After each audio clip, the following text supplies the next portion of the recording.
hi YouTube, more or less for the past, I don't know, years, but there's no way I started with that particular intro. And now it feels very strange to change off that intro phrasing because I open my mouth and it comes out with no concerns at all. No, no possibility of saying it wrong. So I wonder, like, should we try some different intro phrasing? I mean, there's always the popular, like, good evening. I'm resort. Hello? Is this thing on? Tap, tap, tap? I don't know. Whichever way, welcome one and all. Unnamed comic, good seeing you. Grubzilla, welcome. Hello, Tarek. How you doing? Say Marks. Jim, welcome in, my friend. Hello to you, Tonto. It's always a pleasure. Pepper. Hello, Putzaroo. What's good, Farinanthus? Farinanthus gave us a suggestion for today's Wikipedia game. I got a couple in mind also. Good Wikipedia game time ahead. I can't wait. I can't wait. Steve, it's good seeing you. Tiger Burning, welcome in. Hello, Mike, and thank you all much indeed for your very generous hellos and welcome, etc. The classic, oh god, there we go. Hello, friends. Yeah, that is what happens when something's not working. But luckily, everything's been working recently. Even the green screen is cooperating today. It's all very good. You're excited for the pie story. That's right. That reminds me, I need to email myself a picture real quick I took for you all. Because yesterday, towards the end of stream, I had a moment of pure elation. Because Nam's been having a rough time recently, work stuff, of course, and I struggled to find nice things to do for her here because there's a lot more formal Japanese needed to go do things. But yesterday, I had a big idea of going to a pie shop to get her some pie. I knew that'd make her happy, because who doesn't love pie? And I didn't tell her about it. I didn't text and say that it would be here for her. I didn't tell her where I'd gone. Usually we text her in the day about what's going on, of course, but yesterday I didn't do so. And when she got home, she was in a little not great mood. And she went to the fridge to see what was for dinner, and then there was pie. And she was just elated. It took her mind off of all the frustrations. So, yeah, very happy I got to do that. We'll show the pictures in a little bit. But yeah, the train route to there is 45 minutes. I thought it was much closer than it was, but 45 minutes each way. Had lots of time on the way to read the news, which is always a good idea these days. And I don't know.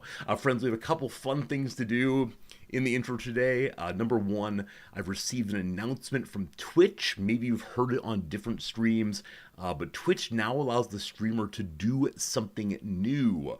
And then I also do have an email from the people who make CK3, I believe. Yeah, the good people of Paradox.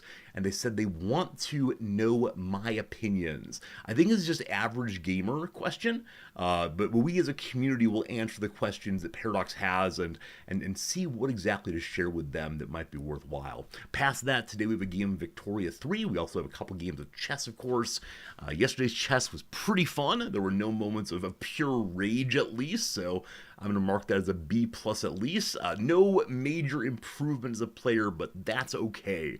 At least we had a good time with it. As far as Victoria 3, today's a Friday, so probably the last day of this playthrough for this week. Next week we'll probably continue it because we finally are in a position where our economy is functioning and we're being able to create the things we want to create most. And yeah, there are a couple of Sweden-specific achievements I'd love to pull off in this playthrough, and those are the goal right now.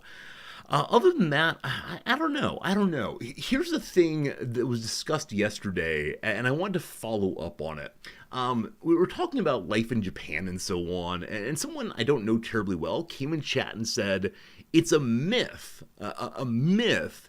The Japanese people, or East Asians in general, do not have really stinky sweat like white people do. And so I said, well, I don't think that's true. Experientially, empirically, this seems not true. It is the case that deodorant is not really sold here, though antiperspirant is. This seems like obvious evidence of otherwise. And so I went looking. It turns out there actually is genetic difference on the question of stinky sweat. And apparently this genetic difference is linked to something that I don't know if you know about. Now, I know about this pretty well, but did you know that in different parts of the world, people have radically different kinds of earwax? I'm not going to pull up photos, I'm not going to describe in detail, but earwax type differs along with the stinky sweat gene. there is a thing for you today. It's the case that I, of course, like many people who look like me, have sort of a sticky earwax. It's waxy in some sense. But people in East Asia, noms included, have kind of dry earwax, an earwax that is flaky, in fact. And this is a thing that definitely I did not know until my 30s, I guess. I did the standard thing of assuming that literally everyone was just like me. And yeah, there you go. Hopefully, not eating dinner right now. Hopefully, not terribly disgusted. And hopefully, that's a story that you will remember as you think about the people in the world. Who knows? Who knows? Who knows? All right, past that, what do I have for you? Yeah, very little else. Last night was primarily pie. You're terribly disgusted. Darby Cat, thank you for responding regardless. It's a strange thing when you tell stories to the void and people say, eh. They use earwax color to determine where Native Americans likely migrated from. That's interesting. Yeah, I mean, it is a real fact about the body. I don't know what causes earwax colors. Possibly it's something to do with like what kind of environment one is in, because you catch stuff in there and how wonderful the body is. You just ate dinner. I mean, it's fine, right? It's fine. It's just like a thing that bodies do. But yeah, people from East Asia have dry earwax. And so it's very popular here to have earwax cleaning. And yeah, it leads to different kinds of cleaning being necessary. And so here in Japan, the primary ear cleaning service is just picking out pieces that are entirely dry and flaky. There you go. There you go. There you go. A thing for you today. Nothing else vomitrocious. And if you're watching this in the VOD, I apologize. I don't know why we started this way. It was just a thing I recognized when I was responding to someone in chat yesterday, so I wanted to follow up on it. There you go. The sweat smell thing is a weird relation to the death of Bruce Lee. So I don't know the death of Bruce Lee. I know the death of Brandon Lee, his son. But no, how does sweat smell relate to the death of Bruce Lee? I've never been a person who watches martial art flicks, so I know very little about this person. I know he had an absolutely ridiculous training regimen. He was all in on physical fitness and being an amazing, I assume, karate master, but I don't really watch like beat 'em up movies. Are they any good? Do any of you watch shows like Bruce Lee or I guess Jackie Chan? These are similar people in my mind, where there's like punching and flying about. They always seem a little over the top to me. And I get that's how movies work. Over the top is often the goal. But I never quite understand why that particular over the topness of kick, kick, kick, fly, fly, fly is the way to go. But there you go. They're the best, really? Okay, give me a recommendation. If I wanted to watch one beat 'em up film, and I keep calling them that, unfortunately, one beat 'em up film that would be the high point of the genre. Like, what would make me fall in love with it? What would it be? Because let me tell you, I've watched Quentin Tarantino films, which have often very long combat scenes that are inspired by this kind of Asian film in particular. And I find that part so tedious. Like, sure, these two people are fighting, fine. One of them will surely die, fine. Just get to it already. So when there's like the action scenes and people jumping about and using random items from the world as weapons, I sort of zone out, honestly. I sort of, I don't know. I sort of just like hang out and I don't know. Who knows? But yes, I definitely yawned during combat scenes in Quentin Tarantino films. Suggestions might be Kung Fu Hustle or Drunken Master. All right, I'll see if I can find those. Kung Fu Hustle, Drunken Master. Very good. Asolva says that Bruce Lee died of a brain something because he had his smelly sweat gene removed. So maybe he overheated because he couldn't sweat enough. Wow. Wow. I mean, I know it's the case that people who are pretty sweaty or feel uncomfortable about sweating will have surgery to remove some of their sweat glands. But maybe in case someone who's an athlete, you need them all to stay nice and cool. That sounds brutal, though. Absolutely brutal. Not a way to go. Dogberry says, if I'm not a big fan of action, I may appreciate them, but I won't fall in love with them. Dogberry, that's fair. I just want to give them a legitimate shot. I don't want to too harsh on something I haven't really engaged with. And I don't think it's fair for me to say, like, the Tarantino films are representative of the genre in general. So Ip Man also isn't Ip Man someone's master? I don't recall who it is. Maybe it's Bruce Lee learned from Ip Man. Ip Man. I don't know. But I know a little fact about this and that. But okay. I'll give it a shot over the weekend. I'll report back on Monday how the experiment went. Because so far, Noms and I have no film picked out for Saturday evening movie night. Usually in the on season, I watch Wrexham on Saturday nights, but it's the case that no Wrexham right now, no updates except for our talisman, Super Paul Mullen, our excellent striker who has scored, I believe, 1.5 goals in the past 2 years. Will probably be loaned out to another club. He'll probably go play somewhere else, and we will remember the good old days. That's the only Wrexham report right now, unfortunately, but hopefully it's the case that we get some more news soon. Definitely looking for another midfielder, maybe a new center defender, blah, blah, blah football stuff. But yeah, I'll try to go watch a fighting movie this weekend, though I can't imagine Noms would like them. Noms really dislikes what she calls boy movies, and I realize this is like terribly stereotypical. To further the stereotype, if you ask her and you get her to be honest, what's her favorite kind of movie? Rom-coms.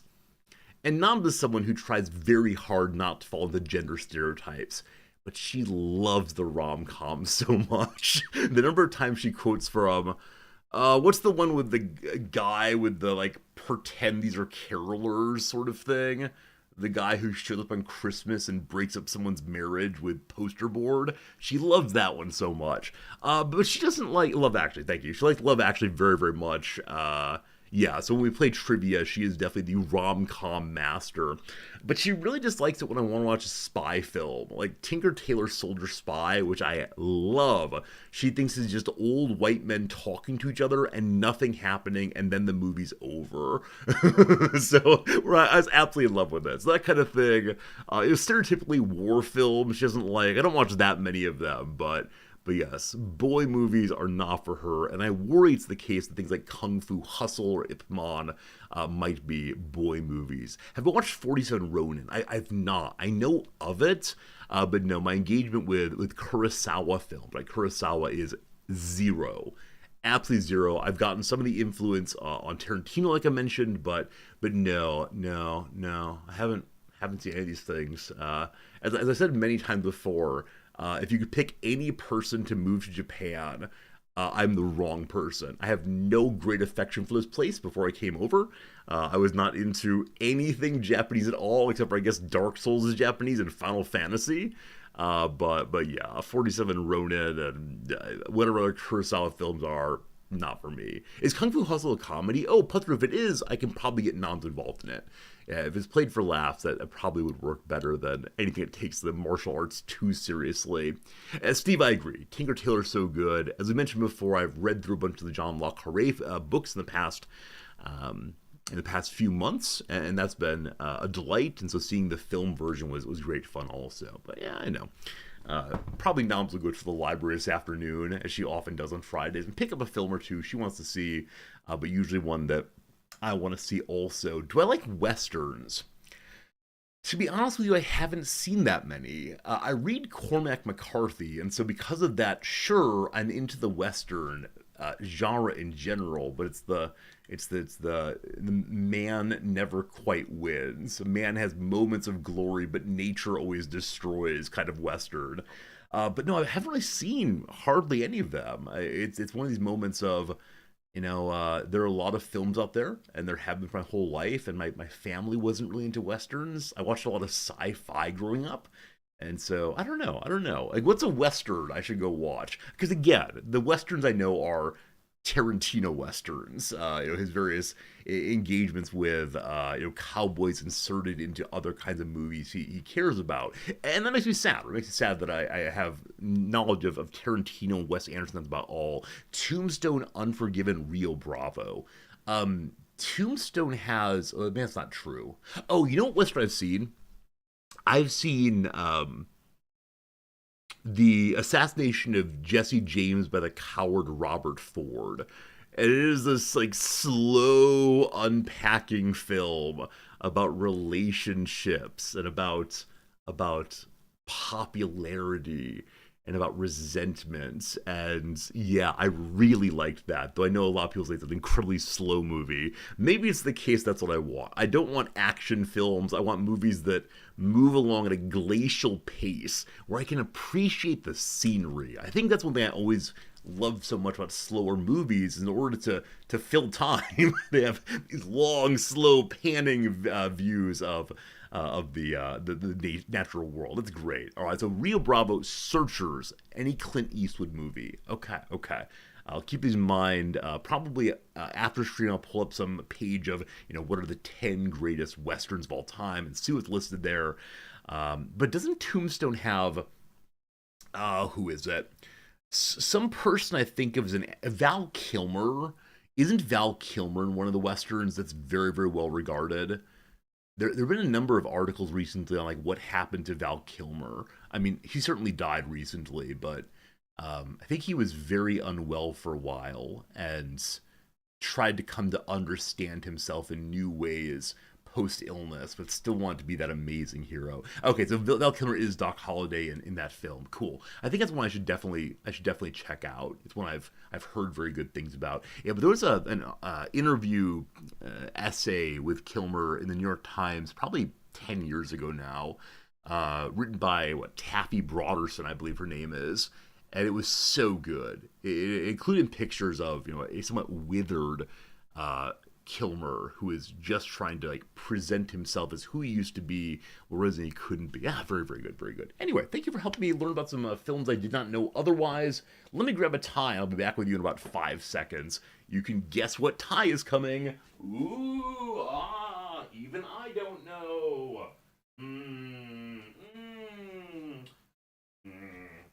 Okay. Surprise, surprise. Surprise, surprise. It's a tie that is striped, has some green in it.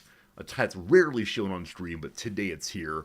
I think looking pretty good, honestly. Looking pretty good. Darby Cat, you weren't really into John Wayne movies. Yeah, John Wayne, Clint Eastwood, Charlton Heston. Like, all of these names strike me as people of a similar breed, but I don't know if they actually are.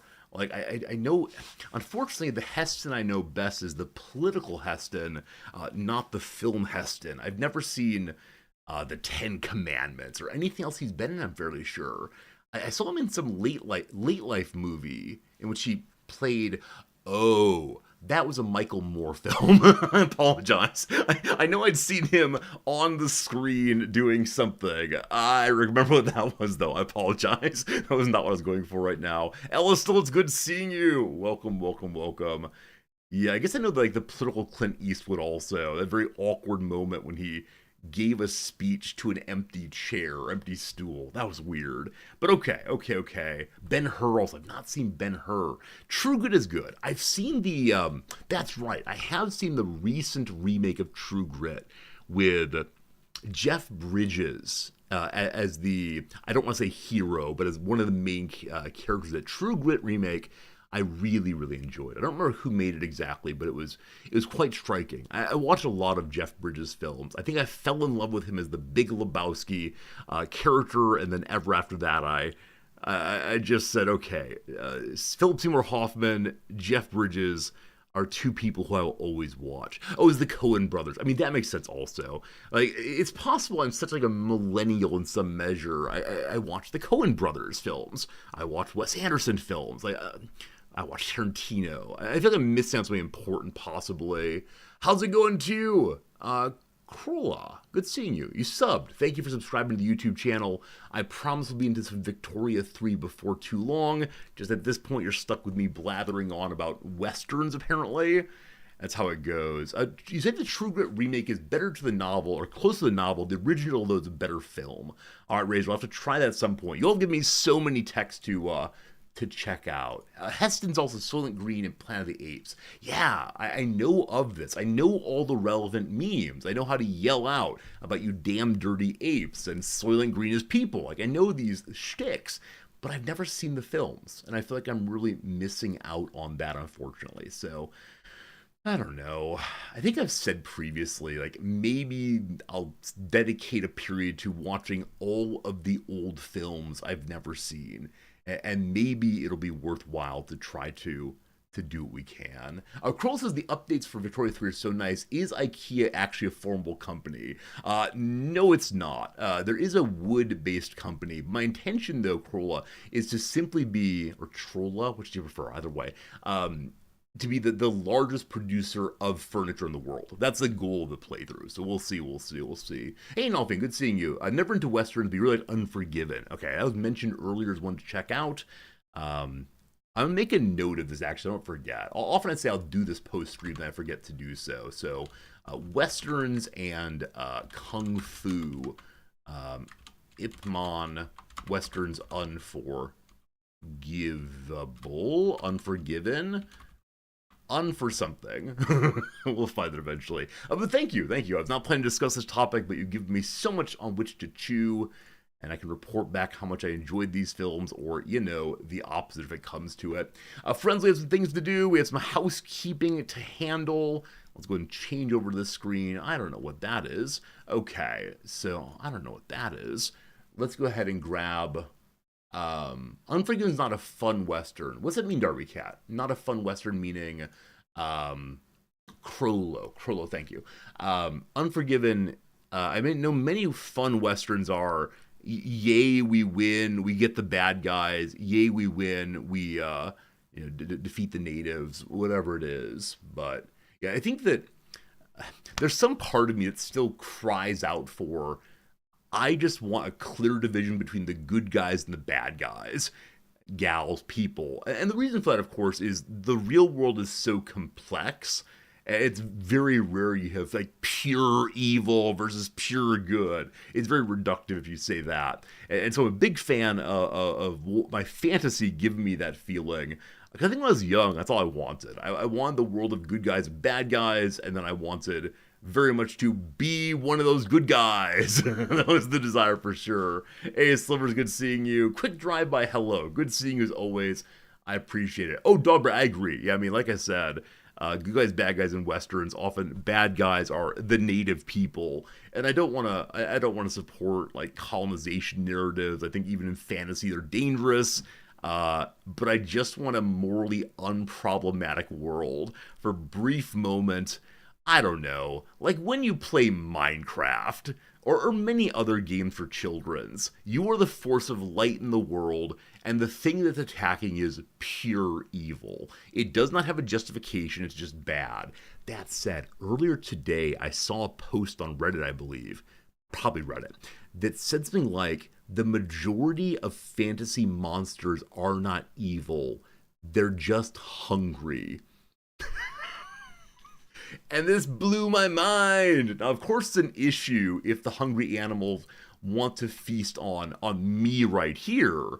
But, yeah, it changed my perspective on these things. Oh, Puther, I don't mean to say that Minecraft is only for children. Certainly not. I've played it, I've loved it. Many people do. That said, I think the morality of the game world is purely childish.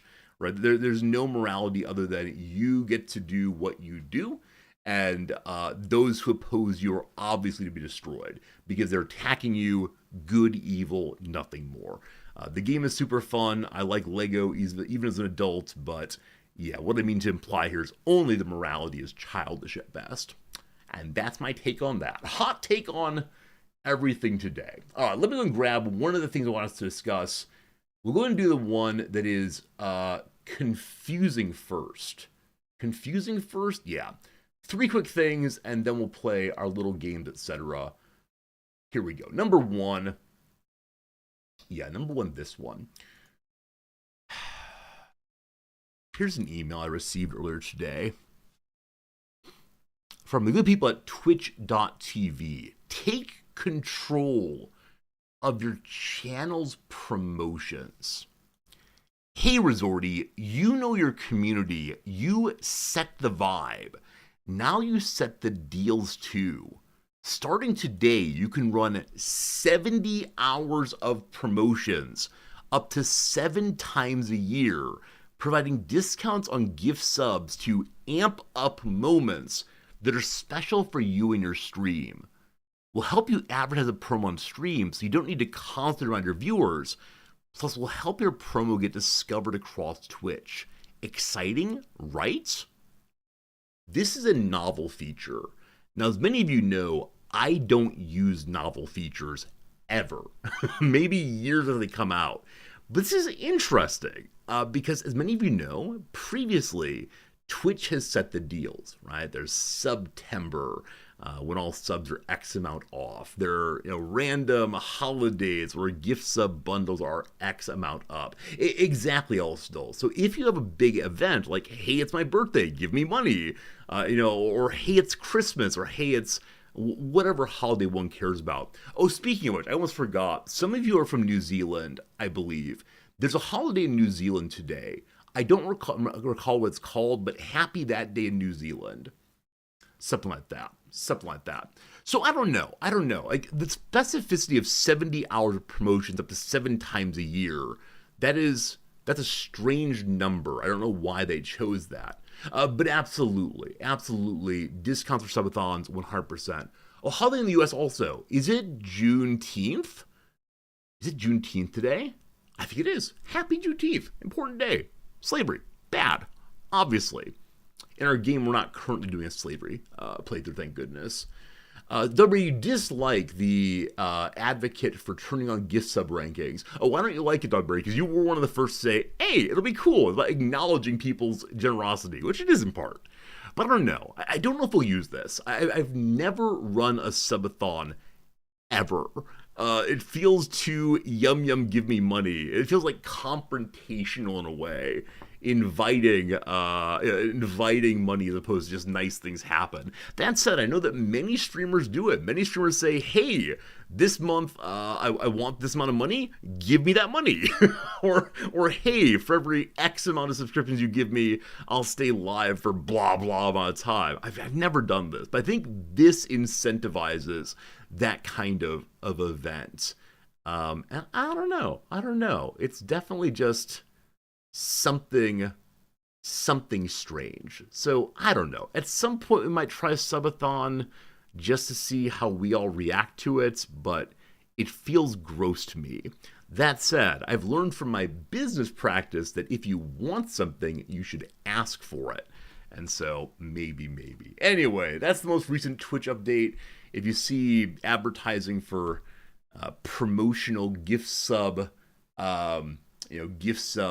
information, let me know how it feels to you. It won't be on our channel anytime soon. Streamers wear revealing clothing, don't follow trends because others are. Wait, when did I say I was going to follow trends because others are? You understand that if I wanted a bigger, crazier stream, we would not be playing Paradox games. I would not be standing here wearing an ugly tie and talking about literally whatever comes to mind. This is not a stream that is based on following trends. No, I am a trend setter, in fact. Other people decide to be more like me, thank you. I use events to gather more money for charity. Vindicators, that's absolutely true. And I do want to support charity. It's not that I feel uncomfortable taking money for myself. Like, it is good. As I mentioned before, last year is the first time I've ever made more than American minimum wage over the course of a year. Like, the money situation here is not ideal. That said, it feels strange asking for it. I think that's the move there. Anyway, just so you know that's coming, we'll see how that goes. Number 2 on the emails we must discuss together. Must, strong word. Where'd it go? Uh-oh, if I can't find this, I'd be very sad. Paradox email. Have a say in our future. That's what this is. Here we go. You don't like this tie and jacket together?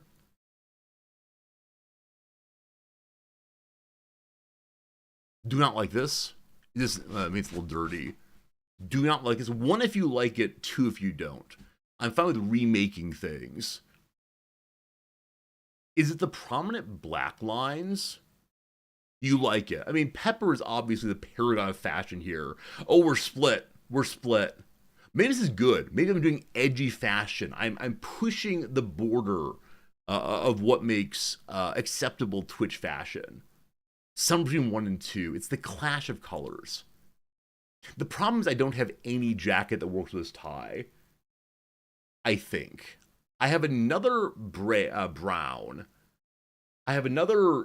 I have a gray, a blue. I think that's all right now.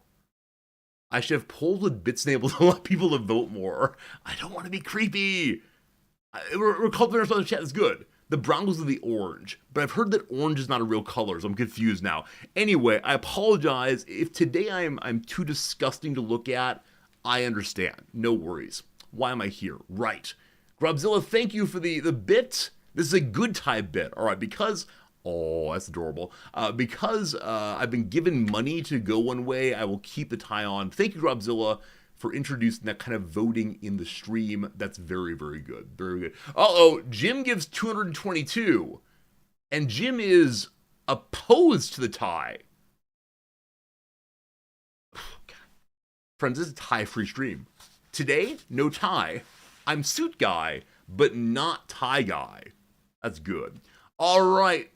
This is for the pie. CS Prof, we've not shown the pie pictures yet. Pie pictures come after this section. The pie will come. I thank you. But we're looking at this latest highlights, have a say in our future content in order to make sure that if they say, do you want a romance DLC, we vote against it as aggressively as we possibly can. The jacket and tie went together without the tie. The shirt and jacket don't go together. I should never wear my gray shirt. Oh, gray shirt. Okay. I just want to make you all happy. Don't you understand?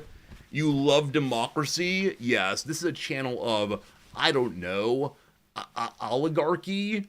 Is that right? No. Plutocracy. Those the money make the rule. I appreciate it. Okay. Oh gosh, I forgot. There's also a RimWorld update today. They released a RimWorld like teaser update patch notes. We'll look at that tomorrow, I promise. For right now, though, take a survey. At surveymonkey.com, here we go. We're exploring ideas for future Crusader Kings 3 expansions, and your feedback will help us understand what features and fantasies matter most to you. Please note the following concepts are part of an early stage exploration process. Inclusion in the survey does not include any commitment to develop or release. Let me make sure this is sent to a large group of people and not to me as a streamer. Yes, we're fine. I don't want to break my NDA. All right, what do we got? Number 1, please read the privacy policy. No. Cat. What year did I start playing Crusader Kings 3? Yeah, I mean, as early as possible. How many hours I spent playing CK3? 800, I believe, something like that. Do you play with mods? Never. What player archetype fits me the best? 1, I mainly focus on role-playing. 2, I enjoy role-playing first and systematic challenges second. 3, I enjoy systematic challenges and role-playing seconds. Or 4, I mainly focus on overcoming systematic challenges. So this is from the role-playing side to the pure strategy side. Where are you on this one? From number 1 to number 4, pure role-playing versus pure power gaming. I think when I started playing, I was a number 1 all the way. Definitely. I've shifted down toward strategy. Now, I'm not a number 4, certainly. I'm a 2 or 3 now. Because increasingly I'm focused on what do we do to finish an achievement. But I really like certain elements of role-playing. I'm going to say a 2 because I want to be a 2. I want to be a 2, but number 3 is where I've been more and more. But I want to be a 2, so I am a 2. How do I play the game? I play with a goal in mind and pursue it as efficiently as I can. No. I play with a goal in mind and go with the flow till I've achieved it. My roleplay is making giants. It used to be a lot more. There was one playthrough where I made every decision based on the character's personality. And man, we had a lot of stress in that playthrough. It was not a good time. But yeah, you have to have a little bit of strategy in your role play. I play with a goal in mind, go with the flow till I achieved it. I play with no goal in mind, I enjoy seeing where the game takes me, or I play with no goal in mind, but regardless, I try to play optimally based on my situation. Okay, where are you on this one? From pure efficiency, playing well where you are. Number 2 is goal in mind, go with the flow, or no goal, but let's have a good time. Where are you on these four? All right, many of you are 4s, some 1s. That's good. That's good. Yeah, again, strategy versus just kind of hanging out.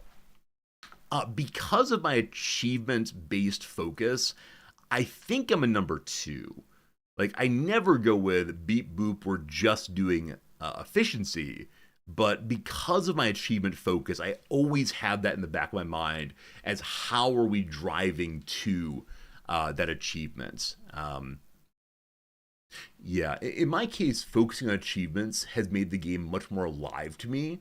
I've considered making a video on this topic because I always thought achievements were kind of dumb. They're like ways of showing off your acumen at doing weird stuff.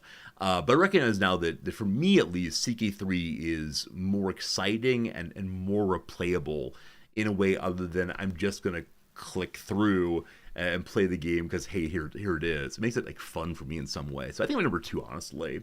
You never understand min-maxing. Yeah, I mean, for some people, the joy of a game is doing it as best as possible. Why would you do anything other than playing the game as best as possible, mechanically speaking? And this is a place where the kind of games I play and the kind of audience I want don't exactly fit together. Those who are most into Paradox games on Twitch tend to be those who want to see the most efficient min-max play possible. And it's definitely different than how I am. Achievements are dumb to give bragging rights. Yeah, again, I've never understood that kind of way of thinking about achievements. I mean, I get it. Like, haha, I've done this and you've not, but so what? I mean, if it makes you feel good, if it makes you feel like you accomplished something awesome, but in the moment that anything is used as a I'm better than you, I'm kind of against it, of course. So that's how it's going. There should be an I'm a streamer depends on chat option. Flug is absolutely right. You're absolutely right about that one. If chat is not digging what I'm doing in any game, I might change a little bit. Now, there are certain games that I will hold on come what may. In my case, I have like strong opinions on how to play games based on what makes me happy and that makes for better streams. But if people are fully against it, we might change it a little bit. Darbra, I agree. I think I'm number 2 there. What a fun series of questions so far. What kind of goals do I usually pursue? I almost always choose an achievement to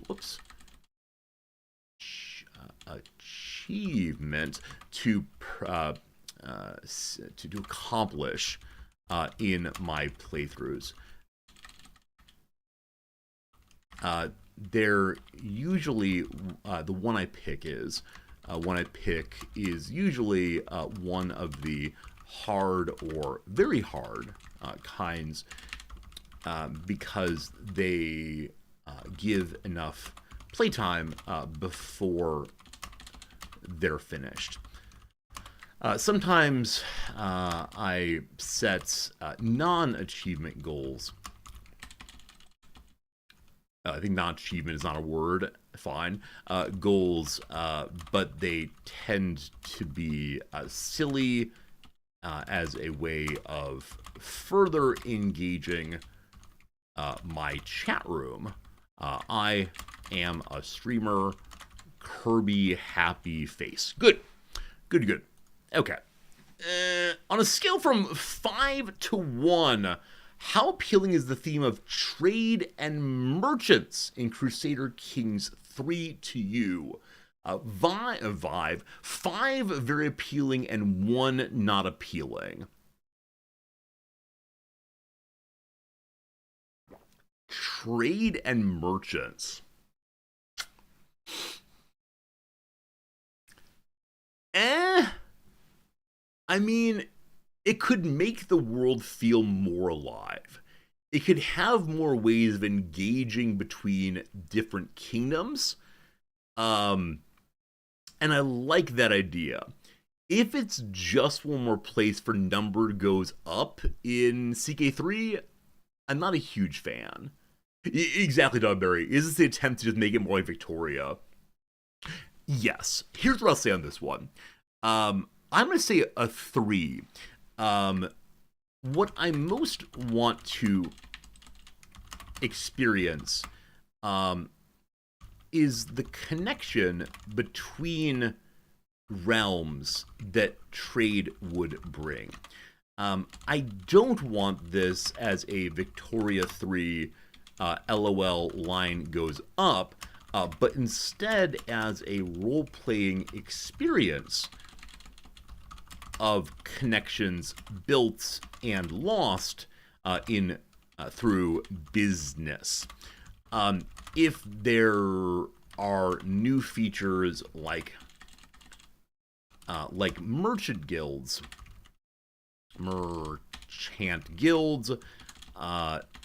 that do more than simply boost my construction efficiency, I'll be happy.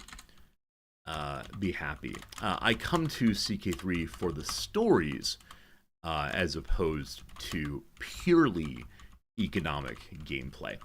Yeah, that's fair. That's fair for me. All right. Next up, TLS handshake. Uh-oh. Internet, please?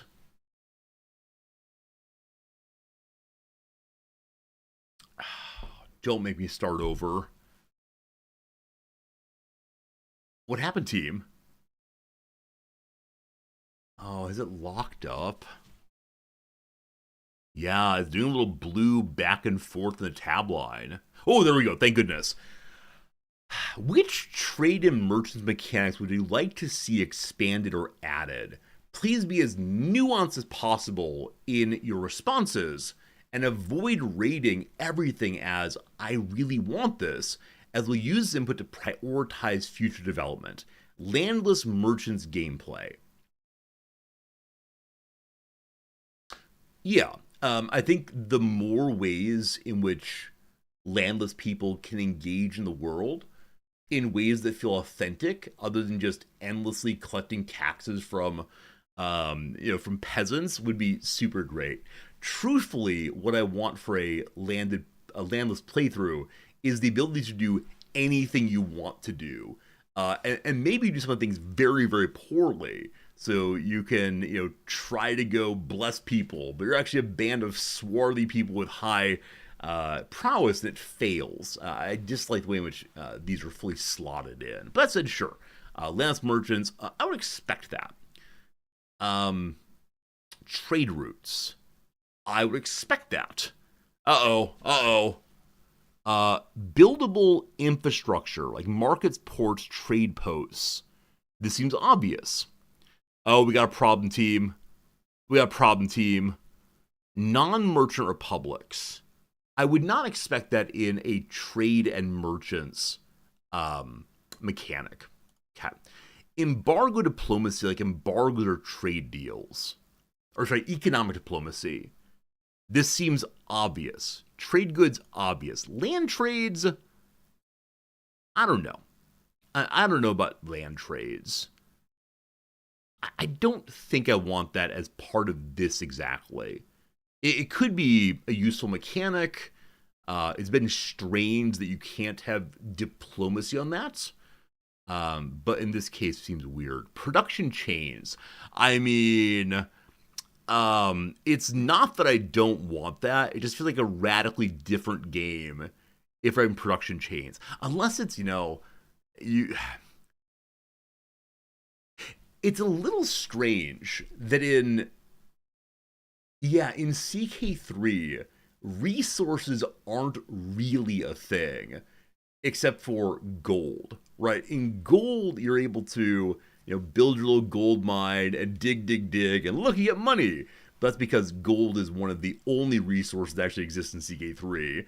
If you could dig soldiers out of the ground, that would work too.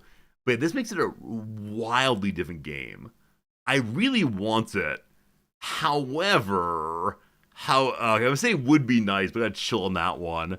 Non-merchant trade, namely trading as a feudal ruler. I'm not sure the degree to which the ruler themselves should be doing that. I think there's a way to encourage it, maybe, but past that, I'm not sure. Non-merchant trade, I'm going to say, I actually don't want that. Yeah, I think it's the wrong level of generalization for gameplay. Naval trade, seems obvious. Seems obvious there. Merchant republics. If we have the question of do you want merchant republics, obviously. This has been one thing that's been lacking in the game compared to CK2. There are no merchant republics in CK2 at all, or CK3 at all. They're a big deal in CK2. Absolutely. Banking. Oh no. So we know what CK3 banking is code for, correct? Like, do we have to do this again? There's a nasty button in CK2, and the min-max players abuse this button so unbelievably much. And the button is take out loans and then expel the Jews. And I don't know if they're going to add that to CK3. Unfortunately, the kids who want, historical reality, it's not a great thing. If banking is something other than that, I'm all about it. Again, anything to make the world more alive. Aren't there the merchant groups in northern Germany in this period? The Hansa, the Hansia, that kind of thing. That could be there though.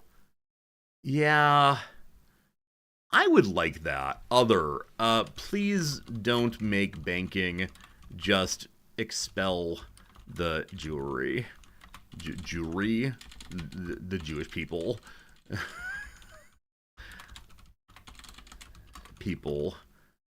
That's gross. Thank you very much. Okay, good. All right. On a scale from 5 to 1, friends, we're 50% done.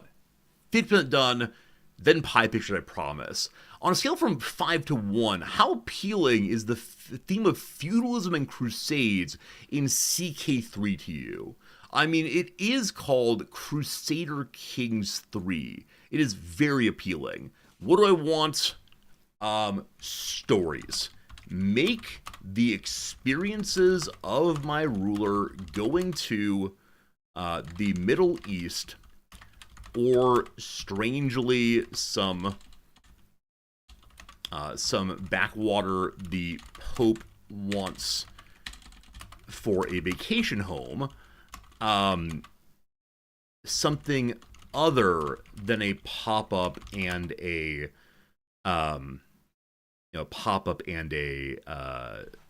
trait. What is it called? Whatever the thing you get is, and a Crusader trait. CK3 thrives on things happening to your ruler, not just them popping from place to place. I want merchants. I want conversations. I want debates and questions of violence. I want hard choices of morality of the church versus the ruler's inborn ruler's traits of justice and compassion. Yum, yum, yum. Give me stories. And a cool Crusader sword would be nice. Good. Good, good. Ah, great. Cat. Which feudalism and crusades mechanic would like to see expanded or added? Don't say I want everything. Edicts, like the liege decrees that taxes increase for the next 10 years. I mean, very cool. Doesn't feel quite right for this. I'm saying would be nice. Crusader states. It depends on what they mean by Crusader states. Yeah. Yeah. I guess it's feudalism also. So I guess edicts make sense. Crusader states, I'm kind of take it or leave it on that. I mean, it's cool being a state and somewhere unusual, but if you're just like attacking everybody, More focused on playing as a vassal. Absolutely, absolutely. Temporary buildings during the Crusades, sure. Feudal contracts and obligations. I mean, we already have that.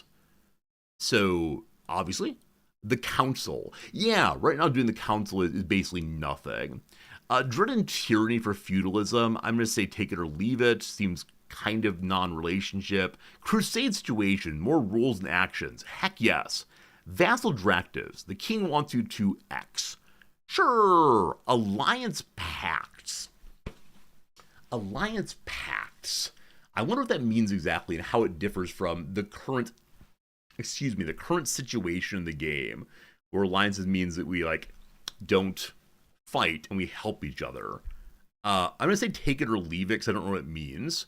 Peace negotiations. Oh, it's something other than just wait for 100%. A complexification. Absolutely. I love that. Does CK3 still have it so you can win the Crusade War by avoiding all combat and sieging quietly while everyone else knocks one over the head? Brandito, there's been a slight remake to CK3 combat mechanics in Crusades. But yeah, traditionally you could just ignore the Crusades and do the work of capping while the Pope's army ran off to weird places. So it's a little better, but still not perfect, of course. Crusades are messy.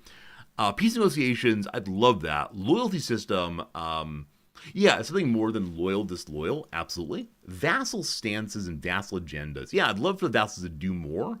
The holy orders, yeah, filling those out would be cool. Vassal management, like marches, principalities, and so on. Don't really care. Don't really care. There's nothing I hate here. It's just, other. I don't know. A possibility of peace in our time.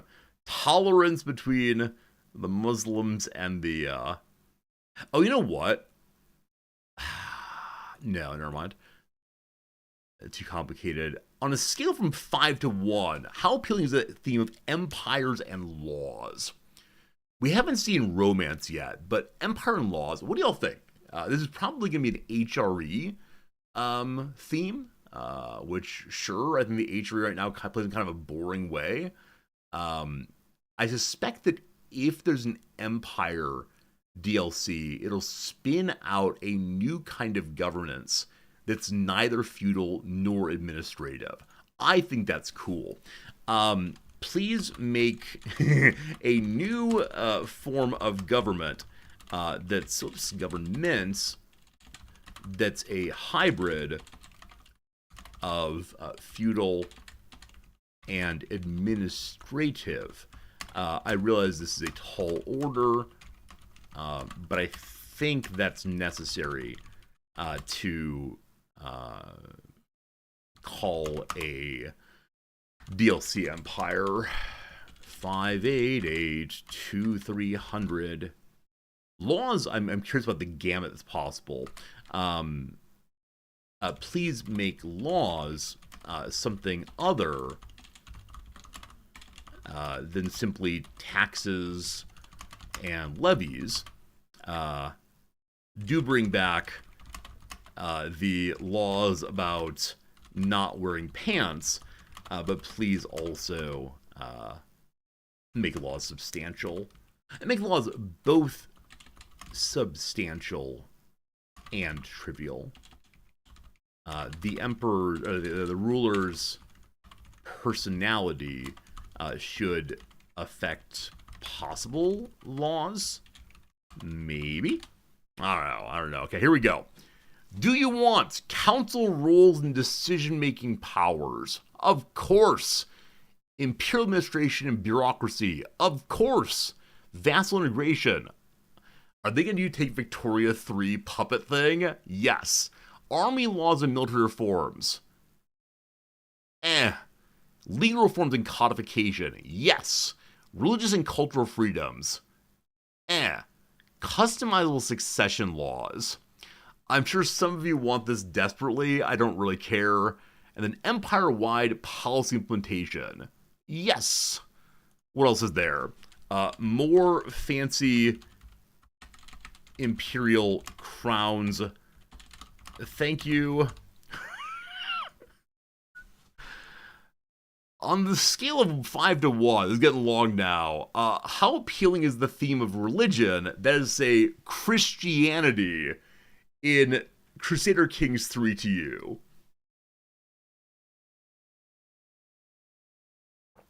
Okay.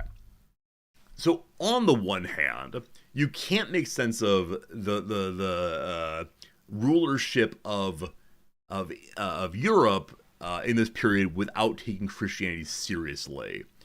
I wonder if they're gonna make a religion pact that's focused on the papacy.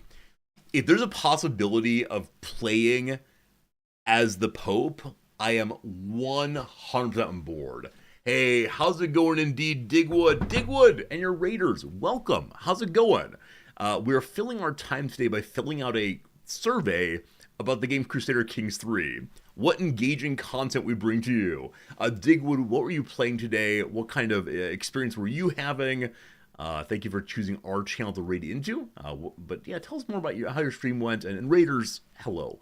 If you want to hang out quietly, that's cool. We're a very lurky stream, and the man on the screen will keep blathering along as he does. Okay. I am all about this idea generally. I dislike that the theme is focused only on Christianity, given the variety of religions present in CK3. That said, I realize that it can't all be done at once. I would most like to experience playing as theocracies. This would be novel in the CK franchise, and it would be a delight to truly control the papal tiara instead of only stealing it. Smiley face. Very good. Digwood, you've been playing the game Hammerwatch. What is Hammerwatch? Heroes of Hammerwatch. You see that in chat there. You can click on the link there for following Digwood. A friend of the channel, a person I like watching infrequently, unfortunately, due to our timing. But yeah, what kind of game is that? What kind of game is that, please? All right, cool. Next. Which religion mechanics would I see expanded or added? Heresy development suppression. I mean, it's more exciting than just having your priest go hang out and the numbers tick by and hooray, lawlordism is gone. Obviously, church hierarchy and influence. Yeah, bring me bishops, thank you. Monastic orders and their roles. I really want that for personal reasons. Interfaith relations and diplomacy. I don't know. I mean, it'd be nice to have a modification in how religions work in the game, in how they interrelate in particular. Namely, there's a permanent I hate you. Muslims bad. If there's a way I could develop it in novel, delightful ways, that'd be cool. Because of course, occasionally you get a secret Tengri hiding in Spain, and it's delightful. So it'd be nice. I wonder what they're going to do with that. Pilgrimages and holy sites, filling it out, sure. Religious councils and synods, absolutely. Big old nerd for that kind of thing. I will call everyone the diet of worms. Religious buildings, like large ones you can make, sure. Religious CB and warfare. Eh. All right, there you go. I haven't had a single I don't want, I'm pretty sure. I'm far too affirming. Do you have any comments with future content of CK3? Anything you want to expand upon or add? Okay, friends, here's the big one. If you could add anything to Crusader Kings 3, what would you add? Anything that you want to add. That's great. First, let me say that CK3 is great. Thanks for all the work you all have done on improving the game, especially for new players. Okay, Legendary Wandering People. Please bring back Glitterhoof, even as only an Easter egg. There are particular CK traditions that have fallen to the wayside. I'm sure there are reasons.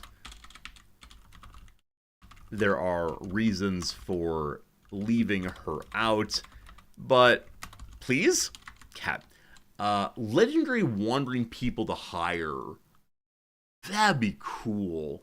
Much like in Stellaris, it'd be great to have historical figures, or even those from fantasy historical sagas, appear in the world as wanderers. Maybe Robin Hood shows up. Perhaps, who else is there in that period? Perhaps Gawain appears on a quest. It's a combination of storyline and getting interesting bonuses for your realm. What else we got?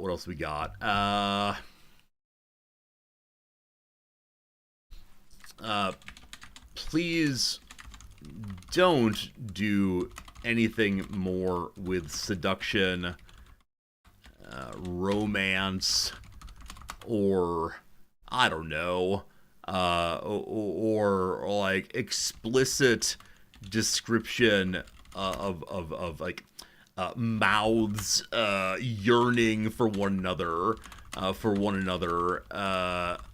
I can find Danielle Steele books if I want that kind of thing. Yes, I am a repressed American. Congrats on being liberated, Swedes. Very good. Friends, thank you, Lazy Device, for the generous resubscription. A longtime lurker, awesome to see you. You forgot you had an Amazon sub. Thanks for the great background stream to get me through the workday. Absolutely. Always happy to do that. Thank you for the subscription, my friend. And the Amazon sub's a great thing. Thanks for using it here. Yikes, absolutely. All right, there's probably more to say, but that's good for now. Mission accomplished. That's it. You're done. Thank you so much for participating in the survey. It means a lot to us. Bang. Friends, we did it. Do you want to create your own surveys? Gather opinion? No ads, thank you. Okay, that's done. Now I promised you something. It's not Victoria 3. I promised you a picture that I would show you of something we did yesterday. And so, yesterday I went 45 minutes each way to buy Noms some pie. Now, this pie picture was taken after we'd already consumed 2 pieces of pie, unfortunately. I forgot until the very end.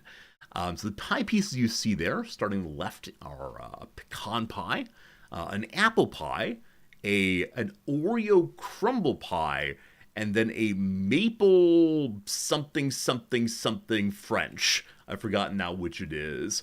We also had a piece of key lime pie, which was nice and puffy and had a lime on top. And then we had one more piece of pecan pie, because it's my favorite, and so I want to make sure I got one of those. How much did I pay? You all have been interested in my finances recently. I think each one was between 750 and 900 yen. So you can do the math on that one. Yeah, I mean, it is not cheap pie. It is specialty made at an American bakery.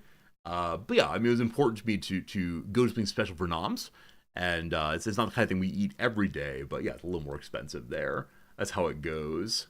$7 Canadian, something like that. Yeah, it's expensive pie. It is not like $3 in a diner, and so yes, I spent basically all of my fun money for this month, except for the magic money, on this right here. So that's how it goes.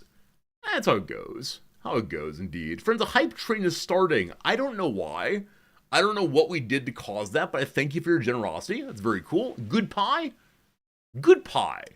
Thank you for the good pie. I appreciate that. And the hype train pops up kind of randomly these days, more than it used to. I don't know. You don't need a hype train if you don't want to, but thank you for any generosity. Super kind. You've already given more than enough today. But happy pies. There you go. So expensive pie, but man, I just wanted to make my wife happy. She was having a really, really hard time yesterday, so there you go. And the apple pies for me. I love apple pies so much. There's a place in Tokyo called Granny Smith, and Granny Smith is a pie type that's really kind of not good, but good enough what we have here. Hey, thank you very much, Hip People Guy, for your generous subscription. Give it to Taylor. Taylor, hope you enjoy your emotes and such. I don't know why it didn't pop up. It should have popped up there, but thank you indeed, HPG, for generosity. 163 is Prime. HPG, never give another contribution. You must maintain your Prime. But thank you, HPG, for your ongoing generosity as always. Always, always, always. All right, there's your pie. So I was showed to you, and there you go. Now it is time for the most exciting part of the stream. We're going to do the word of the day. We've been live now for almost an hour and a half already. Gotta speed up, falling behind a little bit on timing. So the word of the day today is emancipation. Well, a good word for good old Juneteenth there. They keep finding the right word for the day. Here you go. And again, thank you for the generosity, HPG. I appreciate it so much every time. It's great having you part of the community. Great having you all as part of the community. Timely word, emancipation. I'm guessing everyone knows this one. If not, it's a good word to keep in mind these days. What it means. Emancipation refers to the act of freeing someone from the restraint, control, or power of another. It's used for the act of freeing someone from slavery. Here's an example. Jomo Kenyatta played a key role in the emancipation of Kenya from European rule in the 1960s and became the first president of the newly independent nation. Emancipation of Kenya from European rule. So decolonization is a kind of emancipation also. Cool. Did you know? To emancipate someone, including oneself, is to free them from restraint, control, or the power of another, and especially to free them from bondage or enslavement. It follows the noun emancipation refers to the act or practice of emancipating. The Emancipation Proclamation, issued by Abraham Lincoln on the 1st of January 1863, for example, ordered that enslaved people living in the Confederate States be released from the bonds of ownership and made free people. It took more than 2 years for news of the proclamation to reach the enslaved communities in the distant state of Texas. Oh goodness. The arrival of the news on June 19th of 1865 is now celebrated as a national holiday, Juneteenth or Emancipation Day. Slow moving news there. But there you go. Happy Juneteenth, everybody. Slavery is not easily removed by a single proclamation, and the effects continue on to today. But nice to celebrate nice things, obviously. What is the further word here? Fill in the blanks to complete a synonym of emancipate. What else is there? You probably know it. Indeed, HPG got it right away. It is liberate. Liberation. It feels like a bigger political movement than only emancipation, but yeah, very similar words indeed. This reminds me, Immanuel Kant has a little essay called What is Enlightenment, in which he tries to make sense of the moment that he's going through, what we now call the Age of Enlightenment. And he talks about how what enlightenment is, in his view, is about freeing oneself, emancipating oneself from the bondage of tradition and what he calls tutelage. And so instead of being a student only, you find yourself as a free learner and a free teacher. And I like that very much. Instead of enlightenment being seen as like the liberation of the human spirit from superstition, it's instead about the individual finding a way to find things out without simply being told them. It's a good little essay. I like it quite a bit. If you got some time, you might check it out for sure. Thank you for the hype train now completed. 2 gift subs are in the hype train. Some generosity before that also. Super kind, everybody. And yeah, Twitch is trying to squeeze more money out of everyone. And we shouldn't play into that, but here you go, here you go. Okay, that part's done. Friends, yesterday we were absolutely embarrassed by the little game called Thrice. Yeah. Darby says, the speed of the news is indicative of a lack of union soldiers in Texas. Yeah, as I often mention, some of those slaveholders in Texas, my family right here, not good.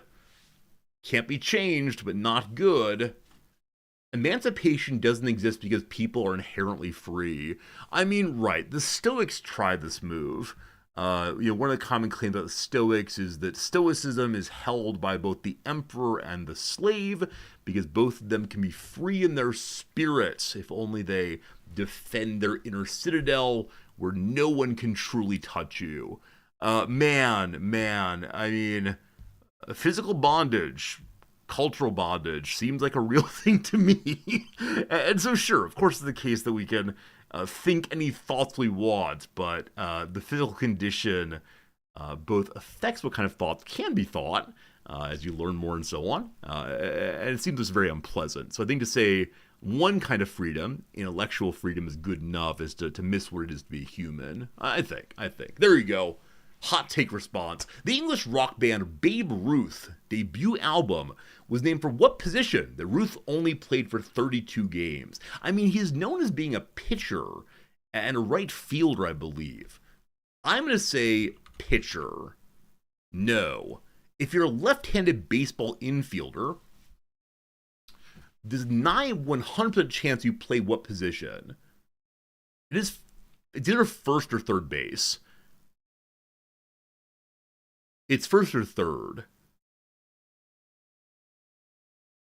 So the advantage of being a left-handed person,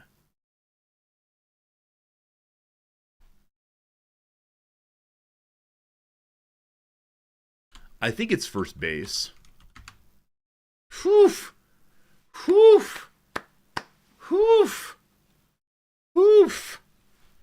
Took a minute. Had to imagine throwing and grabbing from every position on the field. Oh, man. Yeah. I'm a righty, so I haven't thought about this in a long time.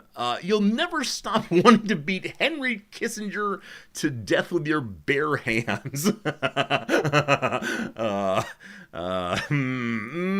Things to say. We'll not say them right now. But yeah, Henry Kissinger, a very fascinating individual of the last century. So says Tony Bourdain after visiting what heart-shaped country?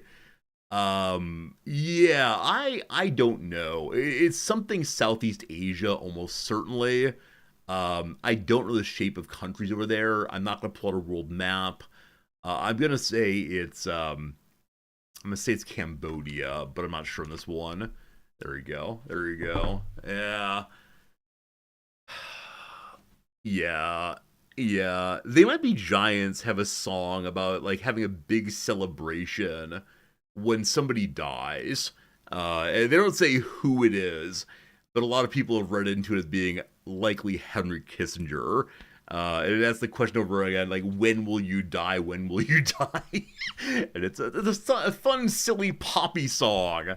And, I think the claim that one should never wish for another's death is possibly mistaken, but I understand why one would argue that. All right. You can get banned on BBC, or sorry, banned on Reddit rather, for planning death parties. Is that true? I'll still, you can't say when X dies, I will have a party. Huh. Huh. I wonder why that is. Like, I understand, like, not wanting to actively cause the death of another, right? Long argument there, obviously. And, like, advocating violence on Reddit, I swear they wouldn't want that, but why not? Yeah, why not say, like, silly fun, like, I'll celebrate the death of X character in a movie? I don't know. I don't know. They're cracking on promoting and condoning harm to others since the healthcare CEO was killed. Eh, long conversation, but I understand why they would do that, we'll say. We'll see. In 1955, an uncharacteristic BBC April Fool's joke convinced viewers that Swiss cheese produce what pasta? I was thinking they might make like Swiss cheese or a Swiss chocolates, but saying pasta in particular, huh?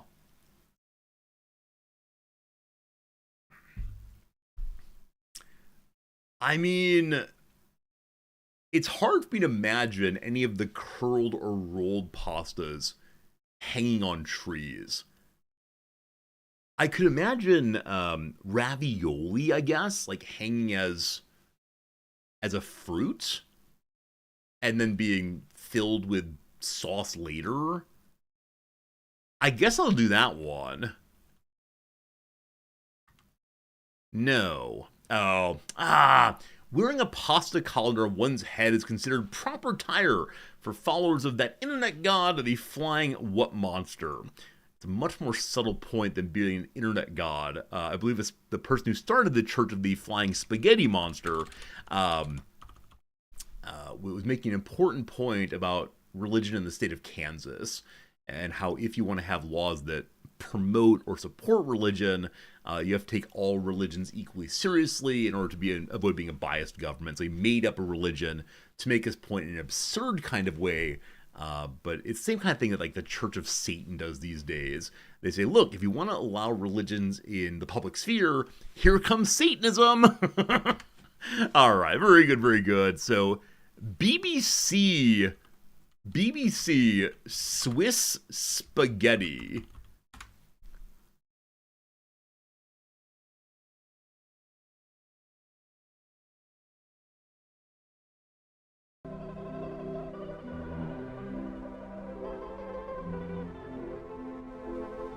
It isn't only in Britain that spring this year has taken everyone by surprise. Here, in the Ticino, on the borders of Switzerland and Italy, the slopes overlooking Lake Lugano have already burst into flower, at least a fortnight earlier than usual. This posh voice, I want it. But what, you may ask, has the early and welcome arrival of bees and blossom to do with food? Well, it's simply that the past winter, one of the mildest in living memory, has had its effect in other ways as well. Most important of all, it's resulted in an exceptionally heavy spaghetti crop. The last 2 weeks of March are an anxious time for the spaghetti farmer.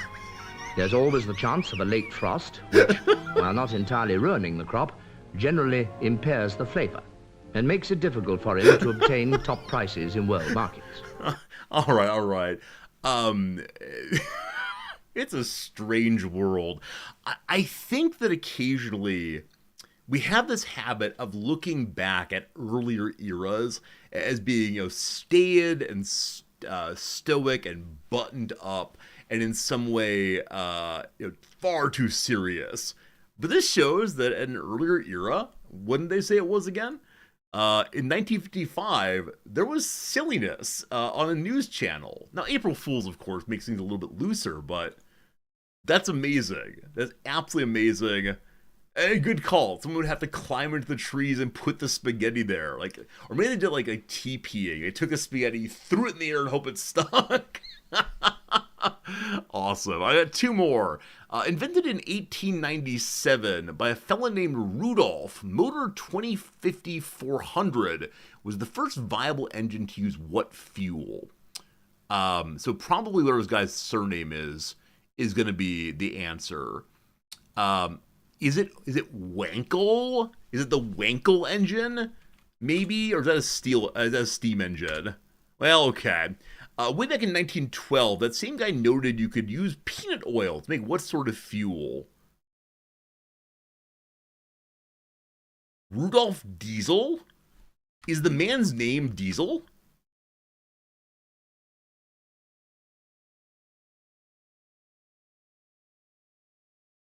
I didn't know that Diesel was a man's name. I don't know what I thought it was. Holy cow. Vin Diesel's grandfather. Rudolph Diesel. Hello, sir. Hello, sir. I had no idea. Born in France. German born in France. Amazing. Had no idea on that one. I think of Wankel, though. Isn't that like an early engine, possibly? Yeah, the Wankel combustion engine. Internal combustion engine used as an eccentric rotary design. There we go. Felix Wankel. But yeah, the rest about fuel, not the motor. I got stuck on that one. All right, last one for now. While shooting pool with a eunuch, as you do, what Shakespeare title character learns that her lover boy is engaged to Octavia? Oh, I thought I should know this one right away. Okay, so title characters: Caesar, Mark Antony, the various Henrys, Hamlet, of course. Her though. Her. I mean, there's the Taming of the Shrew. I've seen that one. So it could be that, but I don't remember a eunuch shooting pool. Is there a Desdemona? Shakespeare? I should know this immediately, but I don't know. Is there a Desdemona? Desdemona. I don't think so. No. The production picked up 9 Oscars, and Liz Taylor wasn't even nominated. That's the meta-epilogue of what famously expensive 1963 film. I mean, is there a Cleopatra? I didn't know that Shakespeare had a Cleopatra, honestly. So her lover boy is Mark Antony. I had no idea that Shakespeare had a Cleopatra.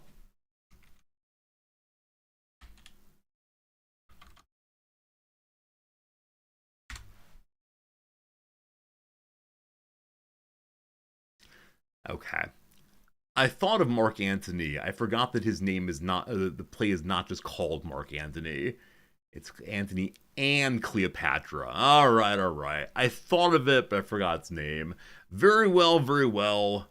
An 11-point day. 11 points. The best we've done in quite a while. Nice, nice, nice, nice, nice. Fantastic. That's excellent. I'm very, very happy with that. Okay, thrice done today. We did not need to go to the Awe or Eye Bleach subreddit to feel better about ourselves. Thank goodness. Friends, it's time for the most exciting part of the stream. Sincerely, the Redactle. In either chat, please put any word of your choice to help us discover the meaning of this Redactle page. Yesterday, only 9 guesses. 9 guesses. Uh-oh. Uh-oh. Uh-oh. Uh-oh. Uh-oh. So about those guesses. Oh, there we go. Very good, very good. Modern, number 1. There are 10 moderns. System, there are none of those. Potato, there are none of those. Island, there are 0. Bestial, my goodness, 0 of those. I think we're not going to be getting in just a few guesses today. Art, there's 74 arts. Ancient, there's 0. Author, there's 0 of those. He, 328 he's today. Is it a law? No. Is it an aristocat? No aristocrats this time. Is it all people? There are 3 of those. How about a scientist? There are none of those at all. YouTube, you can play 2 if you want to. The West, there are none. A politician, no one of those at all.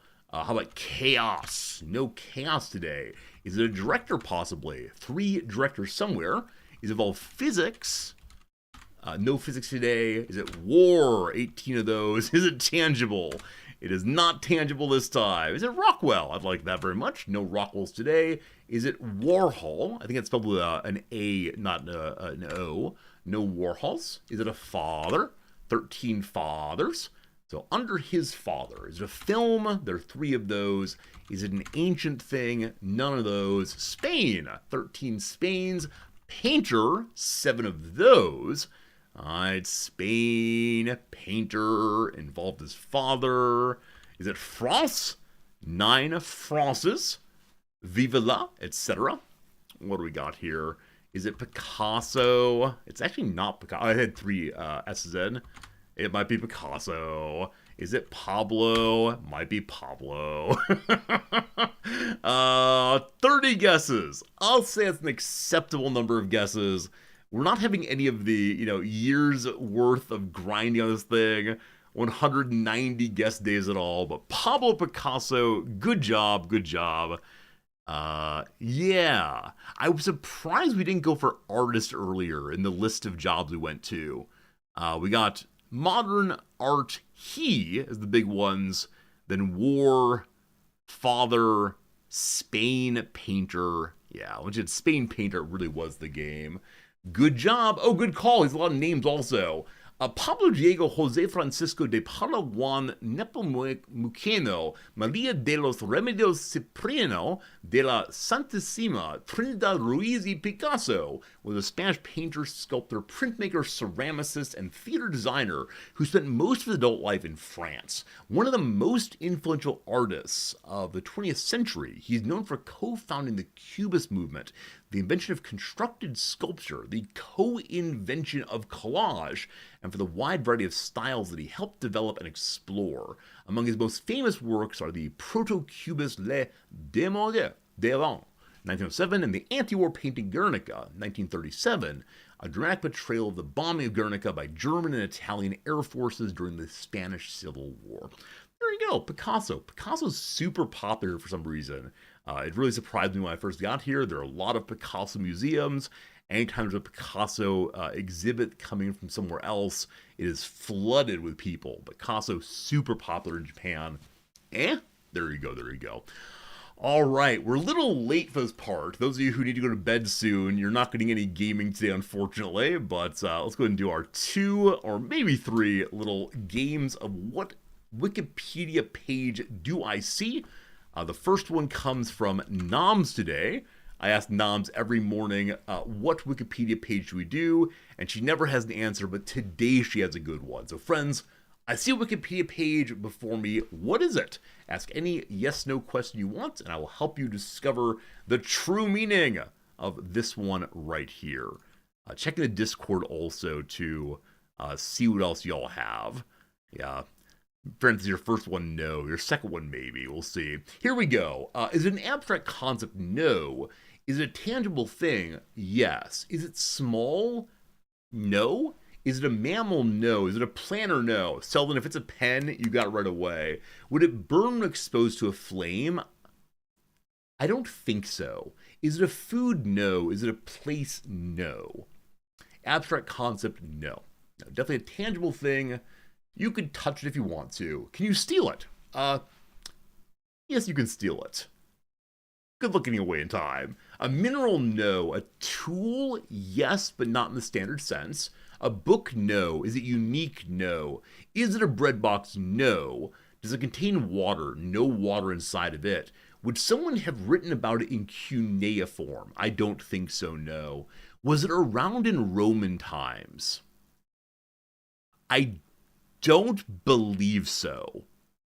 I'm going to say no. I'm going to say no, it was not around Roman times. Could you load it into the back of a pickup truck? If you want to, I suppose so. Love that question. Is it art? No. Is it heavy? No. Is it used to write with? No. But please do ask silly questions that approach the same topics in different ways. We love it. Is it a human invention? No. Is it made of metal? Not exclusively. Does it have a right angle?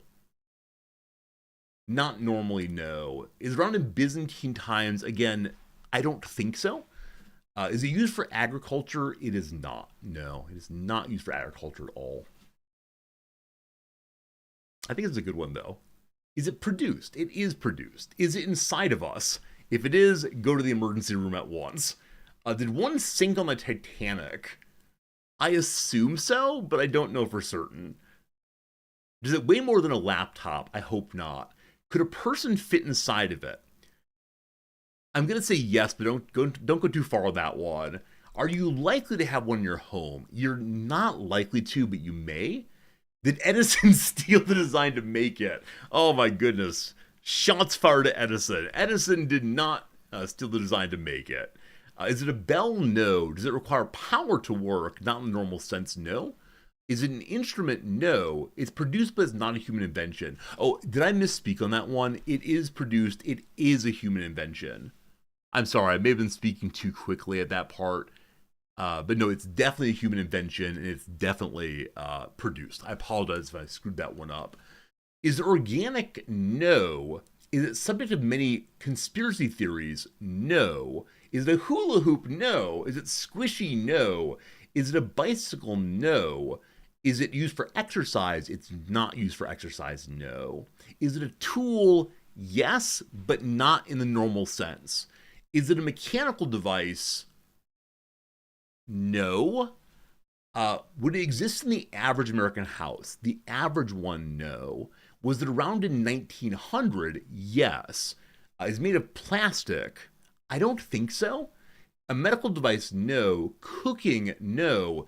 Is it made of fabric most commonly? Yes. If you stole and fenced it, could you afford a PlayStation 5? I don't think so, my friend. No PS5 for you. Maybe, I don't know. What's the most mass-produced? You could probably get a copy of like Madden 2005. I think that's where we are on this one. Medical, it's not medical, no. Engineering, no. Is it an umbrella? No. A hazmat suit, it's not a hazmat suit, no. Not a hazmat suit. Is it worn? It is worn. Is it a quilt? No. Would it provide shade? Not primarily. Does it involve fashion? Yes.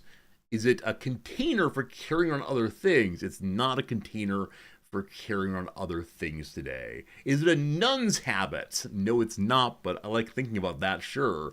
Is it protective? Not really. Not in the normal sense. A kimono? No. Do I wear it? I do not wear it, no. Can I hang it in a closet? I could, yes. Is it produced from wood? It's not produced from wood, no. Not wood at all. We're getting there. Is it denim? It's not denim. Does Noms wear it? Yes, but only because she bought it recently. A jumper, no. Is it a Hamas leader old? What do you mean? All of a sudden I'm confused. Do some people wear it? Yes, some people do wear it, but I myself do not. Yeah. Some people, not me. Is it produced from plants? I don't believe so, no. Did it originate in Asia? No. Do you wear it on your head? You do not wear your head. Is it a hat? No, it's not a hat. Noms is not mentioned this on Discord. Noms is not mentioned on Discord at all. Nor on stream, actually. Nor on stream. No problem, son. No problem. I was confused. Yeah, I was confused what you're going for there. No problem, though. Do you wear it on your waist? Not entirely.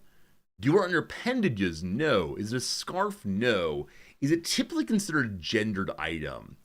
I think so, but it doesn't have to be. A shoe, no. A robe, no. Gloves, no. And I don't wear it. Correct, I don't wear it. A bum bag or fanny pack? No, not that. A corset? No, not a corset. Getting closer, getting closer.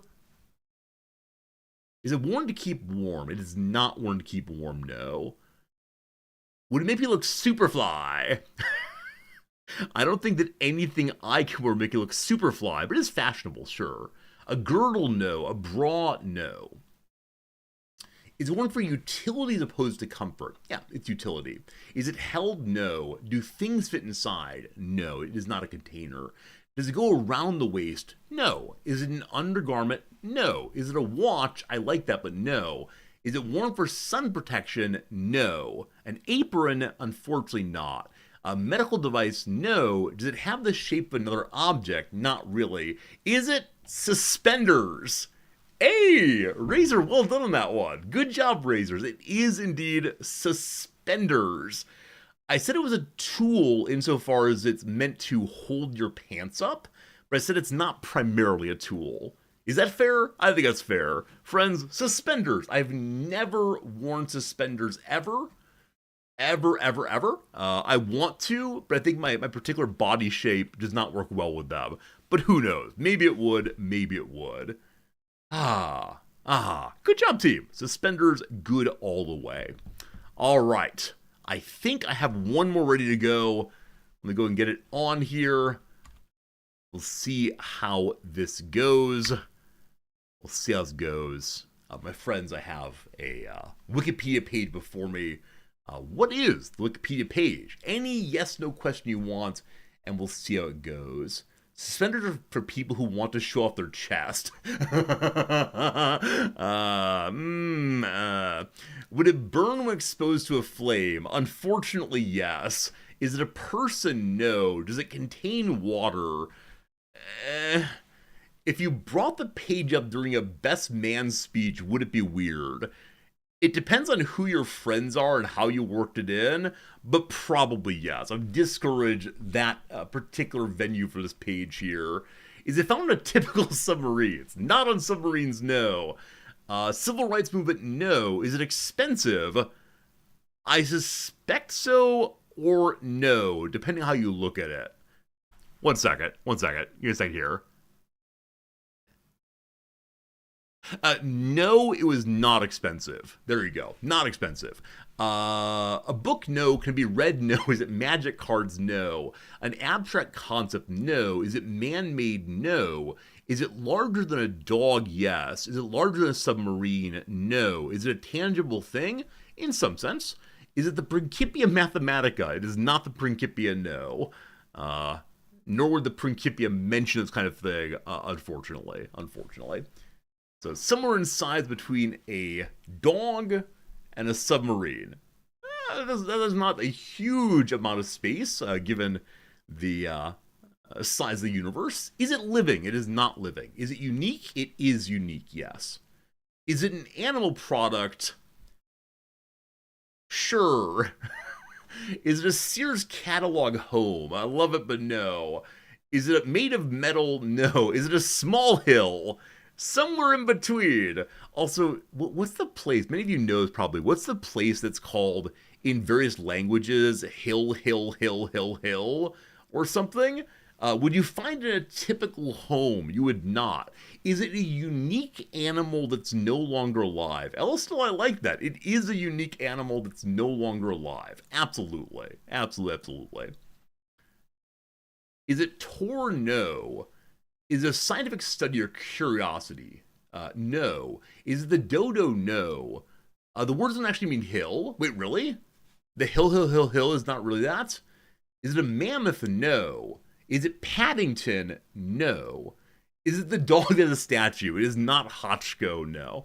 It is not Hotchko today, but if ever you want to know a story of loyalty, go look up Hotchko and feel like you've never been loyal to anything really. Is it famous for an animal? Sure. Is it a primate, or was it a primate? No, it's not a primate. Nope. Is it mythical? No. Is it a horse? No. Is it a Tasmania tiger? No. I don't know what that means, Dogbird, maybe. Was it a mammal? Yes. Yes, definitely a mammal. Absolutely. A turtle? No. Is it from Australia? No. No, not from Australia. G'day. Does it have a proper name like Steve? It does have a proper name, but it is not Steve, no. Is it a specific animal? Yes. Four-legged? Yes. Oh, Dogberry, ask any questions you want to. If I can't answer them, I won't, but yeah, go ahead. Is it Jumbo? It's not Jumbo. No, not Jumbo. Is it Topsy the elephant? Razor, are you like making my glasses bigger so that you can see?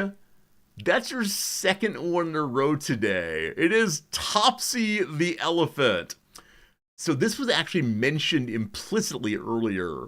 Topsy the elephant was the elephant that was electrocuted by Thomas Edison to convince people that the kind of electricity that he wanted the nation to have was the only safe one. That Tesla's ideas kill things. Like poor old Topsy the elephant. How much for an elephant? So I didn't see the exact number, but I saw that it was a bad elephant and killed a spectator. So my sense was because it was a bad elephant that killed things, it was sold at a lower price. I couldn't find it exactly. I scrolled through very quickly, but I believe among elephants, this one was sold for a lower price than the average elephant. Is that helpful? I don't know. Here we go. They claimed they could no longer handle the elephant and tried to get rid of her, but they could not even give her away. There you go. Couldn't even give her away. Wow. Wow. Poor Topsy indeed. Should we do one more so we get into the game? Friends, give me a 1 if you want to see one more. Give me a 2 if you don't. I have 1 in the chamber if need be, but if not, it's fine. 1 for more of this, 2 for Victoria. Oh, I see a lot of 1s.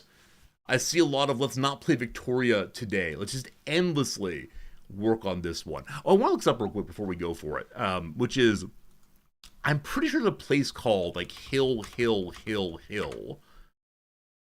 Yeah, so allegedly, Torpenhow Hill is a tautological name. Apparently it doesn't actually exist. But A.D. Mills, who may have made it up, calls the name Ridge of the Hill with a rocky peak. Its name is then Hill by following through these different languages. So possibly there is no specific hill. That said, it's still Hill. Triple redundant, not quadruple redundant. Oh, there we go. Okay. Fun. So it's 3, not 4. I think that's still a respectable number of places called Hill by different people showing up and saying, hey, that's a hill. What kind of hill is it? The Hill. It's great. Okay, let's do one more real quick. And yeah, this would be a good one. I think we'll enjoy it. It's not Topsy the elephant, no worries. It's going to be that right there. Friends, I have a Wikipedia page before me. What is it, etc. Give me any guesses you want, and we'll get it going. Also, Pepper, I'm so glad you like this game. I only want to make Pepper happy. Does it burn when exposed to a flame? It does not. This was a suggestion from Cajun Killa, who sent to me yesterday on Discord. If ever you want to put one into the old pile, do it on Discord. Or I could possibly go ahead and set up a Google form, but that's how it goes. Is it a person? No. A concept? No. A movie? No. Is this page white? Yes. I want to block my glasses so Razor can't cheat. Is it larger than Thomas Edison? Yes. A beverage? No. An object? Sure. Is it a place? Sure. Was it ever alive? No. Is it a man-made structure? No. Is it illegal in the world? No. Can I stare above the monitor? No. Trying to hide my eyes. Can it be found in Louisiana? It cannot be found in Louisiana. I don't believe no. Can you travel to it? Yes. Is it a hill? Sure. I would say no, it's not a hill. A unique place, yes. Will it make you sad? I don't think so. I guess it could make you sad if you thought about certain things, but not specifically, no. A body of water, no. Is it in Australia? Good first guess. It is not in Australia. Or Oceania, for that matter. Oceania. How do you say that word? I say Oceania. That's probably wrong, though. Oceania. I don't know. North America, no. Europe, no. Is it a body of water? No. Does it involve water? Everything involves water, but no, not in the normal sense. An island, no. Is it in the air? Everything's in the air, comma, man. I'm going to say no, though. A plantation, no. A tourist attraction, no. Is it in East Asia?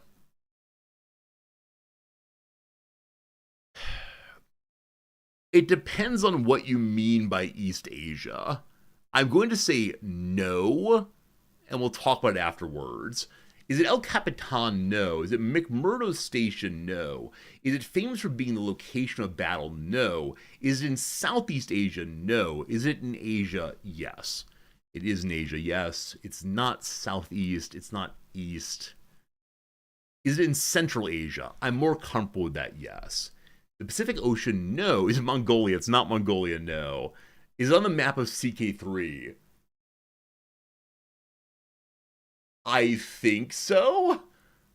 I'm not sure I think so. Would you need a Sherpa to climb it? You wouldn't need one, but is it Tibet? No. Is it near Pakistan? Yes.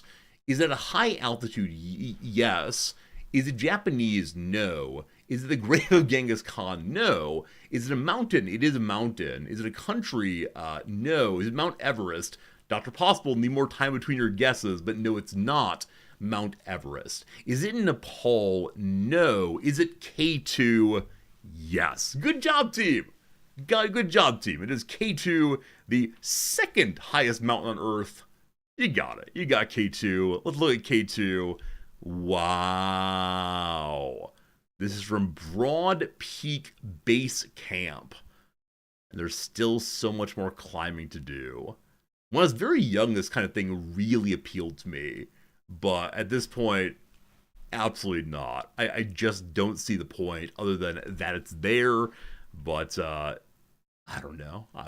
I've lost my adventuresome spirit, I suppose. I think it's on the CK3 map, but barely. I'm not certain on that. Did I see Cliffhanger? I did not see Cliffhanger. So the reason this might make you sad is it's possibly a place where a lot of people have died, unfortunately. And maybe you're sad that you will never climb this thing, but no. Yeah, look at those people go. Can't imagine even trying. Unfortunately. Okay, team. We could keep playing this all day. Some part of me wants to play it all day, but we do need to get into our Victoria 3 playthrough. We will play Victoria 3 for the next 3.5 hours, and then after that we will move over to a little game called Chess. Not sure if you heard it before, but Chess is the game we'll be playing later. And I'm improving. I'm getting better, boy howdy. Should be a good time. So, let's get ourselves... Why am I below? I was here.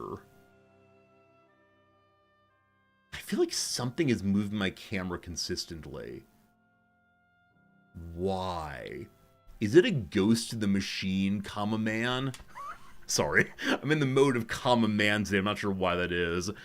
Push the continue button. We'll change directories. Once again, today we are making IKEA as Sweden. And we made the turn. We are now in a situation where we are, I believe, surviving and thriving pretty well in our little game here. In the correct directory, playing the game. Here we go. You got turned off of high altitude climbing after you climbed Mount Shasta and felt like you were drowning while falling asleep. That's amazing. I know that oxygen deprivation is a real thing. There are a number of places here in Japan where when people like ride, what are they called? Like those mountain cart things? That's not right. Cable cars. You ride cable cars between different peaks ascending that way. You will like maybe feel a little lightheaded. And so in the corner of the cable car, there's often a collection of oxygen bottles. And it says directly, take one if you need one. So they're not going to charge you money for using them, but they don't want people passing out on the cable cars. And I think seeing the oxygen tanks made me feel more nervous than simply going from mountain peak to mountain peak. It sure was something. All right, you will notice that what we're doing is building chairs and building sulfur mines and building. Someone has a suspicion that he needs to build more of these new trade center buildings, and needs to keep the poor folk happy, sorry, the rural folk happy also, as they give a big bonus to infrastructure, and that's what we need. I'm saying we're in good place financially, because if I stop the construction queue, we go very positive very, very quickly. From negative 18 to negative 14, that's great. Are my existing trade centers not being used? I don't know how trade centers work. However, what I know is that they consume merchant marine ships. And the consumption of merchant marine ships at a reasonable price, is necessary now to have my ports start functioning. And so I'm attempting to get the price of merchant marine to go up so that my ports function, so I get infrastructure off the ports. And the other thing to do would be try to get a whole bunch of engines in and, create trains instead, but it's a little bit too far in the future for us right now. But that's the theory of the case right now. What do convoys do these days? Yeah, they're used for port connections, supply routes, and goods transfers. So port connections are simply between your different states, getting to the capital. We don't have that many states, not a big deal. Supply routes are if you are out there fighting. It finally matters if your sea lanes are not defended. Where previously you could kind of ignore that, and your people would try to fight as best they could with limited supplies. And number 3, goods transfer. If you set up a deal between another country to send them things, it'll be used that way also. Thus far, because I don't have much in the way of extra things produced, I haven't tried to export anything directly to the state. Instead, it all happens through the trading automatic features. There you go. The tooling workshops in Norland is an increase in workplace injuries due to increased mechanization and poor safety regulations. We can slow down production, or the engine of progress goes on. The labor movement does not like me, but for right now, I just gotta keep pushing production. The recently translated works of Louis Forster have become popular with the peasant movement. The relationship has developed to the point of Louis Forster openly endorsing the movement. Peasants, what are you up to these days? The peasant movement has 3% of the population, and they're at 19% rabble right now. They sure do want land reform. I can't give them that, so no peasantry allowed right now. Yeah, they want to go to agrarianism and returning off of laissez-faire, which I believe we passed through recently.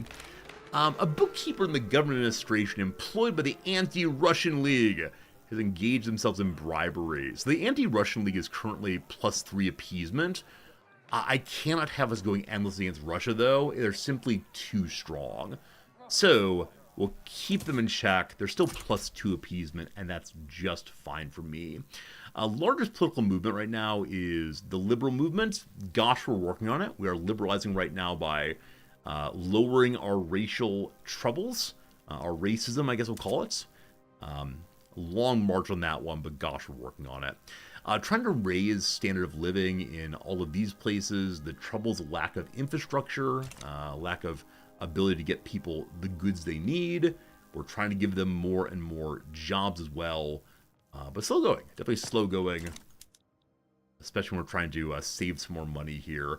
At some point, I might try to dump our tremendous amount of debt on someone else and start fresh, but not right now.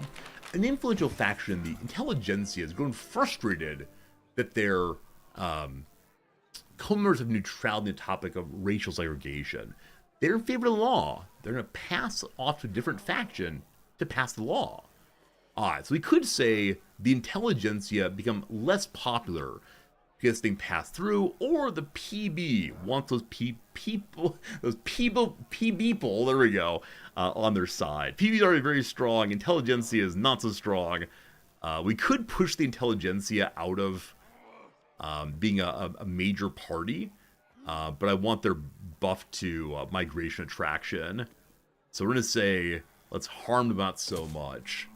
Jimmy asks, how is it the case that my balance is not in debt? So Jimmy, it's the case that I'm not currently constructing myself. I'm letting the private industry do the building they believe is necessary, and they pay me for using the construction apparatus. I sure would like to build myself, but the economy is not strong enough to allow the level of construction I want. We're trying to get there in fits and starts, bit by bit by bit. The Steam Donkey will help us to rip up the north of Sweden more effectively and get ourselves even more basic resources. So, in-ray prices. Yeah, clothes and tools, clothes and tools, clothes and tools. The ever ongoing issues. I thought I had... We do have both clothes and tools currently listed. We also have sulfur needed for making more and better paper, I believe. So I want this run until we're... Gosh, I don't know. Who around me likes me? I think it's time to finally cash in on the take my debt, please. So, yeah, the big powers, Belgium and the two Sicilies are with me right now. Two Sicilies. I don't know how strong your economy is. They'd like me to take on their debt. So I assume that they have some debt. How much? I'm not sure how much it is. Yeah, it's just under 1 million. I don't want that right now. Hey, Livid Soda. Lurking Digwood ended up here. Welcome to the stream. Digwood rated us. I hope you're doing well today, Livid. I'm Resorty. We play a lot of strategy games here. I yammer on about this and that. If you got any questions, let me know. It's a lovely thing being here for sure. Or a lovely thing having you here, rather.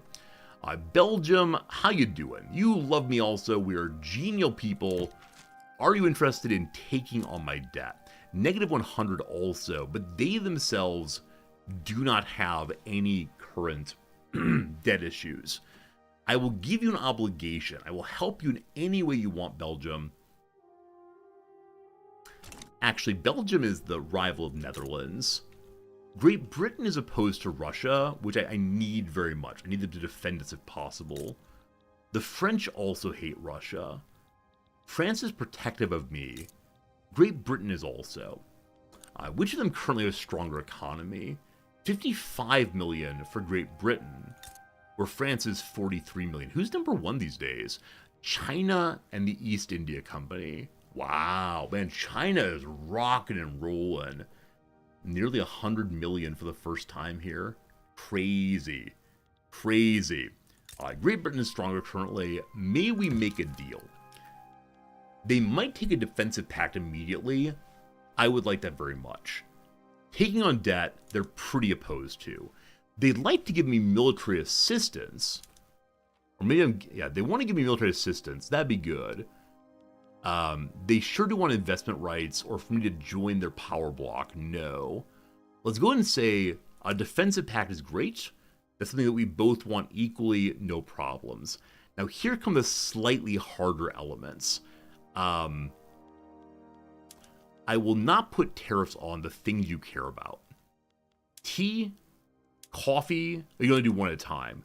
No tea tariffs. Fine. Iron tariffs I kind of need, because I'm the number 5 producer worldwide. We'll see. Hardwood is not super important right now, but I'll add it in. No tariffs also on what else? What else you want? Coffee and tobacco, all good. Wait, are these plus 10 stacking? They are stacking. We're still negative 91 though. My goodness. Slow going on this. So economic trade here can get quite powerful. You went to see a reshowing Into the Spider-Verse. That's awesome. I hope it went well for you. I hope you enjoyed yourself. It's not changing. It's not changing. Oh! You can only have plus 20 via no tariffs. That's strange. That's strange. I don't like that at all. Is Into the Spider-Verse worth seeing? Like, is it one that I should get on in a hurry? Okay, we're just gonna do no tea, no coffee. If we can only get plus 20 for that. And then... no subventions I can do also. This is the attempt to not make my things cost more on the open market. So, coffee, we don't care about. I don't make coffee at all. 81. I'm not sure we're going to get there. I'll give you something major. So, no subventions also on coffee, not an issue. Already though, on tobacco, fine. Negative 71. Is that as far as I can go right now? I don't really watch superhero movies at all. It's not my kind of thing, but I do wonder if Into the Spider-Verse see. And the primary reason, friends, where I'm thinking about maybe I should watch Into the Spider-Verse and other Spider-Man things is not the next series, but the one after, in a game I love, is going to be releasing a Spider-Man extended universe. Magic the Gathering is releasing an extended universe Spider-Man set. And when I first hear about it, I say, don't really care. But could I make myself care about Spider-Man enough to want to buy those? I don't know. The obligation is plus 30. We're still negative 41. Oh, Victoria. Oh, Victoria. Is there anything that you would like to give me? I don't think so. I'm not getting the treaty port, certainly. Do you want a monopoly on something? No, I can't give my building over to them. I think we may be done, team. If I give them investment rights, they're going to take all of my nice things I can't build on yet. I'll send you something you want. You want meat and fish. I got a lot of extra meat right now. That's plus 1, unfortunately, for me. That's not much. How about fish? They want fish so much. They want fish enough it's good. 45% chance of them accepting. We're so close. I'm sending them so much fish. So much meat. 45. Is there... I can send them money per week. I realize that we're currently in a bad space economically. Wait, what am I trying to get out of the British? Oh, they take on my debt. So for 5 years, I send them 2,000 money.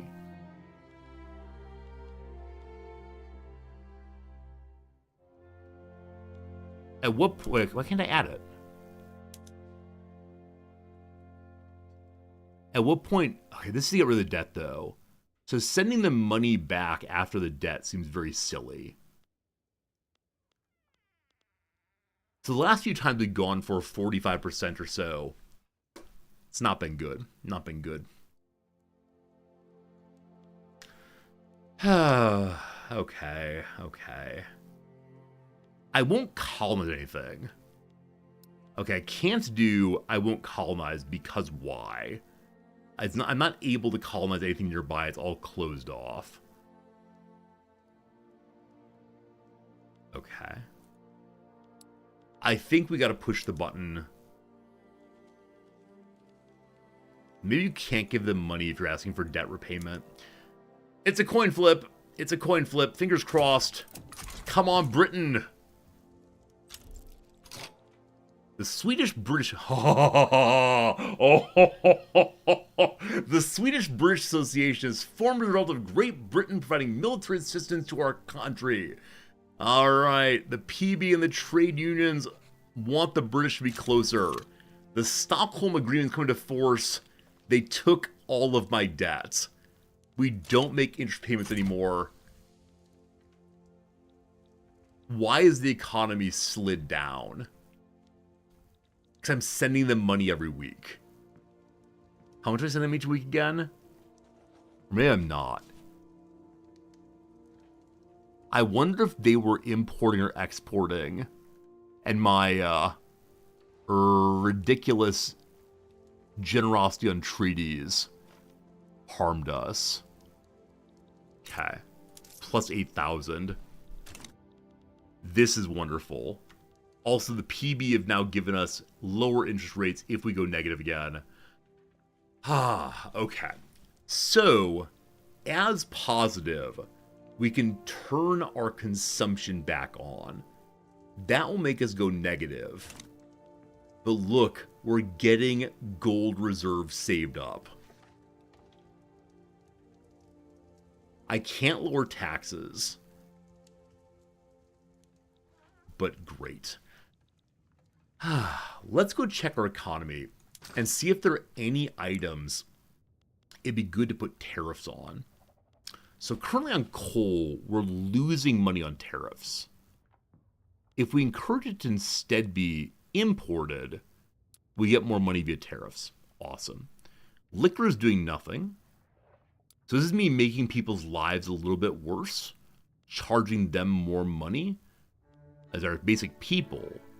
You might be aware that tariffs come out of the consumer's wallet. And I might be a monster. Hey, how's it going, Bright? Good seeing ya. Hope y'all are good over on the old YouTube. Alright, Sweden wants more fish. Did I spike the price of fish for the poor folks? I did. That's easily remedied though, no problems at all. Plus 13,000. Hey! My face hurts from smiling so hard on this one. That's coming together very nicely. Alright, so we need fish because I gave all the fish to the British. The Brit fish. Something like that. Yes, fish way too expensive. I need to double our fish production to make the British happy. Not good. Not good. This is easy build though. So rural areas. Bring me fisheries.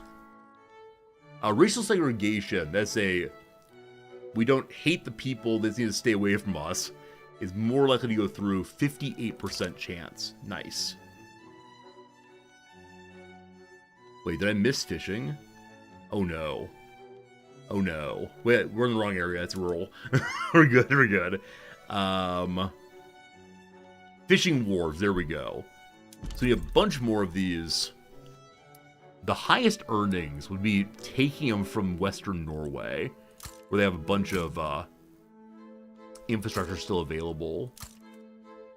And then down here, when my economy crashes and the deal expires, why would it? Crazy. They took my debt.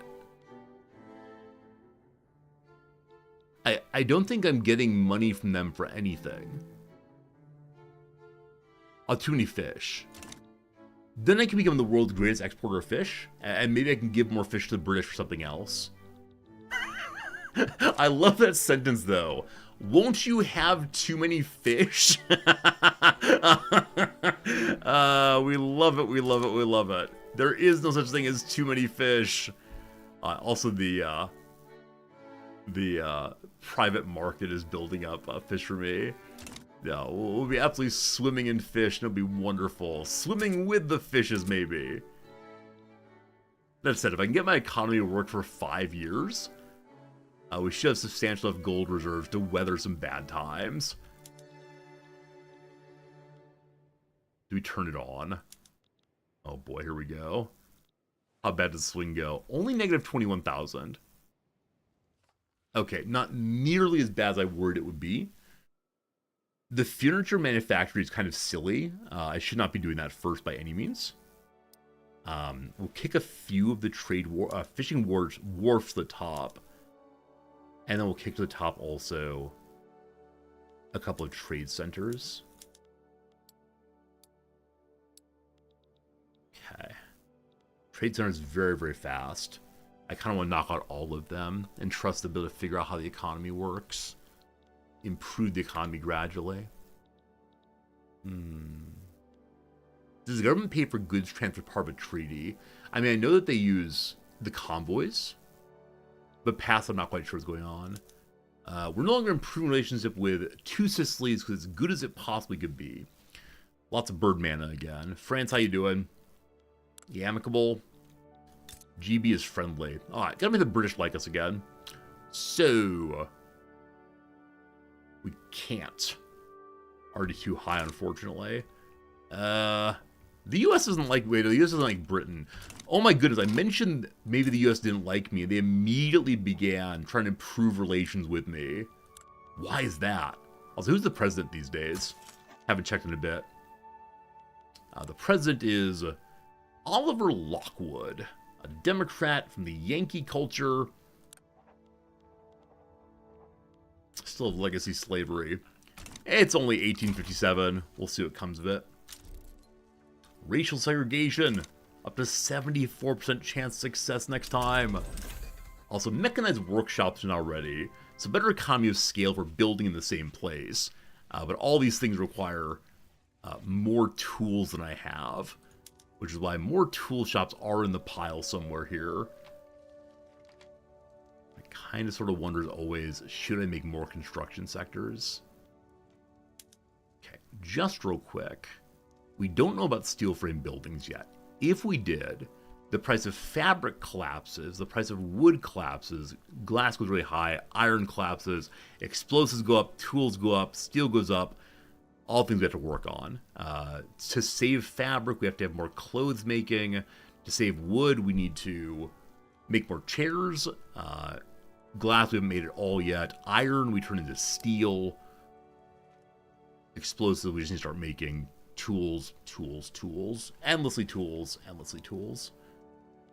Yeah, I think any game in which you're attempting to be a manufacturing nation, you gotta push tools early. If you don't, it leads to such troubles. Alright, our credit has begun once more.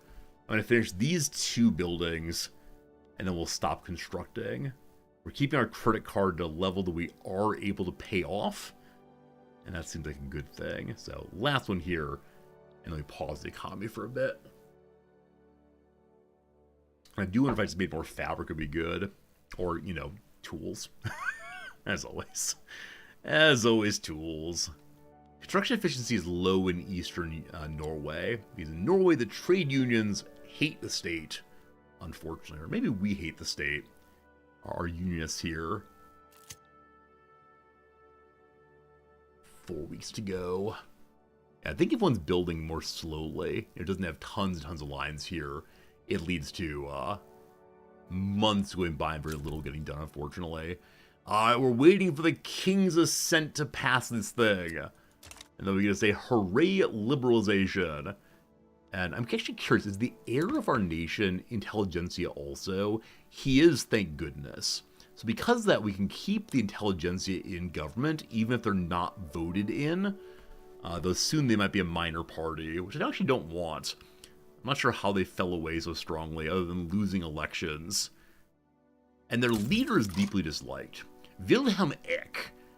He's a radical... I think I want to exile him. They're part of the government, though I can't. Oh, no. We're stuck with a bad leader for the intelligentsia. And the bad leader for the intelligentsia is making them very unpopular. They're going to lose their prestige, unfortunately. Soldiers want to open their canned food. Oh, no. We can spend some money to teach them about can openers. That's good. Can openers, let's go, let's go, let's go. A battle's happening in the German states again. Prussia is doing what? Prussia is trying to make a protectorate of Saxe-Coburg-Gotha. Trying to bring the German states in bit by bit. Don't worry, it's for your own good.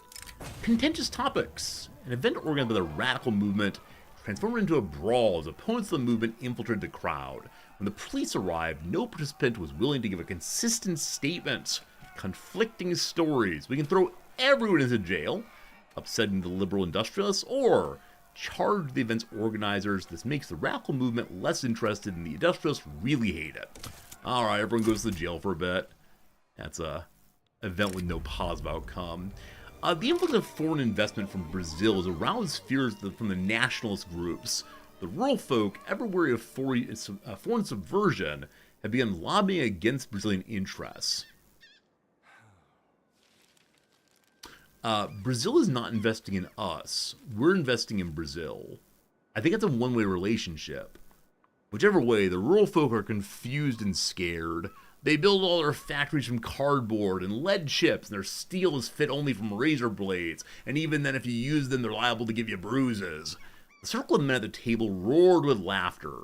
The man with the red cravat gave a knowing wink and continued his pitch. If we let him buy up our land, there'll be a Brazilian spy in every dormitory within a year. I know them well. I spent a month in Rio de Janeiro, you know. What is to be done? Anti-country lobby against Brazil, or I call them all children. So the rural folk dislike that I spoke against their xenophobia. We lose 1 point. That's fine. That's fine. The rural folk are largely with me, and the anti-Brazilian league formed anyway. Very well, very well, very well. Alright, so we have anti-Russian league, an anti-Dutch league, a Swedish-British association, anti-Brazil league, etc. People want us to be involved with the Prussians.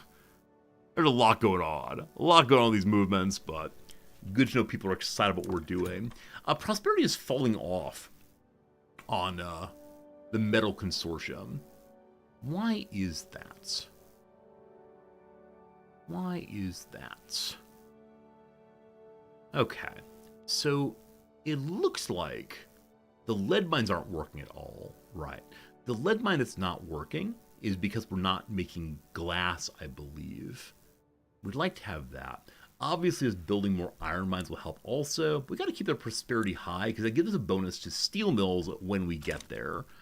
Soon, soon, soon, I'm sure. Tools, tools, tools. Okay. Need fabric, need. I'm hoping the trade center we're building are all becoming economically viable. Anytime we build one, we want to go check and see how it's doing. Check the building page then. It's a development building. And the trade centers, all right, one of them at least is non-viable. They can't find workers yet, unfortunately. Possibly because the price of merchant marinas is too cheap. Actually, that's fine. So cheap inputs are good for them. Why can't they find workers? The laborers on the livestock ranches, there are 29,000 of them. They could be clerks. They're not willing to work for the current wages, though. It is the case that people would prefer to work on livestock ranches than to become clerks. They need higher wages, they say. And so, we're going to try again next time and see what happens. We need more job competition. Gotta import more people or find a way to have fewer jobs. Either way. This area right here is being troublesome. Right here. What's your population? It's going down, unfortunately. They have 56,000 job seekers, but I guess just not for the jobs that are available. That's crazy. There are a ton of job seekers. Maybe there's too many open jobs right now. But there are a ton of places that need workers. And there's not any up there right now. So hopefully they find their work eventually. So like textile mills here. Okay, that's strange. There's some kind of bug here. Where it's showing the full money, but it's not showing the full employment. I think that might be a new bug.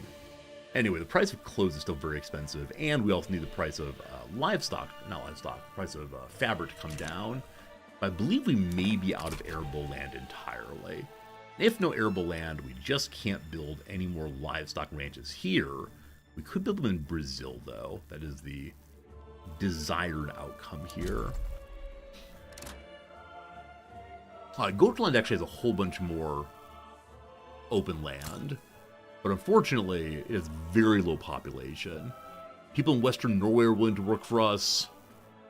Gotland rather has a whole bunch of infrastructure, but no arable land at all. Yeah, Sao Paulo could take a ton, absolute ton of building, but they do not have any infrastructure right now. Alright, gotta get more livestock ranches going. Which means I kind of just want to build and build and build and then convince the British to take my loans on again. At some point, we must have an economy that functions on its own. We're losing 5,000 in subsidies right now. A glassworks? Why am I currently subsidizing a glassworks, I wonder? Is it possible no one's buying glass right now? And so they're struggling? Yeah, price of glass is very, very low. I think glass can be consumed by grocery buildings. Is that true? Incidentally, friends, we now have racial segregation. I swear it's a good thing. Foreign cultures of different heritage are discriminated against, but anyone who looks like us, even if they don't speak our language, is good. So at this point, the only people being discriminated against are, I apologize, Jewish people. We're working on it. We're gonna fix it. It's better. Don't let the better be the enemy of the good. That's what I got for you today. Okay, we can go leaded glass. At least consume some lead. But we still don't need glass for anything right now. I know, I'm sorry. I don't mean to be suggesting that it is good to treat anyone poorly. I don't mean to say that we should be terrible racists. It's just, it's better. Fernandez, did I make you alt-tab out of your game to type in they're not like this? If so, well done, you are correct. We had no lead for a moment there. The lack of lead was because the lead mines hadn't turned on yet, because no one was using lead. Now that we have more of it, and that's good. I'd like to fix the standard of living over in Scania here. Or Gotland, rather. I believe I said that the population should be improving, and indeed it is. We just need a bunch of people there. And so we're telling everyone the grass is greener, which should allow more and more people in. Two Sicilies want to like me more. I want to like them more. I don't know why. They're far away, but they want to be friends. I like that. Sweden, the friendliest nation on Earth. That's what we're going for this time. Just don't stand too close, thank you, and we don't need to talk. We know we're all cool, and that's fine. There's a law involving migration. I'd like to get more people to my nation, kind of. Unfortunately, nobody in government wants open borders. So we have this neutral position in which what? Only people of cultures and religions not discriminated against may migrate in or out of the country. Well.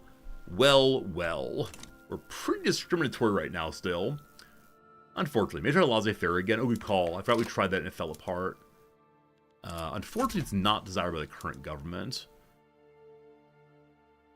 Yeah, the industrialists sure do want it. But the current government is fully opposed, unfortunately. Because we have the king can force the government to do whatever he wants it to be. Oh, I forgot. I ignored an election. Alright.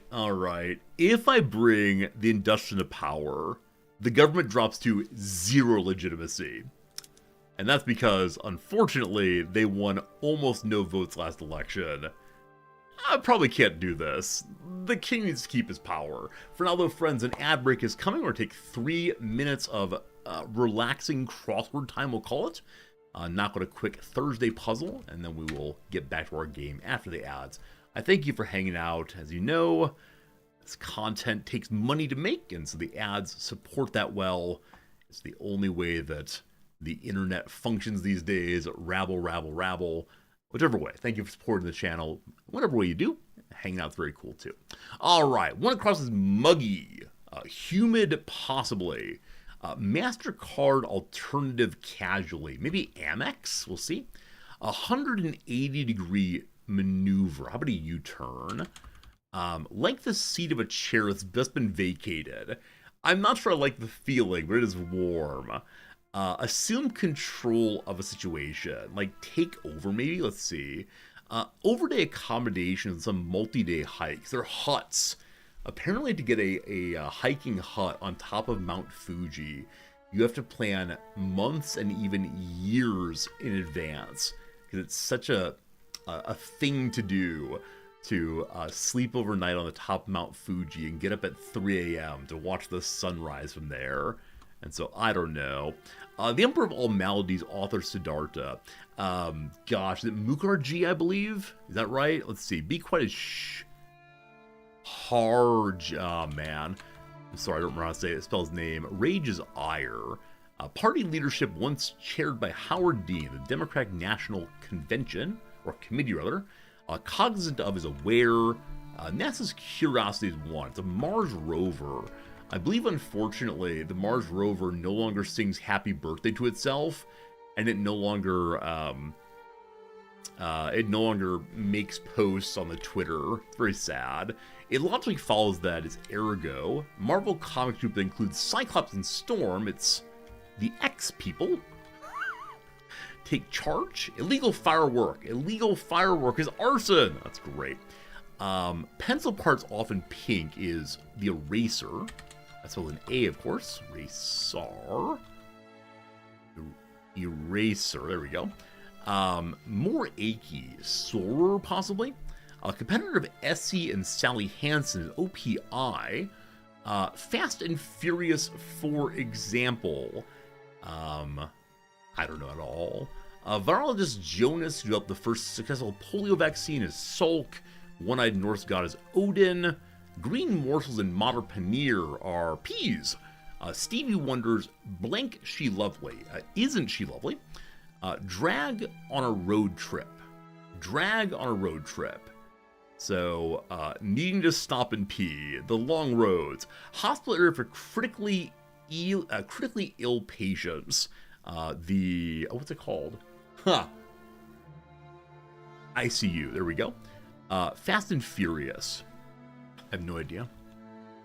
Fibs and falsehoods are lies. Blank liner. A ship is an ocean liner. Knee part whose first letter is silent. The Knie. German sausage is a worst. Okay, here we go there. Emperor Maldives is Mukherjee. I'm really sure. Oh, I see. Fast and Furious are adjectives. There we go. Oh, something's wrong. Something's wrong. What's wrong? What's wrong? What's wrong? Eraser? Eraser? Sorry. Eraser. There we go. There we go. There's your Thursday puzzle. Check, check, check. All good, all fun. Mukherjee. Yeah, spelling there's me I'm not familiar with, unfortunately. Fairness, thank you for changing the what is command. Thank you for doing it very well. Fairness, I'm glad I made you a mod. So the what is command now says, this is Crusade Victoria 3. It's economy and chairs. It's free this weekend. Check it out here. Fairness, thank you for making the bot commands correct. As you know, I've been very negligent about ever making the bot commands work, right? So thank you much. Alright, we're back to our game for our hour. I thought about trying to force someone into government who wants laissez-faire. It'd be very useful for us, but at this point, it's just not going to be done. So I got to find a way to make the industrialists more popular and powerful. And I don't see it happening right now. The bot commands are always up to date. I only change them when the channel's sponsored, I'm pretty sure. If a channel's sponsored, I say, okay, we need to have da-da-da-da. About that, that's pretty bad. How is trade working in Stockholm? How do we see this? It's buildings, development, trade centers, click, Svealand, yes. They're using all they possibly can, the capital. They want even more. Yeah. So I guess building these in the capital is a pretty good idea. We can go from regular trading to bulk trading. It consumes more merchant marine. At this point, the price of merchant marine is finally not too cheap. That's great. Okay. We need to build more of you, definitely. But we also probably need to build more ports, or we can finally check and see, are the ports productive? Because a real possibility I've finally healed the ports from their earlier maladies. That's right. Maladies, I say. Ports are here. Hey, the ports have no money. Good! Okay, they're still showing the price of Merchant Marine is lower than it ought to be.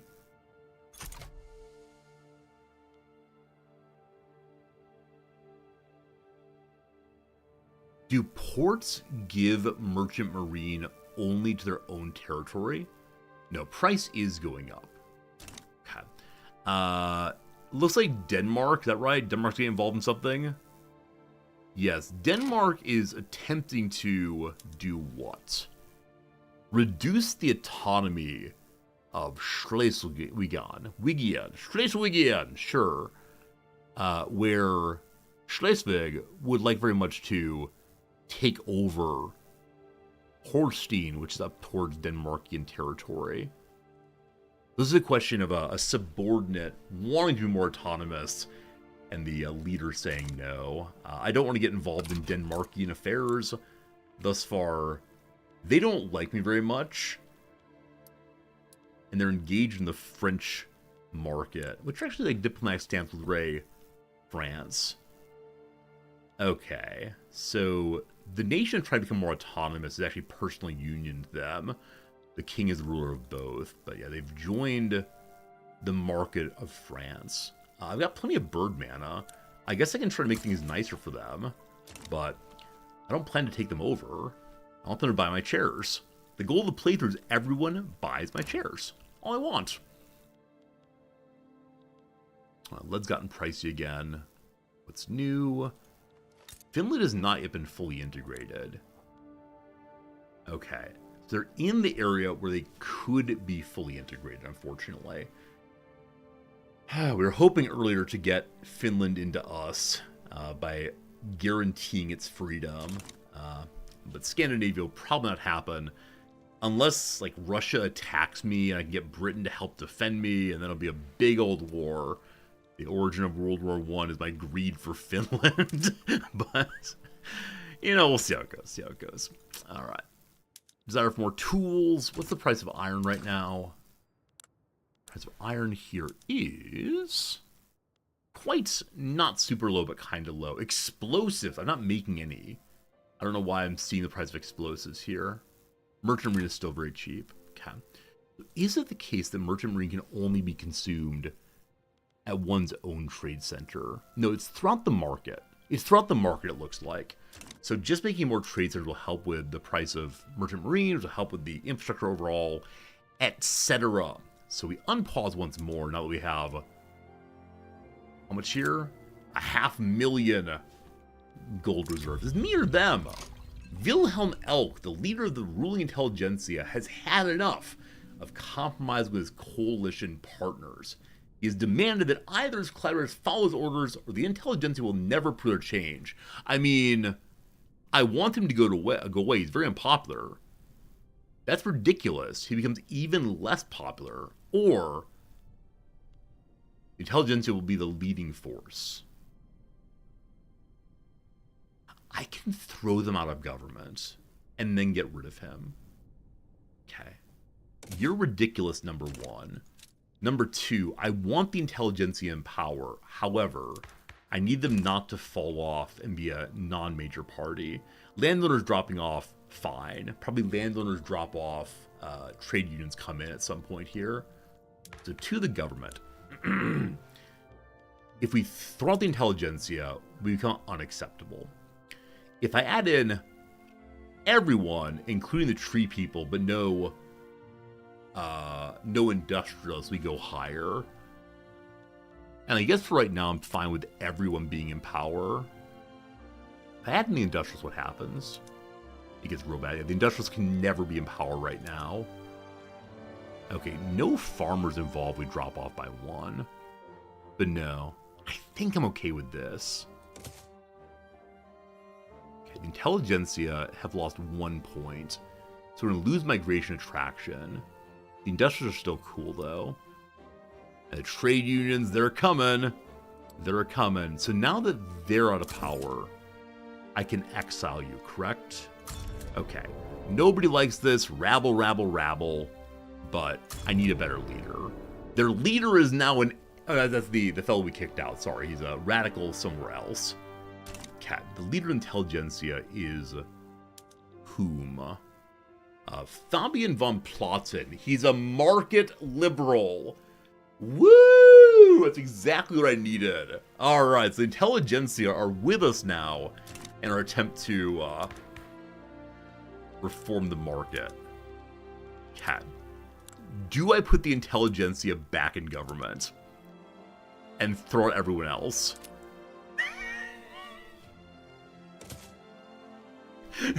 Did I just change the government twice in 2 days? I believe I did. And so now, how about some laissez-faire? That is such a gamey move. This is the gamiest thing I've ever done in this game. Oh my goodness. Now, it makes sense. Like, you can imagine the king threatening someone. Right? You can imagine the king saying, either you support this or out you go. But I threw them out of government so I could fire their leader, or exile the leader, so I can put them back into government with a better leader. Pure scam. Now, it's not clear anybody really wants this thing. The rural folk in power do not want it, but we're working on it. City of Plenty! The people in Scania are very happy. I make things nice for you for the next 10 years. Upper strata are quite affluent, as you see. They want better chairs. They want fancier trains. They also want nicer city centers. Is that typical for European parliamentary systems? Twice in one day, I'm not sure about. Like, definitely the party's changing because they can't form a government, yes. But I'm less sure about, you know, throwing them out to put them back in with a different leader in the same day. Usually there's an election of some sort, but otherwise no. The petite bourgeoisie support the Lantabana party. They want to support the Swedish-British Association. Yeah, I'm totally cool with that. So the church joins my desire to have better relationship with Britain. We're all over that. Eventually an alliance, hopefully. There's a conquer state movement going on now in northern Germany. I don't see the exact war playing out. Let's see here. Denmark, there it is. So the war in Denmark is fired, with Austria supporting the non-Denmark side. So Austria is going to try to take part of Denmark's protectorate into itself right now. There you go. Pharaoh, thank you. I appreciate it very much. It's great. Alright, the labor movement online. Okay. May I bring in someone to agitate for what I need right now? The liberal movement. What is the picture of laissez-faire? Those who would come are either reactionaries, which we don't want, liberals, royalists. This man's beard. Arik Anger. I want to bring him along just for that. The liberal movement currently wants what? Okay, they appear not to care about economy. Is that true? Yeah, they seem not to care about the economy at all. Which surprises me. Part of liberalism is not having state regulation. Or maybe it's just neoliberalism. Rabble, 1990s conversation here. The other movements are positivists. I think they don't care either, unfortunately. They hate landed voting. We're working on it eventually. The royalists don't care either. The nihilists don't care about anything. They want a socialism with atheism. You dirty, dirty nihilists. Okay, I think no one can come and help us right now with what we want. Knowledge of quinine is spreading up here. That's great. It looks like the price of tools still quite high. Never mind. We need weapons. I've yet to upgrade my military still. I should probably go through my building to see what, if any, modifications I can make would really help the economy. So the military going up doesn't matter. Naval base going up makes the price of mana wars very, very inexpensive. Probably not great right now. Dynam. Vietnam, such as it is trying to make things nice with me. Why? Why do you care about me? I don't mean to be rude, but why on earth do you care even a little bit about me, my friends? Okay, I'm going to attempt to use some more paper in some of my filing cabinets here to get more bureaucracy going. It's good for now. If I push one more forward, price about the same actually. So no crazy changes there. University, we can go to philosophy department and consume more paper. Only 3 universities, not nearly enough. Port upgrade, we can't do yet. Ports are really struggling this playthrough. I'm just not sure why that is. Other than the price of, I mean, this looks like it should go. The prices are reasonable on both sides. But no income. Why? Hey, Infinite Drek, welcome back to the East Coast. Hopefully your mission to the West Coast and to Texas then went well. Saw so much of the country all at once. Okay, we're going to bulk trading. Scania apparently doesn't like that. But it'll heal as time goes by. The mystery of the economy. 2 sisters like me also. Yeah, why does Vietnam want to be my friend? Hello.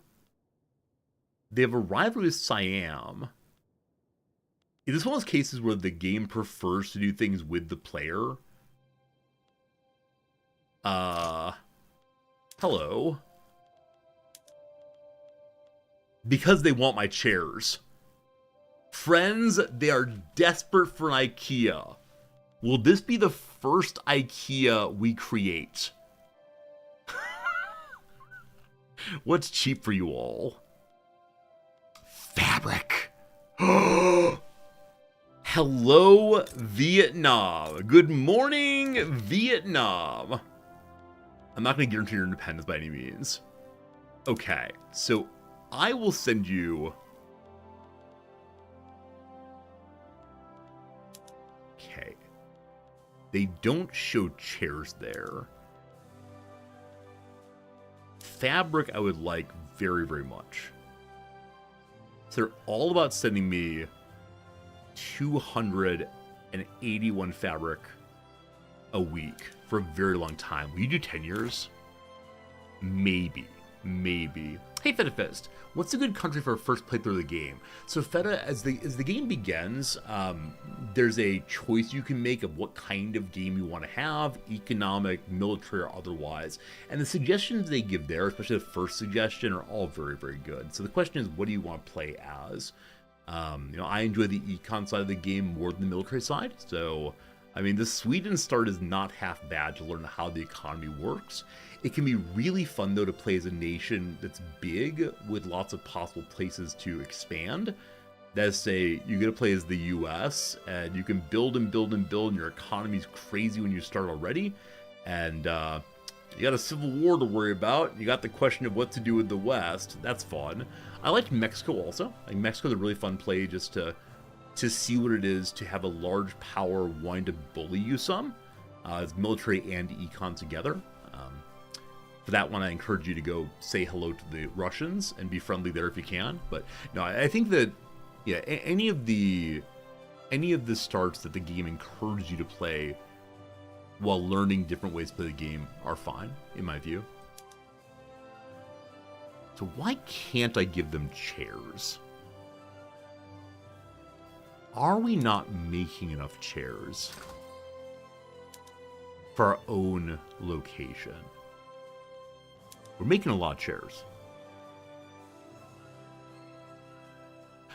That's exactly it. We're not making enough chairs to send me out. Okay, Vietnam. Let's make nice. I will not defend you, but I will take all of your fabric. That's great. Can I make a trade agreement? I'm working on it. But I can't send them chairs yet. They want chairs.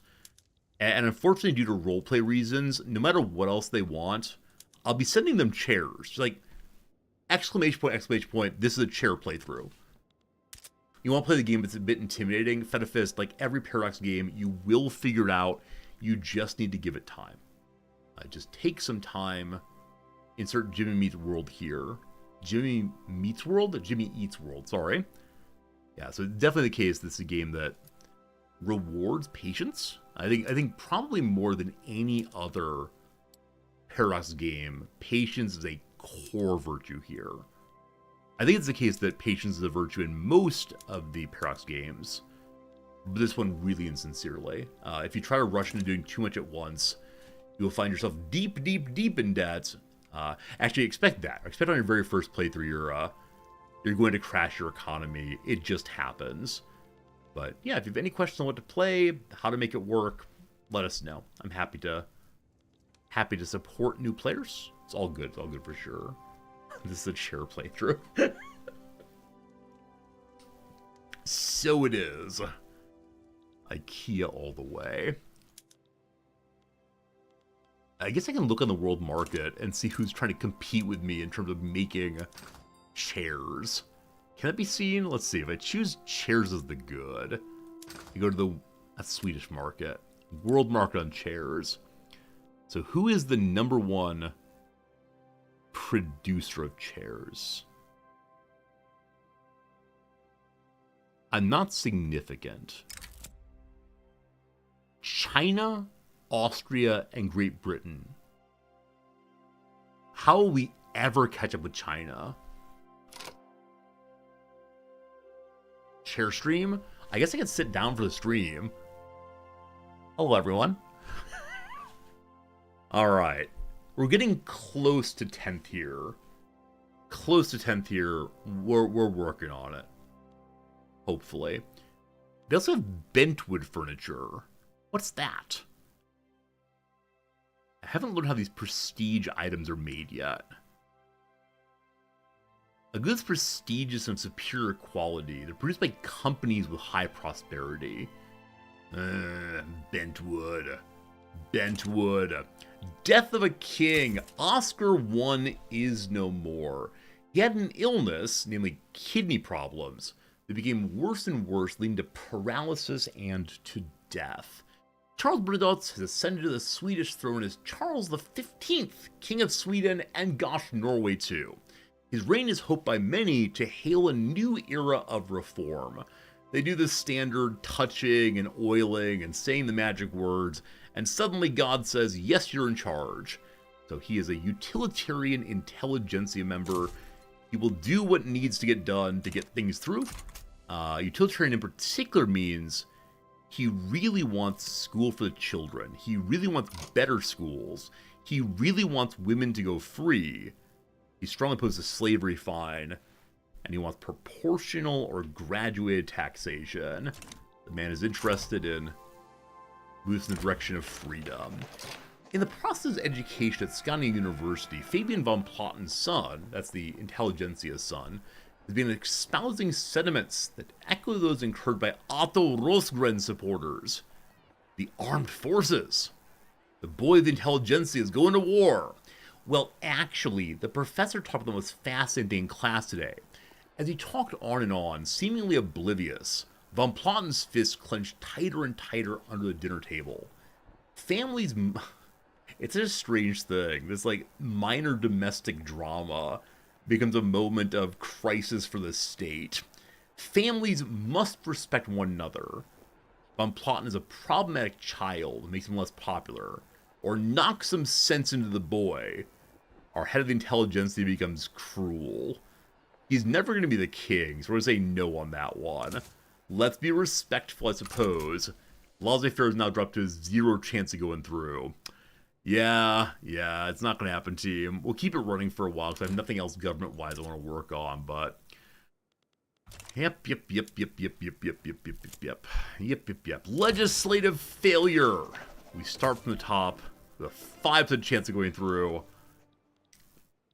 It's not going to work, unfortunately. Not going to work. Okay, so we're getting more tooling workshops going. That should increase the price of iron, I believe. Which is no longer a good thing. We'll have more tools, though. We can use those additional tools to begin producing even more iron. And that will make me very, very happy. We'll see. I think the game is lagging my stream a little bit. I'm going to turn on the quality just slightly if I can. What would help with making the game shader quality? You go to media. I had to restart the game. That's too bad. I just don't like when the stream is lagging, unfortunately. Match objects, medium quality. Bloom. Harold Bloom in my stream? Okay, I'm going to go and restart the game real quick, just so that we, some settings. I'll see if these settings make the game not lag so much. We won't need to restart then. It feels a little more responsive already. But unfortunately, when the game lags the stream, I also move around strangely, and I can't deal with that. Gaming Spy, is very good seeing you. Thanks for hanging out with us today.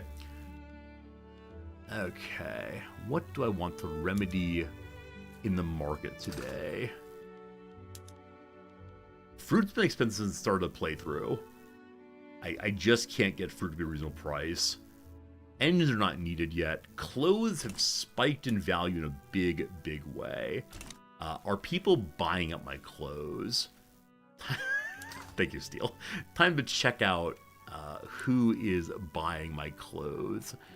So currently, the good people of France and the Piedmonts are buying them.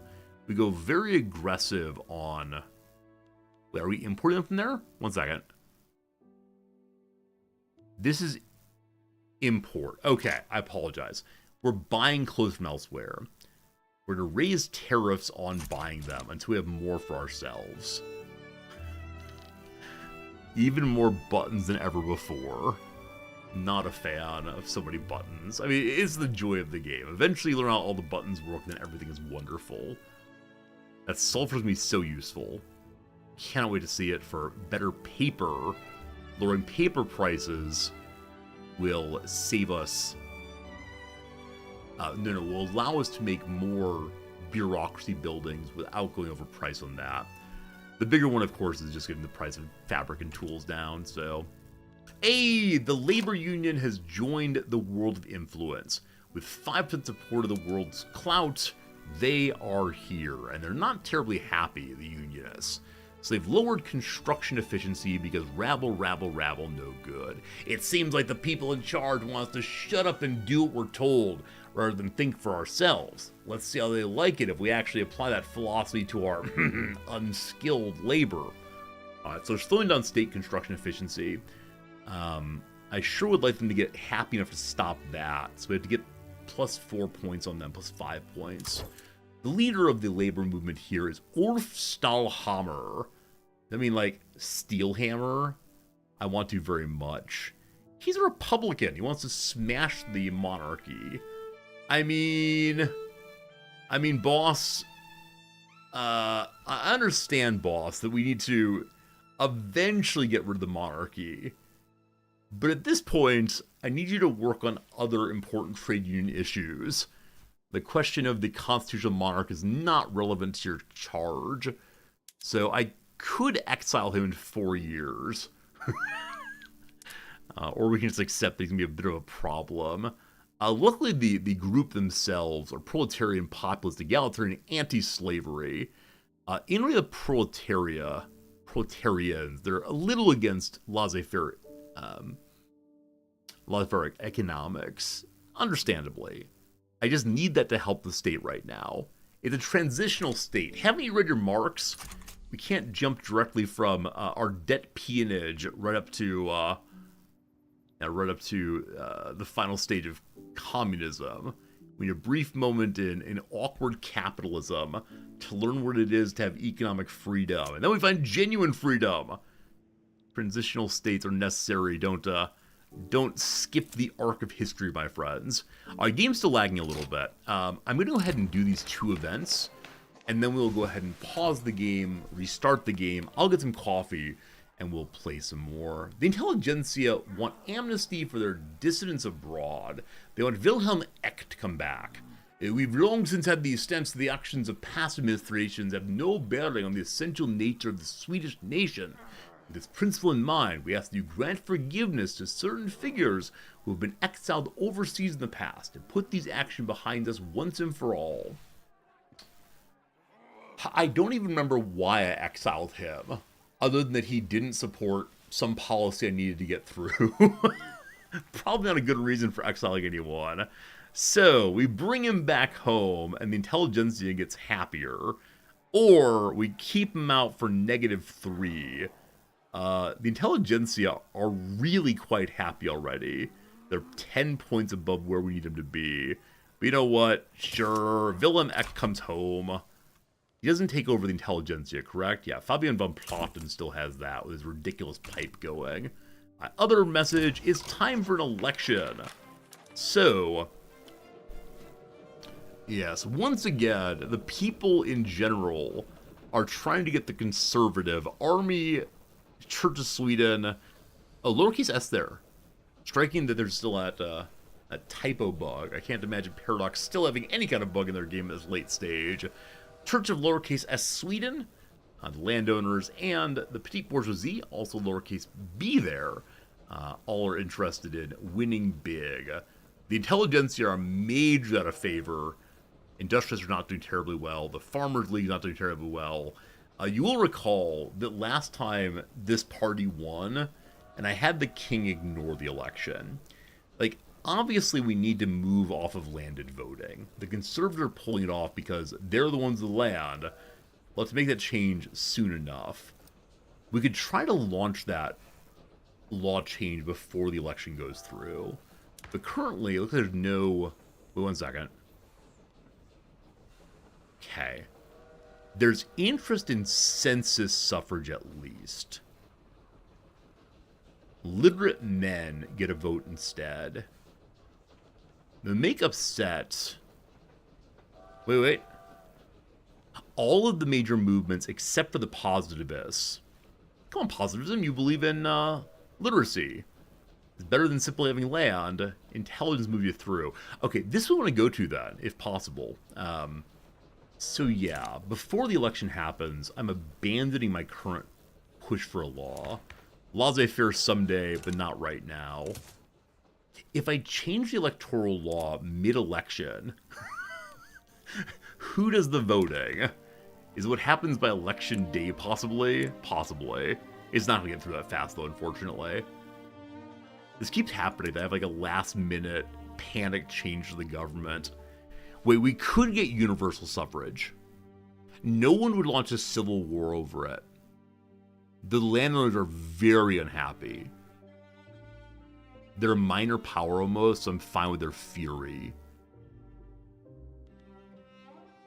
Okay.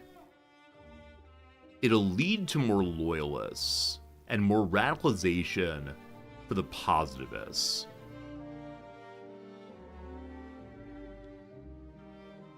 It's more likely to get census forward. Avoiding the great leap forward, only a minor leap forward here. Okay, unfortunately, the landowners are now really angry and aren't paying their taxes. The trade unionists, though, have started working more effectively on construction and are also manufacturing more fully. That's wonderful. Unfortunate landowners, but their time is the past, unfortunately. Simon Wahlberg intends to travel across the counties by train to campaign for his party. Good job, we can say. The railway gets stressed, though, or be a shame if our campaign train kept suffering delays. We don't have trains, so I'm fine with really damaging the railroad to damage the Conservative Party. The other one here is Our Great Nation. So Willem Elk has returned from exile, and he wants to give a big speech. Nationalism is often assumed an unearned superiority of one's place of birth. It's easily mistaken for something approaching the lines of patriotism, but a sharp eye can spot the difference. A sharper mind knows how to use it as leverage. Alright, so he's challenging our nationalism here. The people's flag is deepest red. Incidentally, Plato argues that a few things cannot be established by reason, but you need people to believe them to make a society work. Number one, why should those people get to tell me what to do? Number two, why should I care about this place right here? Nationalism is assumed an unearned superiority. Plato agrees.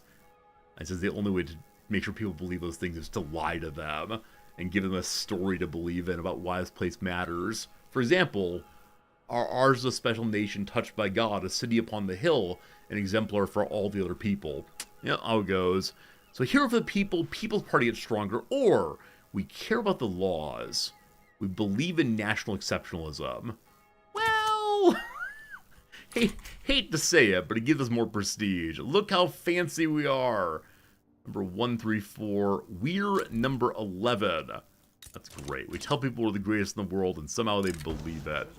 An internal investigation has shown that Lawrence Beckman, that's the leader of the Church of Sweden, has given or received many goods from the Swedish British Association.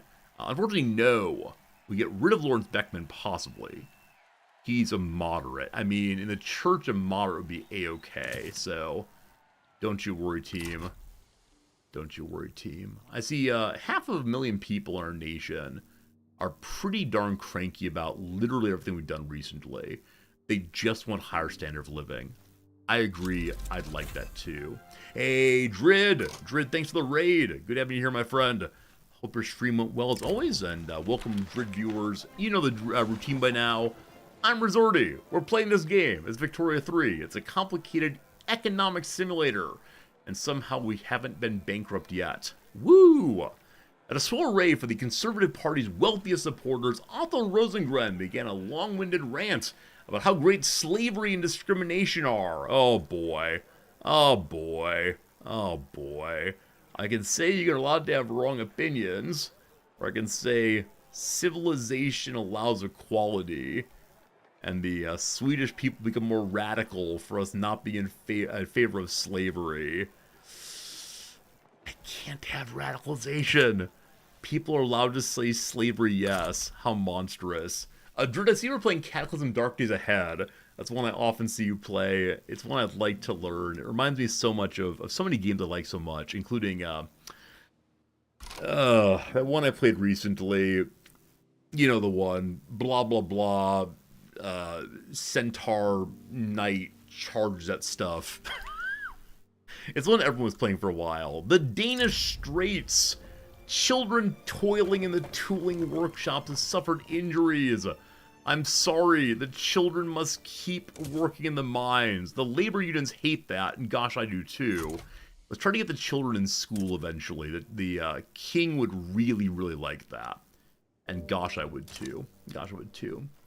Alright, team, it is the case that the stream is still lagging from the game. I need to go and restart the game in order to get us a fresh round of graphic settings. So I'll be gone for just 30 seconds or so, and then let the children get back into the mines. They can do their Minecraft, and it'll be a fun time. For now, though, I'm going to run AFK real quick while the game restarts, get some coffee, and be back to it. Eric, it's good seeing you. Hope today's good for you. There's the crossword. All right, where's my Steam thing? There it is. Incidentally, History Here, Steve. I'm very proud of you for loving this game. Always loving this game. It is a good game. We reload. As many of you know, Victoria 3 takes a moment to load, as many of the major Paradox games do. So we hang out for a moment while it loads, and I will see you in a moment with coffee in hand. I realized just now that I can go and run the ad break about 20 minutes early. I think that's a good idea. So I'll be gone for just a moment. An ad will run. It's no big deal. I'll see you in a moment, folks. Thanks for being here, sincerely.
I apologize for being gone.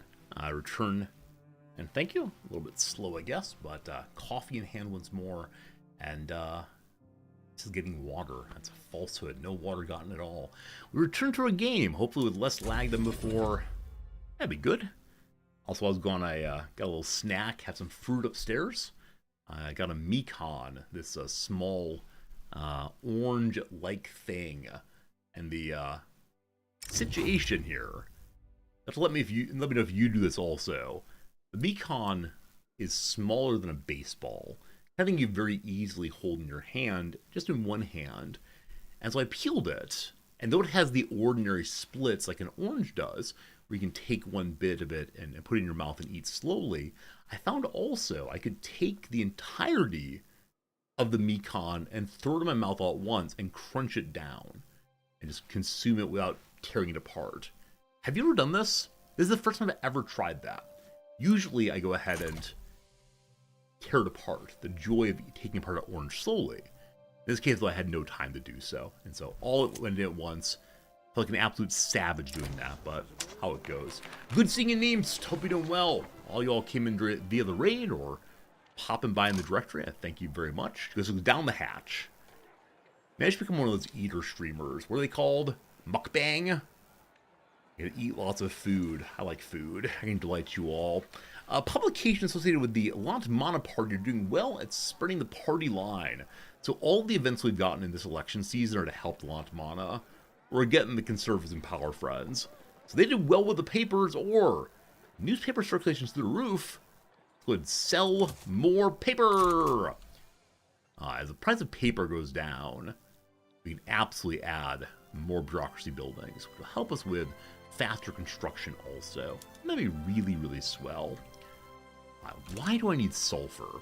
There was some... It's again paper, correct? It is paper that wants sulfur. There we go. There we go. They're all on sulfite production now. If we go away from that, the price of sulfur collapses. So, we're building more paper mills that'll keep going. If we move to water tube boilers, the price of coal goes up. It's already pretty high. We'll go and check our coal mines. Have I upgraded their tech yet, as far as I can go? I have not given them nitroglycerin yet. If we do this, the price of explosives goes wildly high. So we must produce additional coal mines if we can. Unfortunately, we're doing it overseas if so. Cause to lose money in the process because tools, far too expensive. Is Chess killing the stream just should I become a mukbang streamer? Hey, I'm always looking for how to make a better stream. Any suggestions you got on how to improve the stream, let me know. I will get to it right away. And if it involves me sitting here and eating huge amounts of food, barely able to get through it all, you let me know. I just want to satisfy you all. We don't have the Steam Donkey yet. I really need the Steam Donkey. Coal's me a problem. More CK3. I think it would delight only one viewer, unfortunately. Huh. I need to import coal, I think is the fact of it. So how do I do that? I'll look at the world market in a moment. The Farmers League is being a popular campaign focused on desired preservation of rural values in the age of rapid and frightening change. I'm sorry, it is necessary that I do not have the farm people holding us back. Huh. So Sweden has a lot of things it needs, but not coal. That's fine. Do mukbang while also chess streaming? If I have a blunder, I eat more food. It's not clear I actually need incentive to have more food, but I do appreciate the thought at least. Your iron mine's getting more and more. My flag changed. Thank you. My flag did change. How'd you catch that, Doomcloud? Thanks for catching that, for sure. I think it's we're a constitutional monarchy as opposed to a straight monarchy. Or possibly the new king. I'm not sure. Anyone know what this flag is? Often when you change a law, the flag changes. I think it's that we're now a constitutional monarchy as opposed to a straight-ahead monarchy. Not sure on that one, though. Not sure on that one. But Doomcloud, welcome back. Glad to see you. It was picture in picture? Yeah. Last night was a straight cross. I don't know. Fabric, fabric, fabric. Need more fabric. Moving up the livestock ranches. Once again, the Conservative Party has won. We have a law going. It's alleging in advance. The Conservative Party does not want this. So, the king says it is time to put in power the people who won the election. I don't know if that kills the currently moving law, because they are kind of opposed to it. Or will it let me go ahead and finish this law?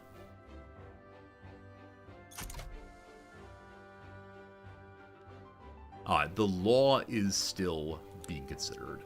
Welcome, friends, to the age of the Conservative Party. I don't know what to do with them. I don't know how best to use their interest to advance the goals of the state, but at least it makes more parties happy, and we get more tax payment, except for the landowners. We gave the landowners 4 points of happiness, happier rather. Let's see how it goes. Land, fabric, everything. So building more things in Norland will help the standard of living, I'm sure. The shipyards are working. I don't know why the shipyards are working more than before. It's the price of fabric. Alright, I think we talked about fabric previously. There weren't that many places. Oh, this is the flag of Sweden from 1844 to 1905. Topeka, thank you for that. If you're in Kansas, you're not our first Kansas viewer, but welcome on in. I'm a Midwestern guy, or I have been historically. That's really cool to see you. Yeah, I don't know if the flag changed, though. Maybe the constitutional monarchy did it. There's a way to look in the game files to learn what all of the different flags are. And it does take some work to figure them all out, but all fun. So Gulfstream land is a bunch of arable land still. I'm sure I should use it for things other than just making more and more livestock ranches. But unfortunately, I need livestock ranches, so I'm going to build as many as possible. And we might need more infrastructure then. Or do we have the grounds of good infrastructure already in Gulfstream land? Ports. Yeah, we have a number of inactive ports. So as there's need to send more things out, the trade center is fully operational already. So we're gonna need to make more of these also before we make all the livestock ranches. So move them to the top to help more things sell, to get more demand on the ports, to give people jobs, to give me infrastructure, to allow me to make the livestock ranches work. Boom, boom, boom, boom. It's like playing a little Factorio. Something like that. A campaign of banquets. Wilhelm X attendance at a bourgeois fundraising banquet in Stockholm led to an uptick in funds promoting the census suffrage. This fellow was previously kicked out of our state, and now he's here, helping us put through a better voting pattern. I can say thank you very much.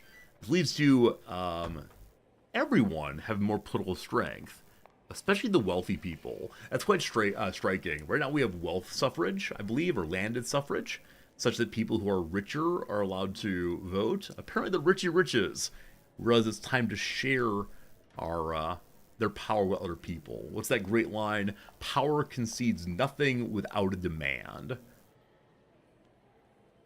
Or we can ask for even more money and make Willem Eck a grifter.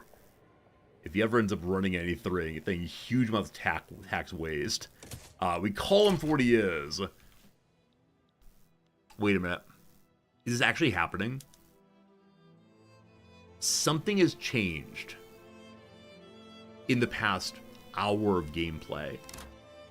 Our economy is actually beginning to function. As you see, with the construction queue running, we're only negative 7,000, where previously it was negative 20,000. And it's not the case with the interest from our national debt. The price of something must have dropped substantially. That's wonderful. That's really, really nice. Hope that continues. Infertile grounds. Finding the Swedish public and supposed political allies unreceptive, Wilhelm Eck is leaving again. We exiled him before, we invited him back, out he goes. Have a nice life, my friend. So he left to elsewhere. Apparently, that made his faction more popular. So the intelligentsia are barely still a large enough group to matter. I'm glad they are, though, because it leads to more people migrating here.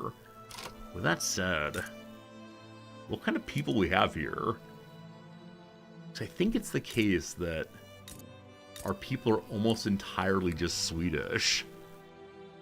I believe our immigration laws make it very difficult for any other kind of people to come to Sweden. So our migration attraction is causing, I don't know, like Swedish American people to come home. I gotta work on changing the immigration laws. Yeah, because exactly, we have 64 Ashkenazi people. It was 112 last time we looked. Got some Finns hanging out. Yeah, Sweden is still super, super racist, unfortunately. They're more the Sami in the north, but Sweden belongs to the Swedes still. Is Norway more open than we are, or is Norway about the same? Let's see. Norway's about the same. Not seeing anyone who's not from Norway right now. It is not an era of global exchange. It's an era of trying our best. Fabric. Okay. I'm going to kick up more trade centers. I believe the trade center was actually healing the national debt. I'm not certain on that, but I'm relatively sure that's the big thing we need. Because even on the imports, we get more and more and more tariffs. Standard of living is up overall. I absolutely destroyed my market in fish. I had to give the British so many fish to get them to buy off my debt. They still like me just fine. They're still totally cool with me. I give them 2,000 fish every week, I believe. So all the fish in the sea come on over here. They have a rivalry now with Austria, with France, and with Russia, rather. It's striking. So earlier, Britain and France were cool, but now somewhat less so. We have no rivals. I mean, I kind of want to rival China, because they're the people who are making the most chairs in the world. I'll need to go launch a war against their chair enrichment facilities. World War I army defense is ready to go if we want it. I'm trusting that the army of Britain will protect us if Russia attacks. We have not militarized at all at this point. I know it's kind of silly, but how it goes. Livestock ranch prices have gone down. Why? You can have barbed wire if you want it. That does what exactly? Leads to a little more production, but everything else stays the correct price. Any goals in the playthrough? It's an IKEA playthrough. We're trying very hard to have all of the chair production in the world happen here. And that's what I want most of all. The price of fertilizer dropped hard. We can use that fertilizer for additional... what? Okay, the price of meat goes down quite a bit. The meat can be used for canning, I believe. But are we currently canning anything? Yeah, the goal, though, is to hold on to Sweden, to build up the economy, and to sell more chairs than anyone else in the world. If I can do that, I'll be delighted. Sincerely delighted. We need dye. Gotta import dye, unfortunately. We'll see if that happens. Mechanized workshop. Price of fabric goes up barely. Okay. This is me improving our manufactory for furniture. We'll see how it goes. Okay. The water tube boilers do not require engines. They do require coal, though. Oh, coal. All right, pop their pray right. He prays correctly. Oh, Lord, ooh, you are so big. So absolutely huge. Gee, we're all impressed down here. Census suffrage will go through, or make the intelligentsia more popular for having a good playwright, or send it worldwide for prestige. Okay, how close am I to climbing the prestige? Cuba is more prestigious than we are? Cuba? How is Cuba more prestigious than we are? They make a whole bunch of reserve coffee. Special prestigious coffee, I see. Also, their leader is very prestigious, too. Very good, very good. Brazil's above us as well. We're investing in Brazil. We've made them more popular. Leading good producer of coffee. So coffee is doing it as of right now. Now, they can't become major powers, Cuba, because they're a colony, I believe. So how much, what percentage? 20 more prestige. So we jump up to position 8. That's not time to become a major power. And it's only for 5 years. So chance of passing is 37. I'll kick it to 47. Make sure everyone's seen this play. What's a play in favor of census suffrage called? Have a look. Read a book. If you want to vote from Shakespeare, you must quote. There we go. That's what you need. All very good. Alright, lowest standard of living these days is Norland again. What's wrong with you all? What are your issues? The price on something is far too expensive. Luxury clothes are crazy expensive. Ordinary clothes are quite pricey also. I mean, throughout the whole city they are. It's just fabric. I'm going to say it 1,000 times, I just need more fabric. So up goes livestock ranches. I think in this game more than any other I've struggled with fabric. I don't believe we can grow cotton or anything here, which would help so much. Yeah, rye is just food. We're also making a little extra booze. That's nice. Okay, maize is not really mine. Livestock ranches make clothes. And I think that's all. We got some tobacco plantations. I don't directly own them, though. The private enterprise has tobacco plantations and sugar and bananas, all the good stuff. I can have some, like, nationalized wine, I guess. Logging camps, we can push to hardwood for some of them. Okay. Because we're looking pretty good on wood, I have one of the smaller groups begin focusing. Oh, you know what? The ones in Brazil may have bonuses to hardwood production. So the ones in Para we want to put over on make hardwood. We can't, because why? It's not allowed. Do I not directly own them?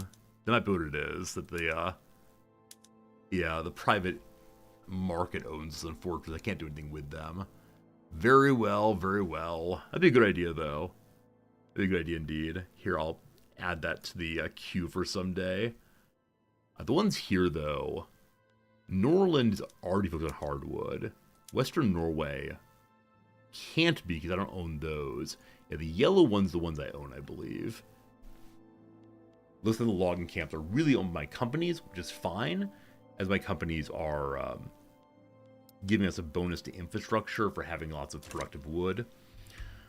Faith knows no border. The Church of Sweden wants to make things nicer for Finland through our shared faith. Absolutely. Absolutely, absolutely. Anything to make Finland like me. Oh boy. How do I increase their desire for independence? What can I actually do these days? So there's nothing I can do these days other than like go fight for them directly. I can't do that. I will fund lobbies. It's 3,000 money. I shouldn't do that. I should stop funding lobbies. Are we funding any right now? Looks like no. Looks like no. Okay, fine. Let's let Finland like as much as they can. With the attitude of the landowners toward Prussia, the landowners are considering not supporting the Prussian League. That's fine. That's fine. There's a flood in Götaland, unfortunately. That's too bad. And then, the rich and unstable political environment in Sweden has proven attractive political exiles and stateless people who congregate in the coffee houses of Stockholm. They can join us if they want to, or make a mockery of us. They can join us. 5% more prestige. Up to 146. Cuba? We're above Cuba again. Woo! Woo! All I ever want to be is ahead of Cuba in this thing. It's good stuff. They have low independence desire. They do have low independence desire in Finland. I was hoping I find a way to raise their independence desire, but as of right now, not going to happen, unfortunately. The price of fabric for a brief moment came down slightly. Alright, time to look through our tariffs again. Iron's making us no money. If I tariff its export, we get 5,000 more. Now, will that stop the export of it? Not sure. Price of fish, we're making some money. We get even more on imports. Paper, we're still importing it. Paper, we're currently exporting. I keep pushing maximum tariffs and hoping it works out. Into the very slight increases. Furniture exports. I should probably encourage the exports. More tariffs, more tariffs. Hardwood. And once we need these things, we'll have to pull it back a little bit. But right now, anything we're making we don't need. Like oil. No one's using oil yet. Luxury furniture we are exporting as well. Alright. Alright. With construction going, thanks to tariffs, the numbers go up nicely. Fatfish, you discovered me because of this game a year ago. That's awesome. I'm glad you're part of the community. I never know how people in the community find us, but I'm always glad when they do. I know for some people, they only want to watch the streamer play their favorite game, which is totally cool. And so anytime I come back around to a game like this, I know we'll see some old friends who maybe only come by for this purpose. It's Feyland. Infrastructure is just over. Just more buildings needed. The ports are functional, making money. Gotta get more of those. Also, I think it is time to go for the railway. So, who is making engines worldwide? The British are, the US is, the French are. I could try to set up a trade relationship to directly take in engines, but I'm guessing we're not competitive on the world market yet because we don't have enough demand for engines. To get engines going, we're going to have to take that next step forward, which is begin making steel locally, and we're not doing that at all. So, it is time for our first steel mill. And we'll have to see what it does to the price of steel. We'll push it forward as hard as we can. Coal is going to be the issue. And I may have to make a direct trade with someone for coal. We'll see. How are we looking on chairs now? The last time we looked, we were not making enough chairs even for ourselves. These days, we are still making too few for ourselves. We also still have too many subsistence farms. Gotta destroy those, unfortunately. No traditional ways of life allowed, unfortunately. If we have at least one steel plant working, we can then add in also at least one engine shop. And I want it to be the same place, I believe.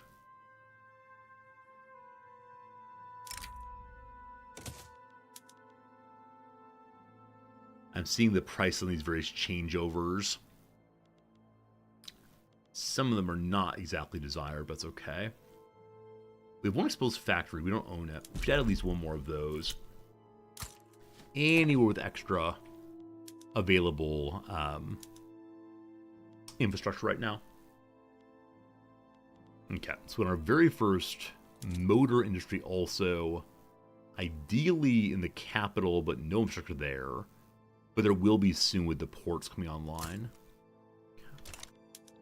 So, from the bottom of the pile, we push the ports in the capital up. And we want to get the steel mill and motor industries going, but that happens after the ports and the partially made buildings. Cool. I'm considering pushing the construction budget up again. We'll see. You have no idea what's happening. Doomclon's a complicated game. I never quite know what level of specificity I should explain in the game. But this thing here means we have no engines. And engines are needed for making the railroad go. And the railroad will help us get people and goods around more fully and easily. And blah blah, railroads are great. Unfortunately, to make engines, we either need to make our demand really, really high for them. And then pay a government subvention to import these engines. This is not good for the economy, though. It's better if we make it locally. And so to make engines, you have to have steel. And to make steel, you have to have iron and coal. We're short on coal right now, so I'm working on raising my coal demand, etc., etc. But yeah, there's a lot happening in the game. I'm glossing something, etc. That's how it goes. Alright, the students want to get involved in the business of the labor movement. In the long term, I want this. In the short term, I don't. So I could say the students may protest, labor movement grows, or I can say, do your studies, gosh darn it, making universities less effective and the professors get angry. Alright, the students will do student things. The labor movement increases in a hurry. Oh boy.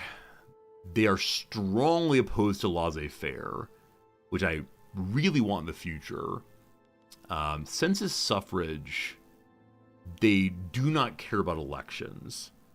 They'd love to have public health, love to have better old age subsidies, and they want graduated taxations. The more you make, the more you pay. Maybe. This game seems more complex than Factorio. So the reason this game is more complex than Factorio, in my view, is you can't always see what's happening. Right? With Factorio, you can always look close and say, okay, we don't have enough X here because of Y, and you can trace your problems backwards.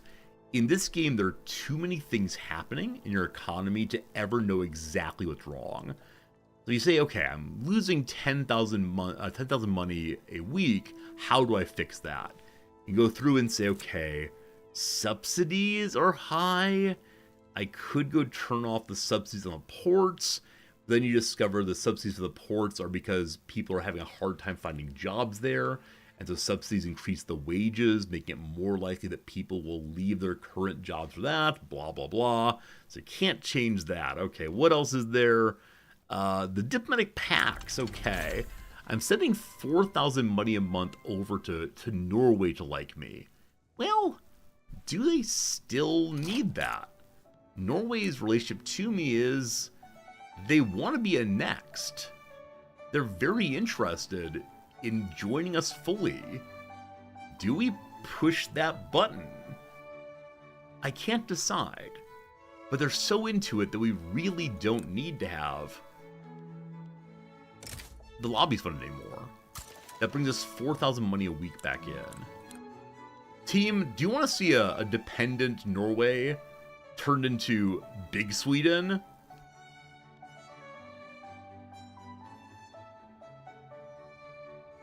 I think it's the case that we go to Big Sweden now. That gives us access to sulfur mines directly, They may have arable land in the south. I actually don't know. Wait, has increased. Wrong button. Go Big Sweden. Big Sweden good. What's the pros and cons either way? Wait, they won't accept. Wait. One moment. One moment. They don't actually want it. One moment. One moment. I'm not sure I want to fight for Big Sweden right now. So, let's see. It's possible the other nations of the world will stop this. Because you get a little bit of infamy. It's a concern that maybe you're going to take over the whole world, etc. Okay. As of right now, they will definitely not accept. Because they're not fully interested in joining us. Hey, thank you for the generous Prime sub. I don't know why it didn't pop up, but thanks for supporting the channel financially. I appreciate it a whole bunch. Help me do this thing and, live in a house and eat food and open magic cards. That's the important part. Thank you for generosity. We will get Big Sweden. I don't know. I don't know. I don't know. I don't know. I don't know. So they won't. Okay. If we wait until they're 100% interested, then that might work out. You'd rather watch chess than magic cards? I mean, I almost never open magic cards on stream. Only as a one-time April Fool's Day gag.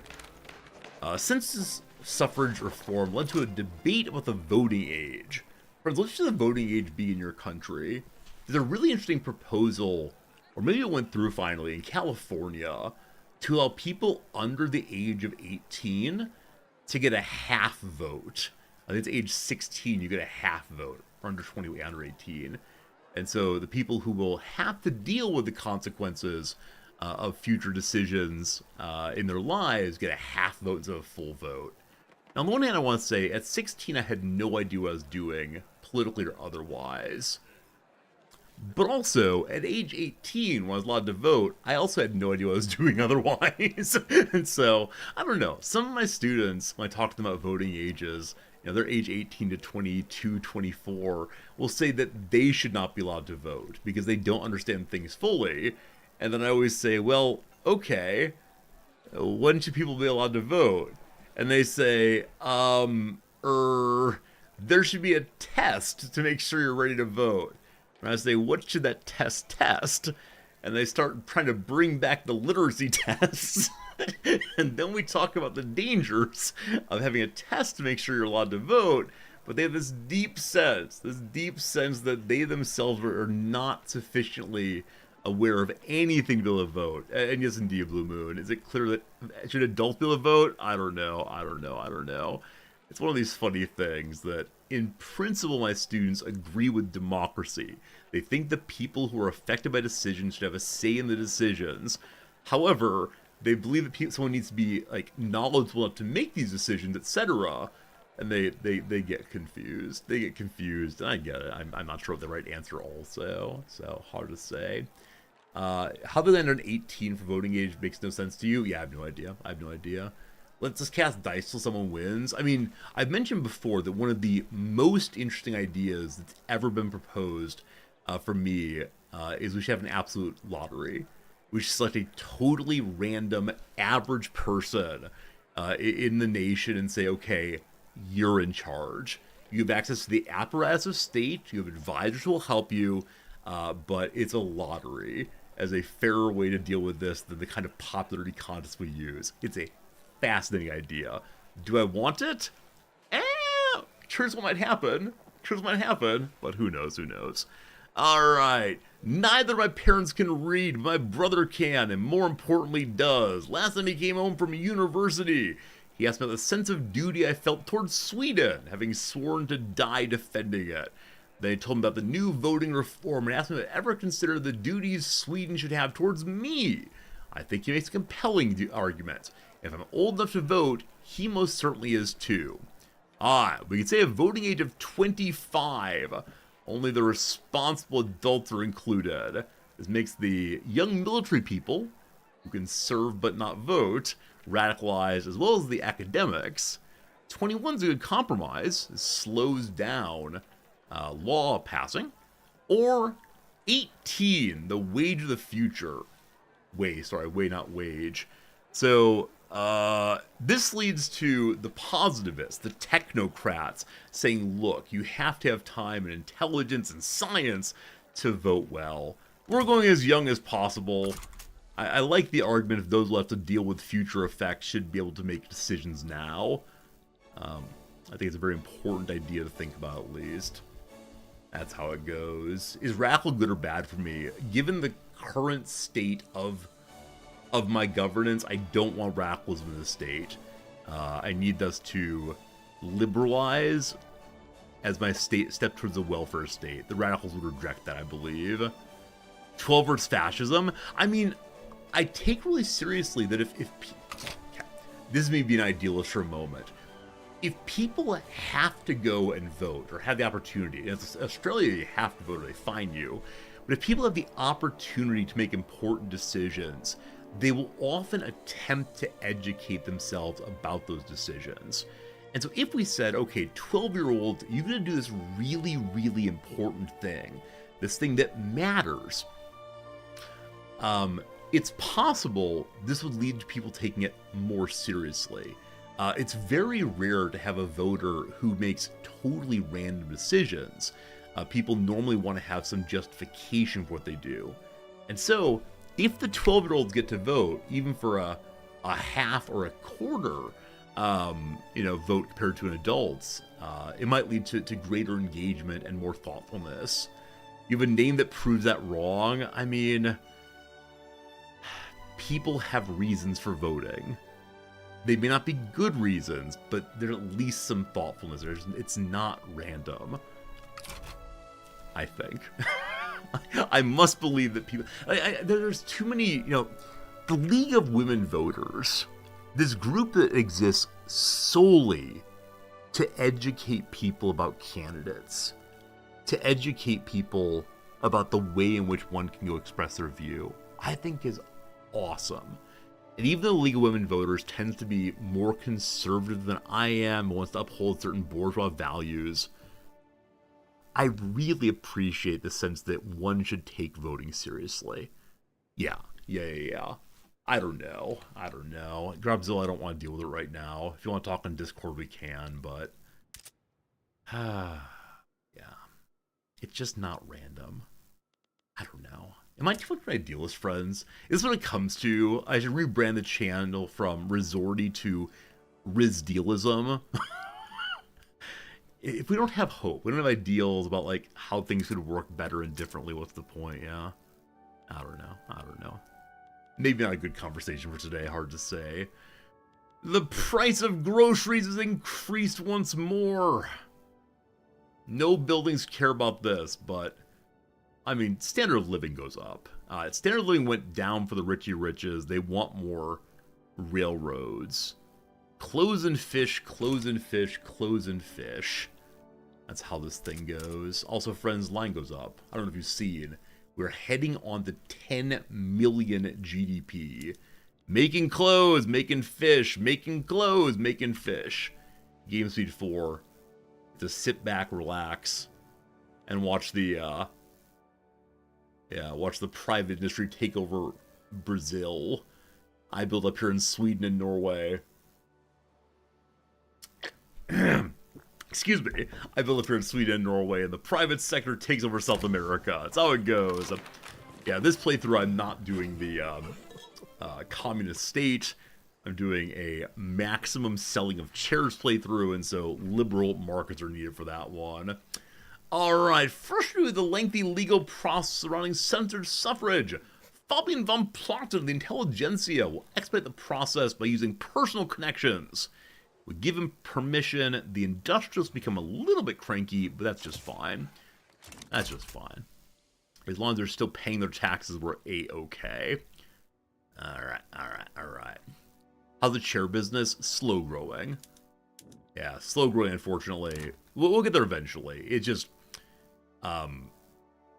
we don't start with a strong enough economy in wood or anything to be able to really push hard on our chair making. It is the goal of the whole playthrough, not all at once. Turns out there's a new power block called the Imperial Circle. Belgium is trying to become powerful. Turns out that all of the major nations and Belgium currently have a power block. We'll see how they play together. I'm curious what will cause an actual war here. Probably how colonization goes. Also, the Ottomans are currently marching through Tripolitania. Delightful. As usual, I'm so delighted that I focus on such a small part of the world, but so much else is happening so many other places. Would you please explode? I sure do need the absolute empire of Great King to explode, because they're making too many chairs. I want them to stop making all the chairs. Goodness gracious. Yeah, chair price there is 31, and they're making fancy bench chairs also. We don't know how to do that. Bending wood sounds like sorcery to me right now. A boiler's exploded. A factory has been rocked by a tremendous explosion with dozens dead or injured. So ordinarily, I would push the give me more production, feed the bodies to the machine. But I need the population of Norland not to freak out too much, because they're already relatively poor. So, who do I radicalize? I'm going to radicalize the factory owners by asking them to slow down a little bit. Fordism is not permitted here quite now. I wish for an explosion. I want an explosion in industry, or the explosion of Great King, but the population of our capital has less standard of living than they want. It's slightly above the desired amount. Yeah, but the lower strata are not doing well. I mean, what do you need? What do you need? I mean, I realize that railroads are expensive. We're working on it. Gosh, I'm trying. Fish, fabric, clothes. Yeah, clothes. Our population's gotten too high for the clothes we have. Unfortunately. Alright. Do we have anything in the queue that will help with that? Absolutely not. Are all of our clothes producers working at full capacity? We have census suffrage. Everyone who's literate gets to vote. Hooray! It is now possible to go for women's suffrage also. Not right now. Maybe someday. Let me check, as mentioned, the fabric production. They're all online. They're all trying their best. They're all doing what they can do. I need dye. Dye is what we need to push us to the next level, but currently no. Okay. No job seekers in the capital. Up this way, there are job seekers. Little infrastructure looks good.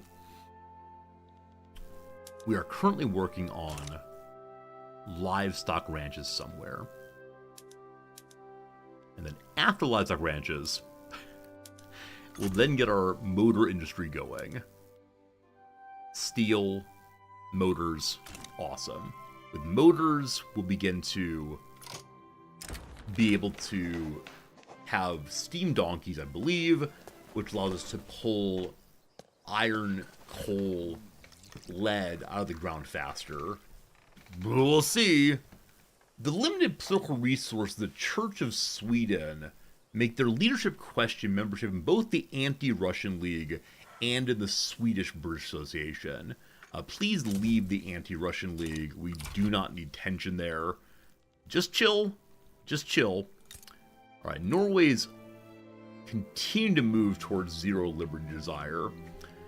Go down to 0.06. 0.06 right now. We need more prestige. They'd like us not to have such a strong opposition. They'd be glad to have more treaties with me also, to be nicer to them. But for right now, I'm okay. Yeah, I can't help them too much. The game has continued to overload my encoder a little bit. These Paradox games are so darn complicated despite the questionable, at best, graphics. In a moment here, I'm going to turn off my, my construction queue. We're only a little bit overspending. Only 500 bucks interest. Nothing at all for a state like ours, but still. We don't have any gun making, whether small arms or cannon, in our current nation. We're a pacifist state like the Japanese, don't worry. How are the Japanese doing anyway? Have the Japanese been forced open yet? They are disinterested towards the world. They're trying to defend the borders. They have been forced to open, unfortunately. Poor Emperor guy. Poor, sweet Emperor guy. They dislike the Chinese very, very much. There's no clear statement of who opened them. And I think a number of cultures can do so. Not clear, not clear. I mean, historically, as you know, it's the U.S. Alright, we got steel coming in. To get more trade centers towards the top also. They're all there. Games need 5 for a little bit. Nothing needs to happen other than building. There's the steam donkey. Alright. And we got baking powder also. For better food preservation, I believe. Okay. So, in the coal mine especially, we want the steam donkey going. This caused the price of engines to go as high as it possibly could, but it will give us more coal. And unfortunately, it looks like Norway does not have any coal. So if we want to keep this thing going, we have to import coal. Hello, United States. I'm aware that you have something called West Virginia. Are you interested in sending me some coal? Send me fabric. They're not making enough coal for themselves. I'd love some fabric, though. Okay. So they're all about that. Do you want something even more fabric? It's +3 regardless. Ooh, the more they send, the happier they are. They'll send me all their free fabric. With just that, just I buy their fabric, they have 40% chance of accepting this. Okay. I will give you no subventions against you on fabric. Well, fine. They really want their fabric looms to work well. I will also take no tariffs on fabric. I believe that's just for them, not for everyone. Up to 95% chance. Is there anything else they have that I want? No. I mean, steel will be fine, but no, fabric's where it's at. Alright. Alright. 95% chance. Fabric. The Declaration of Helsingborg is going. We're getting so much fabric. That's fantastic. I should look for other people who have things that I need and engage in direct treaty from them if possible. Okay. Should probably do some military stuff. The shell gun, sure, requires better artillery than I have, or better cannon than I have. But at some point it'll work out. Okay. The price of fabric should have dropped really hard just now. Possibly too much. We'll see. Price of fabric is on the verge of being too low. Look at that drop off. Ayy! Ayy! The price of merchant marine is low. We have to go and create some more trade centers also. That's fine. coffee very expensive. Coffee very expensive. I believe it's the case, yeah. The private sector is making more coffee plantations. Fish expensive. Yeah, that happened. Someone gave all the fish to Britain. But I believe we have more fisheries being made. Yeah, we do over in Western Norway. This line looks fine. We'll let it run as is. So back to speed 5 for a little bit. We don't have a law going through right now. I should probably check that in a moment. Also mentioned before, having greater state construction efficiency might be good. As the price of paper drops, we are creating more sulfur mines and eventually paper mills. It might be a good idea for me to get more bureaucracy going. I gave away the Swedish fish. Oh, you. Haven't had Swedish fish in a long time. They're very, very tasty, though. Okay. The steam donkey can go online here also. Yeah, we just need coal and engines. Fishing wharves. Some of them are non-productive. Why? I guess we need to raise the lower price of clippers, possibly. Okay, that means we need to have additional... it's actually a good thing. The Shogun's online. Yeah, one of these days. So, to lower the price of fishing boats, we have to have more production at the shipyards. The shipyards are more productive now because the price of fabric's gone down. They're having trouble hiring people. Let's try again in a few days here. Rough. This New Orleans hiring on. Okay. So, add 2 more of you. The price of fabric is finally reasonable. And they are hiring on. The economy doth grow. Anything in society to make me more money? We always check the money line first. The mutual fund, 4 years. They're definitely too long on that one. We can help finish up psychiatry. Keep the people in line by having them talk about their deepest fears and wishes. Oh, you want that? Ooh. You say so, buddy. Alright, so who's the world's greatest producer of... I mean, I should be fish myself. Coal's what I really need, though. So I'm number 8 top producer of coal. Britain's the top. The US is very good also. They're using it all. Yeah, this might be the part where everyone is using as much as they possibly can of their own coal. Let's see if France wants to give me coal. Yeah, I believe we're at the point where basically everyone has all the coal, or doesn't have enough coal to run their own industry. Does Britain have enough coal? They're the top producer. No, even Britain does not have enough coal for themselves. That is a little bit nutso. Oh, goodness, team. The nihilist movement began brawling as there were opponents of nihilism in the crowd.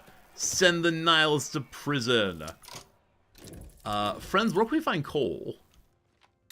So Russia's not a top producer, but Russia doesn't industrialize as strong as other places do. Russia, do you have coal? Very expensive there. Is there a way to find who has the cheapest coal in the world?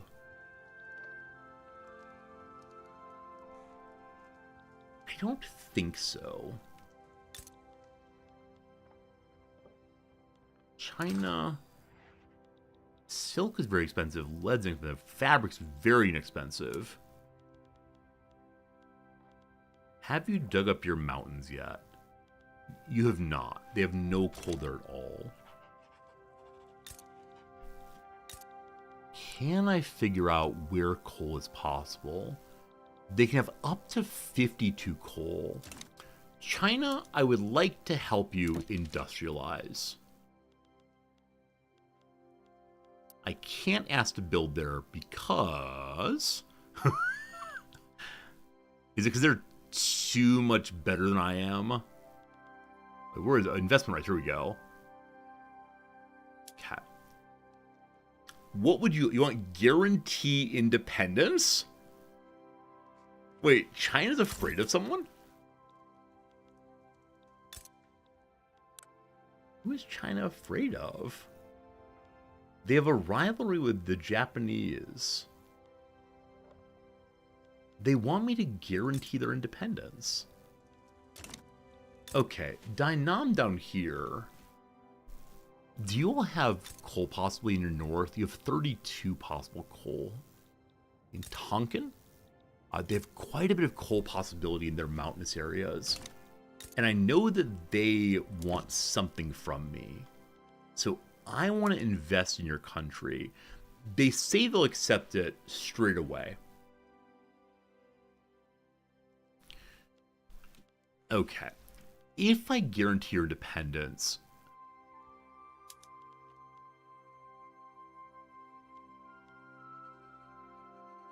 I could ask that all of their logging camps are owned by my companies. Oh boy, this is economic colonialism in the worst possible way. They might accept this. All their logging camps belong to me. Or to my conglomerate, rather. I'm a monster. If I guarantee their independence, I bet I could take everything they own. Alright, my other company is the Metal Consortium.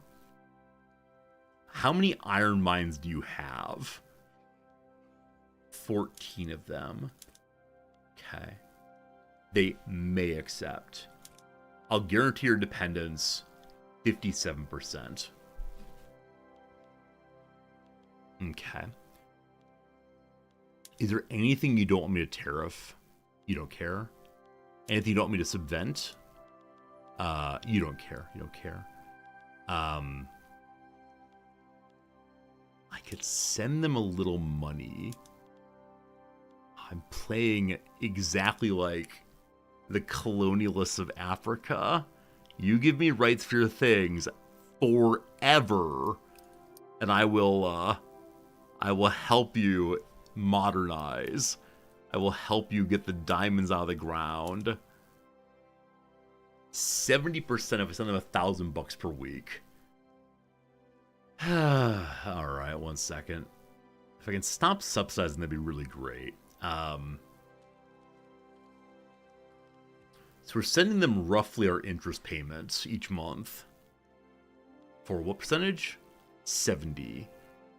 If I kick the money transfer up a little bit more. So bad. Up to 1,000 per week. You get +6 then? Okay, there's +6 at a little over 900. We then have 72. Huh. Oh, you don't think that building coal stuff in their land would give me the coal? Oh, is that true? You just get the money off of it. Huh. I mean, money good. Money good. I don't know how I get the coal directly, then. Oh! Can I force them into my market? That used to be a thing. Oh, you have to do a power block now, don't you?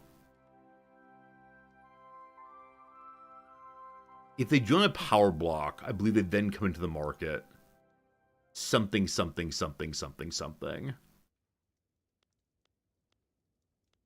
Huh.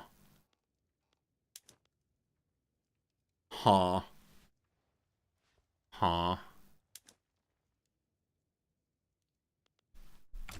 Well, you can stay independent on your own then, friend. I've gotten this confused. People are comparing what the difference in living standard between us and Denmark. How dare you, Denmark? What's your standard of living? 13.4 is 0.2 away. After the shop door swung shut, they exchanged a meaningful glance. She didn't even notice you gave her the wrong change. Why do you think I do it? Her sort, they can afford it. I'll be damned if the Danish think they can come here and flaunt their wealth, expecting us to tolerate it. Americans, stop coming to Japan. You're ruining my economy. It's simply an example of global wealth inequality. Trade unions like that kind of talk. Clearly, they're liars who cheat foreigners on their money, or the way things are, not worth thinking about. Alright, we strengthen the trade unionists. Getting pretty strong. Getting pretty strong. Oh, I see, Thorn. If we build the coal mines, we can then import the coal from them. Exactly right. Exactly right. So, you all like me fine. Absolutely. Thank you. Investment rights. 57%. What else do they want? We guarantee their independence. 57. They want my furniture. They want my excess furniture. Friends, we're sending furniture around the world.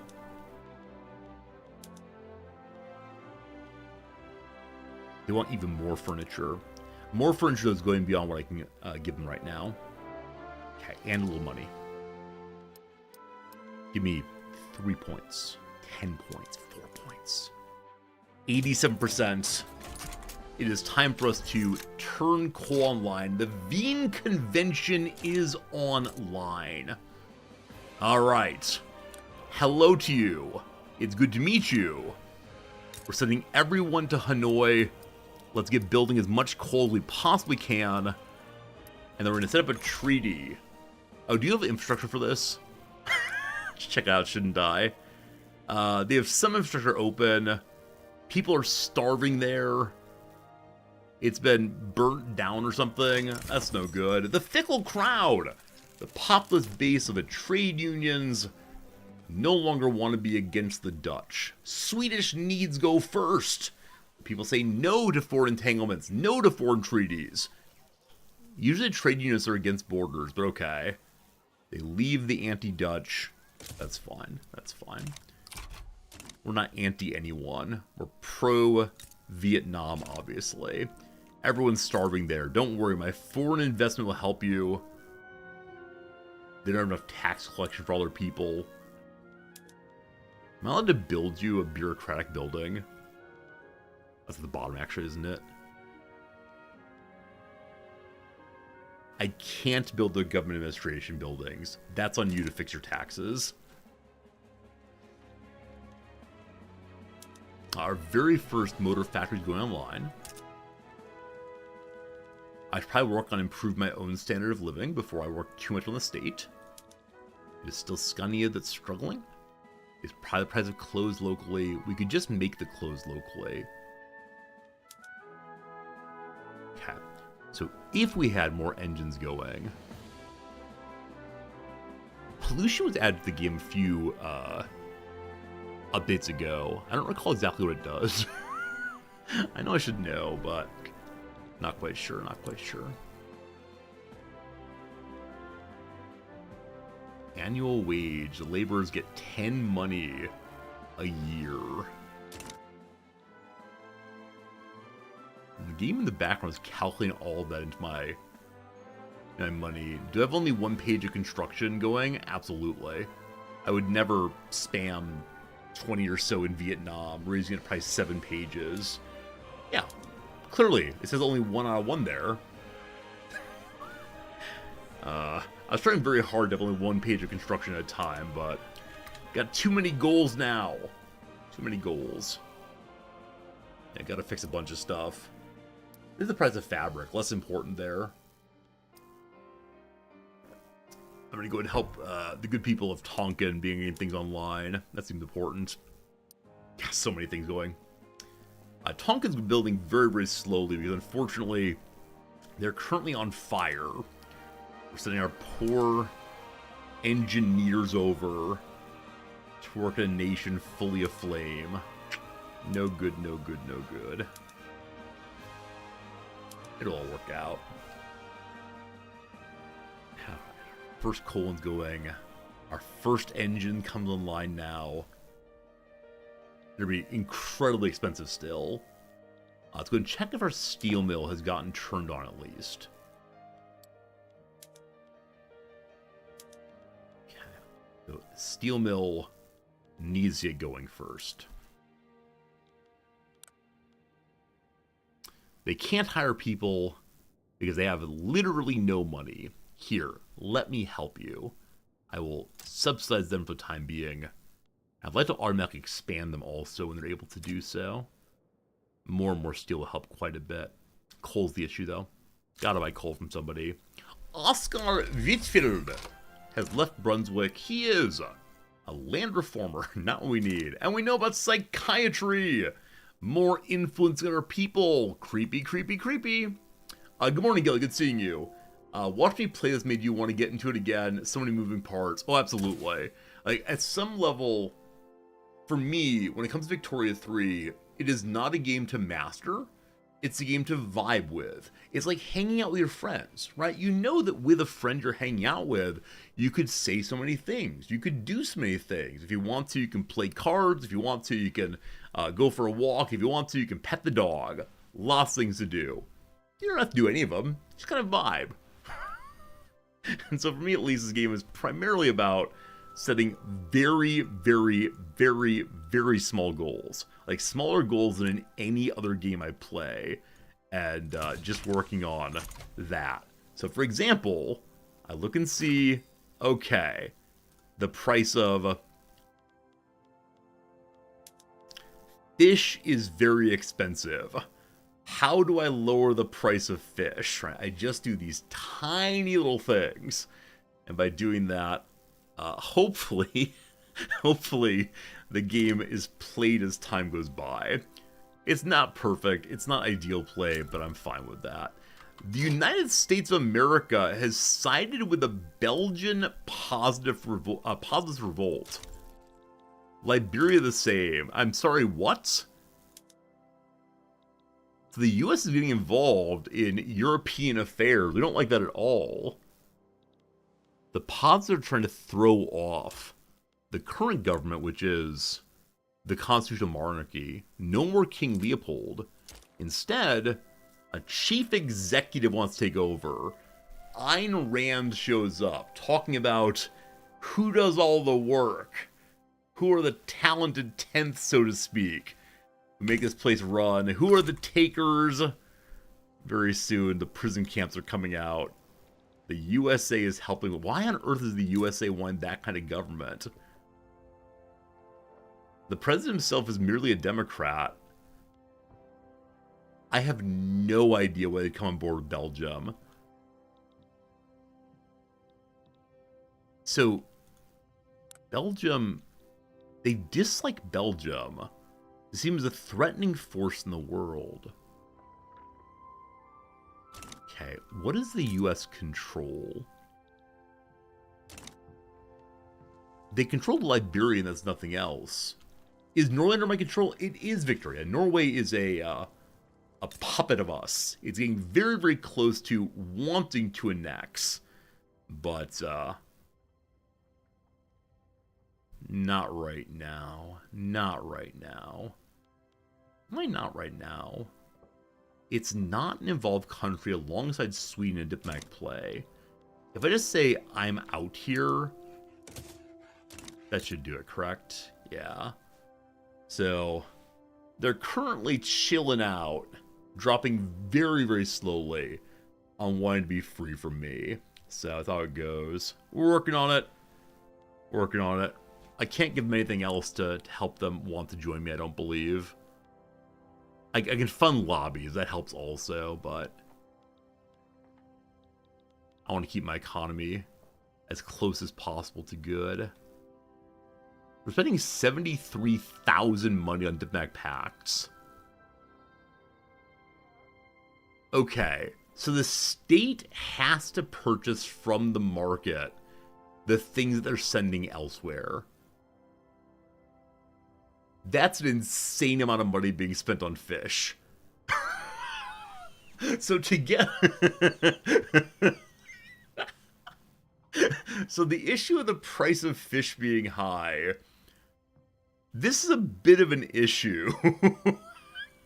Because I get access to the fish before my citizens do, I believe. And so I've driven the price of fish so high.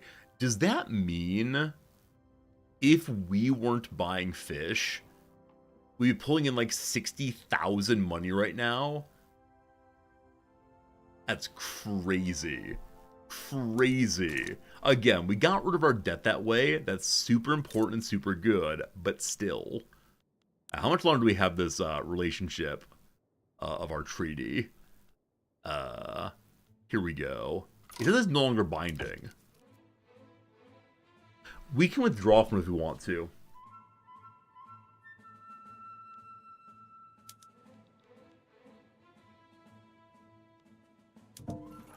We have a truce. Fish buying is over. Let's see what happens to the economy next little bit. Churning, churning, churning.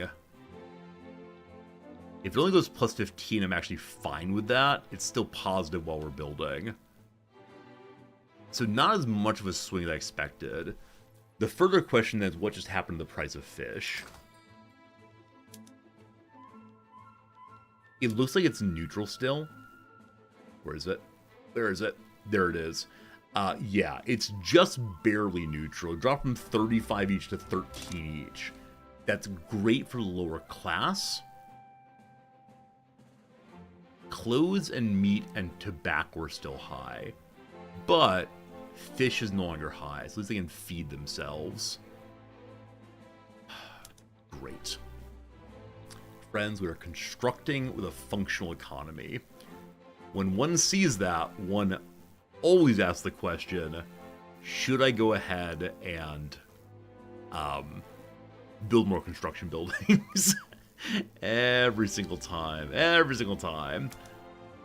Let's go and check the price of construction goods and how they are relative to the market worldwide. Whoops. Okay. Price of guns has dropped a lot. I didn't even realize that we're making weapons at all, but apparently we are. Kind of invade other countries? Nah, not for me. Not for me. The economy's great. I mean, porcelain's expensive. I can import it from China if I need to. And then engines are expensive. So engines are expensive for literally everyone. I am considering subventing. We're the number 8 producer worldwide with 1 engine factory. We don't have the coal to make this thing go.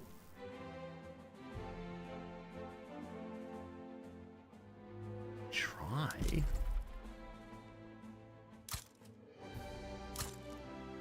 Phelan has 45 infrastructure now. That's what happens when the ports start functioning. Okay, if I'm doing that, we're gonna need more steel production, and I gotta find a way to import coal. We'll see. How do you know what market the resource you need? I'll show you in a second.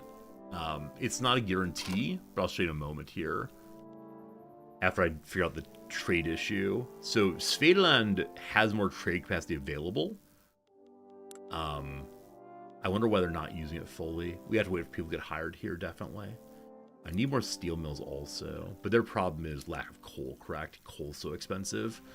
So the way to do it, one way to do it, is to look at coal in your market or what else. We need to import it if we can. So look at coal in your market. You see that you're the number 8 producer worldwide. You mouse over and say, okay, who are higher producers of these things? Now, one trouble is coal is needed everywhere in the world for industrialization right now. So it's likely being used by literally everyone right now. So you can go to Great Britain, who's the top producer in the entire world. Say, okay, Great Britain, show me your market, show me your coal. That's probably middle price for them. Yeah, they're actually fairly expensive. So they are producing 8,000, they sure do want 10,000. So even though the top producer, it's rough. So coal is always difficult. Now you can go down and look at other people. Like Prussia has quite a bit also, but they're industrializing as well. As we check and see, okay, how's Prussia doing on these things? Scroll on through, find it. There it is. They're producing about 1,500. About 500 rather, less than what they need. They're not going to sell either. You can look at minor parties and see, like, hey, how's it going in, I don't know, the Dutch East Indies, etc. But there's on things like coal, there's just not enough to go around at this point in history. So we're currently in the process of building coal plants or coal mines in Vietnam so we can export it from there because they're not industrializing because we're monsters. Friends, an ad break is here. It's 1 o'clock my time. Time for a quick 3-minute ad break. And then we'll get back to some gaming. I sure do appreciate hanging out here. We finished our Tuesday puzzle, our Thursday puzzle rather. So we're back to our Tuesday puzzle for the week. Getting closer and closer. I thank you for being here sincerely. I hope you're having a good day indeed. Wintergreen fruit that flavors a pink Pennsylvania variety of ice cream. It must just be a red berry. We'll see. Dogs, good night, my friend. Not at all deferential. Maybe sassy, possibly. Floating sheet of ice. I think it could be a berg, a calf, a flow, possibly. Dropping the ball, literally or figuratively. Predilections, desires, so on. I think I was doing downs. I got distracted, probably. Bear witness, perhaps. Bear witness. So stuck on this one. Bear witness. I'm stuck on it being bears. No idea. A portmanteau for a climax induced by ab exercise. Is it a core-gasm? Core-gasm. I did not know this was a thing, but it is. Very good. That's done that. It's some other kind of berry, not red. Like pea, not sure. Cat. Small sample. How about just a taste? Very good. Athlete who makes important contributions at particular positions. At a particular position. Not sure. Kate Blanchett's Carol co-star. Rhoda, Rhea, not sure. Casual understand. You dig, maybe. Offspring hoped for by many monarchs historically. Give me a son. Composition akin to a lullaby. Akin to a lullaby. I'm stuck on the across right now. Chest. Sort of lullaby. I don't know. Like bedtime story comes to mind, but dropping the ball, not sure. Pants and skirts. They're both verbs, obviously. Like skirt meaning to avoid, pants meaning to pull down someone's pants. They're both bottoms. There we go. Address similar to pal. Hey there, bub. I did not grow up in a bub area of the country. If one viewer, though, occasionally says, hello, bub, always strange to me. Not whole or 2%, non-fat. The structural transformation of the public sphere philosopher Habermas. It's Jürgen Habermas. He's an absolute delight. Has some really wonderful work on what the liberal state could be today. The way in which a certain kind of contractualism limits us. And so we need to have spheres of community in which to work on our norms. It's pretty good.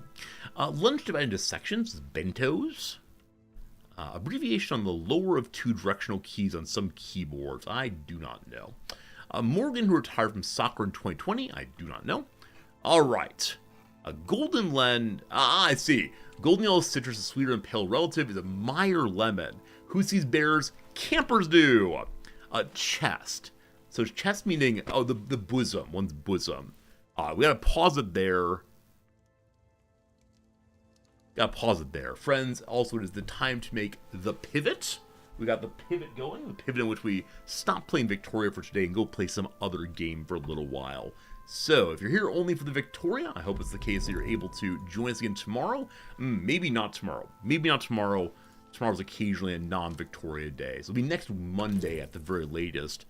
If you enjoy the Victoria, consider throwing a follow this lovely place. We're here 6 days a week. I've been thinking of maybe going to 5 days a week in the spring. We'll see. Long time from now to consider it, but I got other things that need to get done that I worry if I'm teaching I'll not be able to get done at all.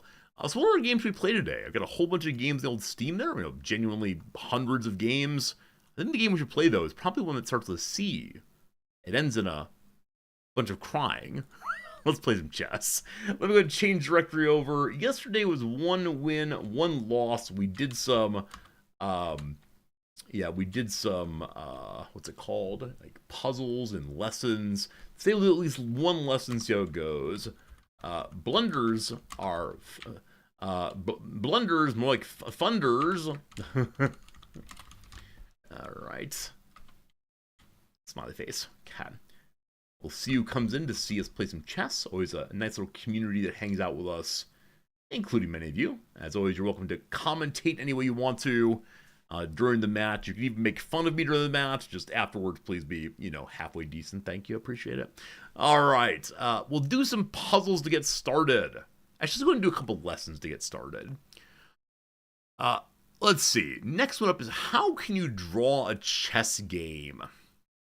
Chess games can end in draws because of a stalemate, an agreement between players, 3 repetitions of the same position, or 50 moves without a pawn move or a capture. We've entered a completely drawn endgame. Can you find the move that immediately forces a draw for white? So no legal moves at all for white. Well, this is not a draw. Let's see. What would a draw look like on the white side? Or is the move on the white side? I mean, that the king just takes. Huh. I'm missing something. I mean, the immediate forced draw is offer a draw. So going here, the king just moves. I didn't mean to move there, apologies.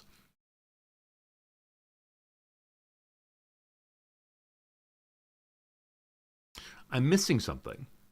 What I'm missing, I don't know.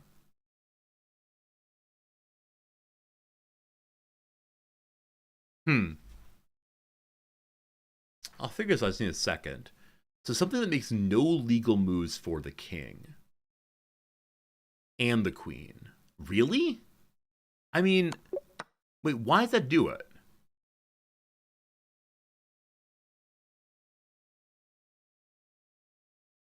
I guess I was confused there. So if you only have the kings on the board, it forces a draw?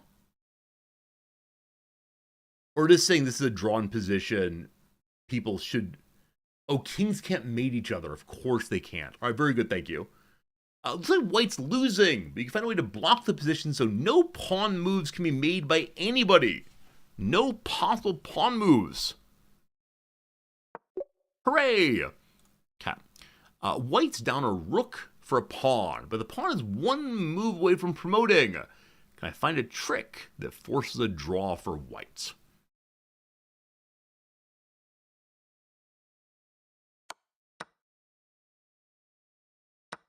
Hooray! Okay. Cool. White's rook's under attack, and black is ready to promote the pawn into a queen. Can you find a sacrifice that forces a draw for white? Okay, I'm white. I would like a draw. So, if we go here, the bishop just takes it, I assume. This protects the rook.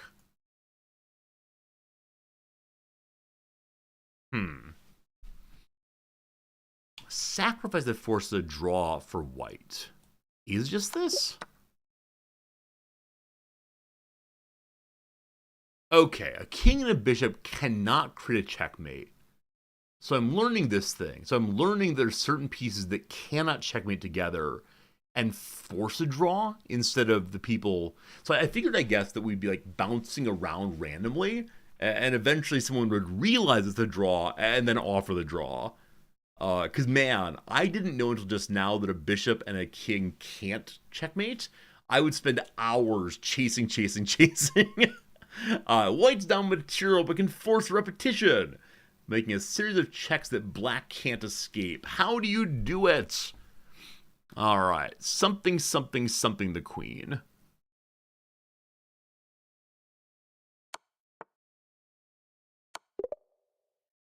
Bounce back and forth forever. Next lesson, control the center. All right, one more lesson, and then we will do other things. I didn't change the title of over on, what's it called? YouTube, I apologize. Friends on YouTube, good to see you all. If you like what you're seeing, consider throwing a like this way, or, subscription or membership, whatever you can do over there. I appreciate any kindness. Chess. Bad chess, but chess. No, I should have bit my ELO over here. ELO 230 or so. 320, sorry. Smiley face. Good. Good. Okay. Get into it again. Next lesson. Put your pieces in the ideal position to control the most important part of the board, the center. First, move our pawn to e5 to grab our fair share of the center. So, buddy to buddy. Great job. We do not want to allow white to have 2 pawns in the center.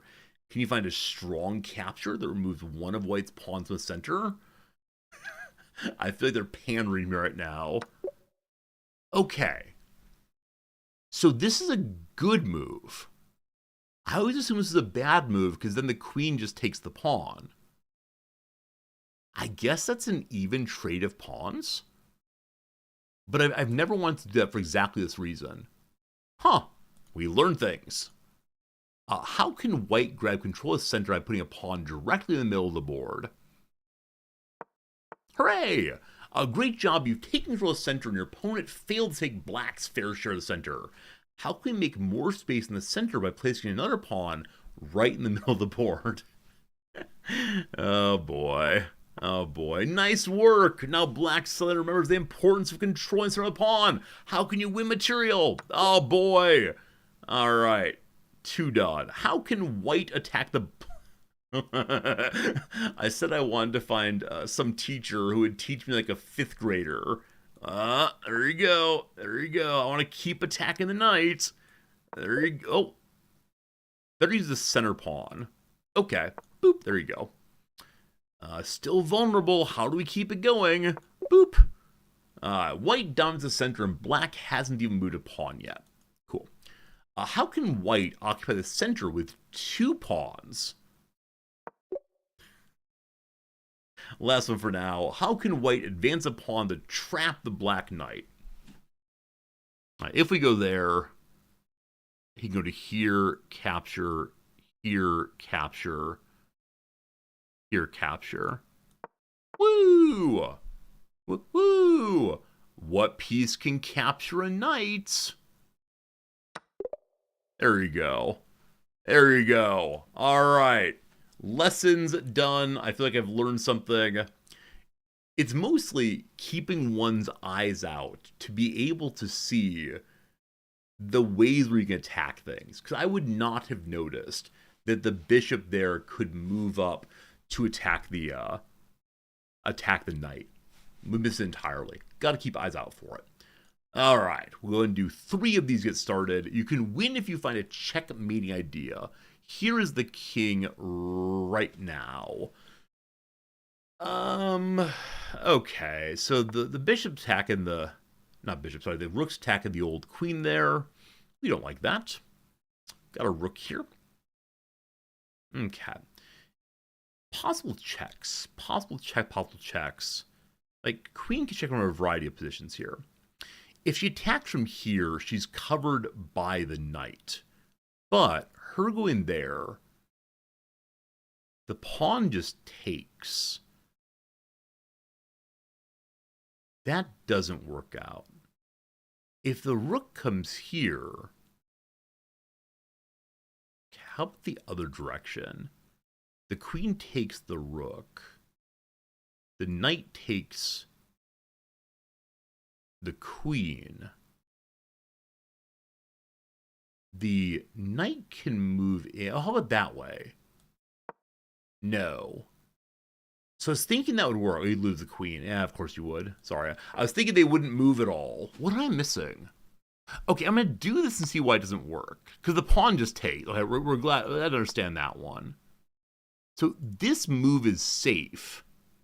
Yeah, I guess I never know with checkmating idea if they mean in like 1 turn or 12 turns.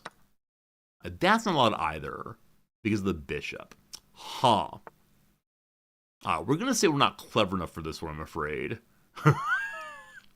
We'll figure it out. All right, so this move here protects the queen for a turn.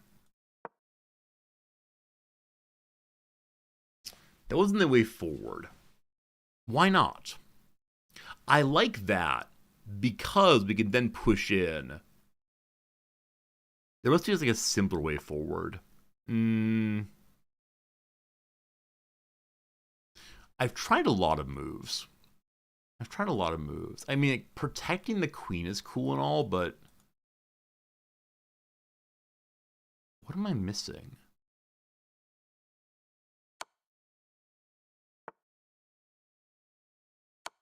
There we go. Attacking from that position, the knight defends. Took a minute.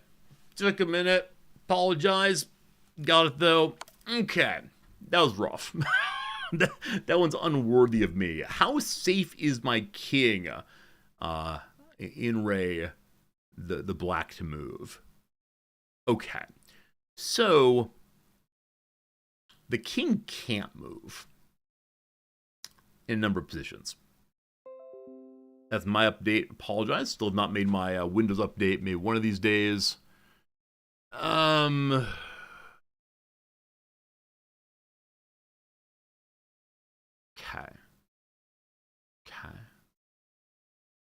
So the rook could move over here. Whoa, 1 second. We are currently being checked. So you move forward. No. With the queen hanging. Okay, so better do this first. That's it? How safe is my king, they ask. And they want me to attack.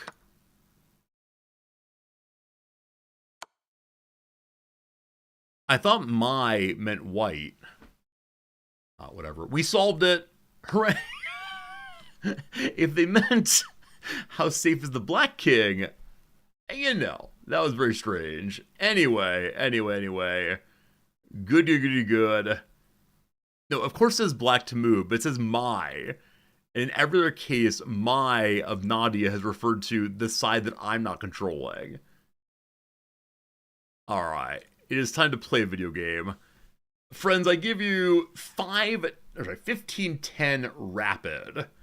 We're going to do some things. We're going to get a big win. 322 elo. It's great. Hello, where are you from? Where's that? Egypt. Okay, so they moved out in a way where this is going to happen, probably.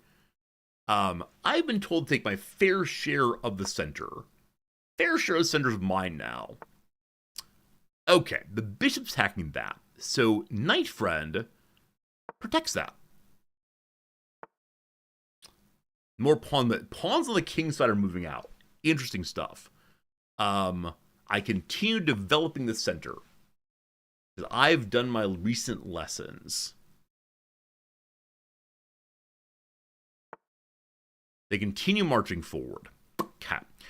I'll need to move my knight at some point, most likely. But for right now, what can I do? I can move forward to there, attacking the pawn and being protected. I don't know if I want to do that. I'm not sure what's happening right now. Presumably, he's going to move forward again in a second. And that's not... I mean, if I lose a knight to a pawn, it'd be pretty bad. Let's just play it how we know we're supposed to play it. We have a bishop hanging out. Or a knight comes out too. That seems nice. Okay. Moving pawns forward. How exciting. How exciting that is. We can check if we want to. That never goes well, though. So we'll just, like, I don't know, do that. That's pretty fun. We can castle next. Always a nice move to make.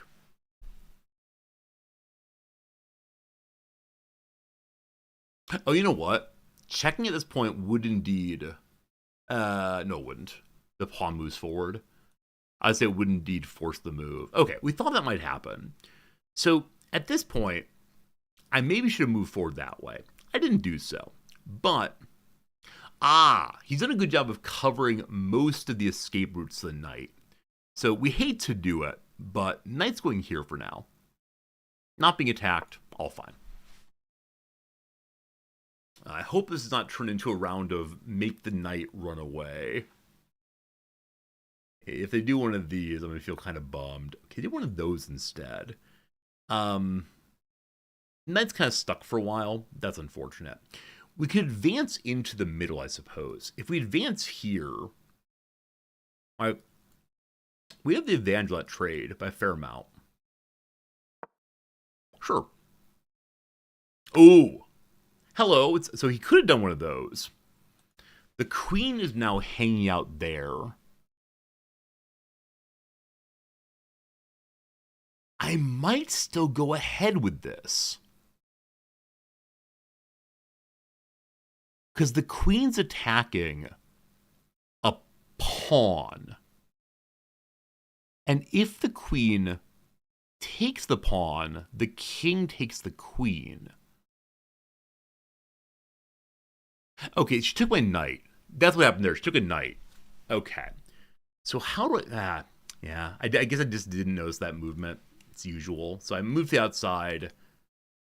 I see. So when I moved to the outside, I have no idea. Never mind. No more words. No more words. Only mistakes.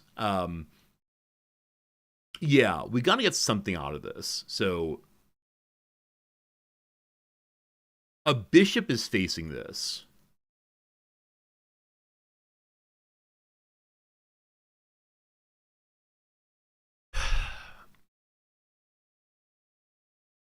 Are they going to do the nonsense backline thing? Okay. We'll see. We'll see. We'll see. As usual, early queen movement gets me, but yeah, moving the knight there was really stupid. Obviously. It's fine. Fine. It's all fine.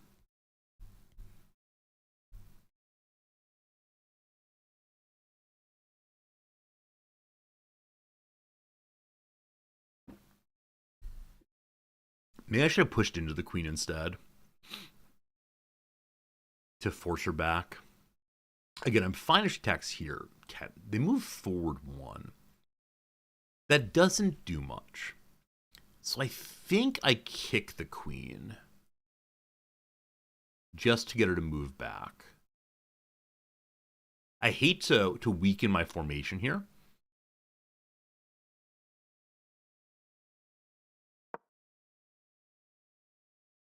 Now, of course, she moves there, we got problems.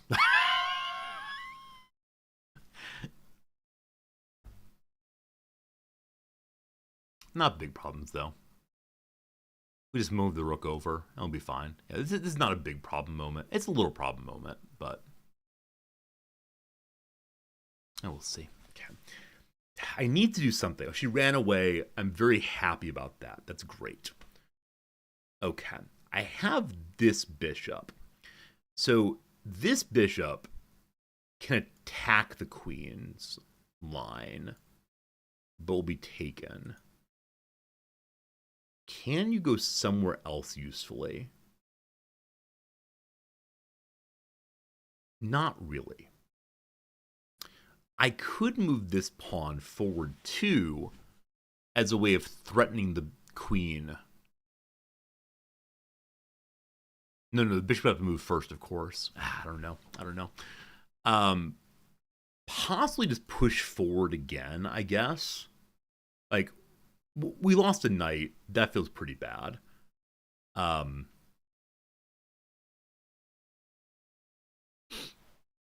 feels pretty bad. Or let's go ahead and take the exchange. Why didn't I want to do that before? There's some reason I didn't want to do it before. I attacked that. They attack that.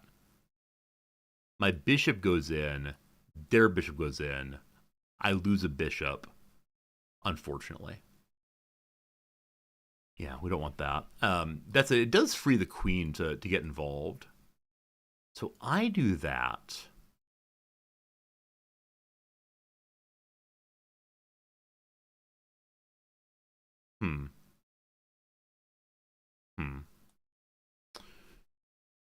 I don't know, team. I don't know. I don't know what we're doing here. Oh, my queen can grab this pawn, can't it? Is anything attacking here? No. Yes? No. Is that the strongest move? Who knows? But it is indeed a move. Oh, incidentally, I can do that queen nonsense thing, can't I? I can be the queen nonsense guy today.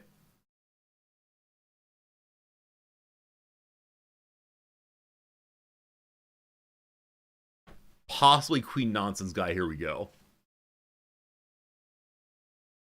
We'll see. If that does not work out,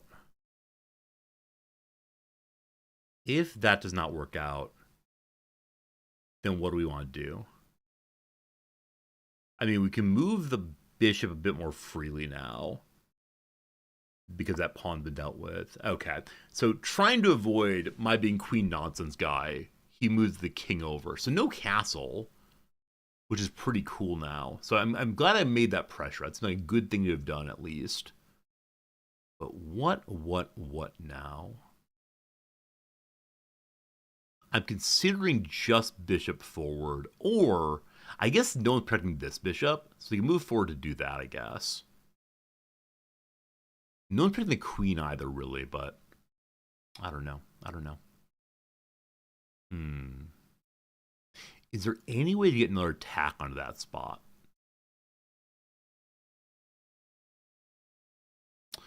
Oh, let's see. So if I go here, we take a pawn. It frees the rook. No, that's not right. That's not right.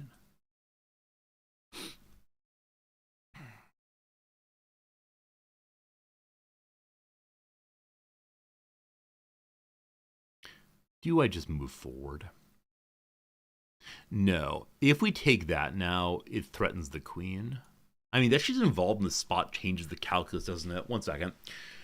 1, 2, 3, 4. Even trade threatening the knight. Now, there's no guarantees we all pile in that way. Things might go differently. But let's find out what happens. Yeah? Sure. Sure. Sure. Sure. I'd like to get my rook in line if possible. We'll see. Or we could just move some pawns. Why not just move some pawns? Okay. We take this now.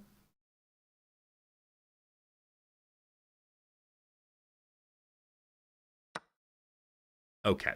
This is safe, correct? Nothing's attacking the square right now. Okay. A pile of even trades. Simplification. I actually might be up 1 pawn. I'm not sure on that one. I feel like my queen is really exposed. She's out there all kind of by herself. Okay. She lines up. We can go just to here. Actually, if she attacks the pawn, we have this. So where's a strong position for her right now? I mean, we can just check the king.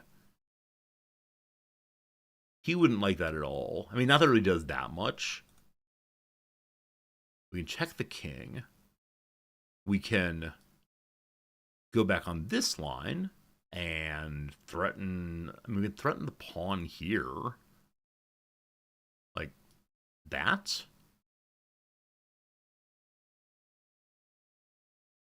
I know we need to move backwards. The question is just how far do we go?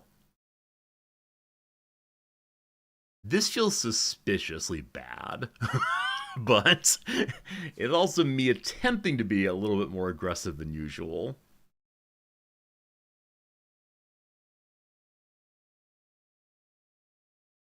I like the idea of hiding behind the other player's pawns.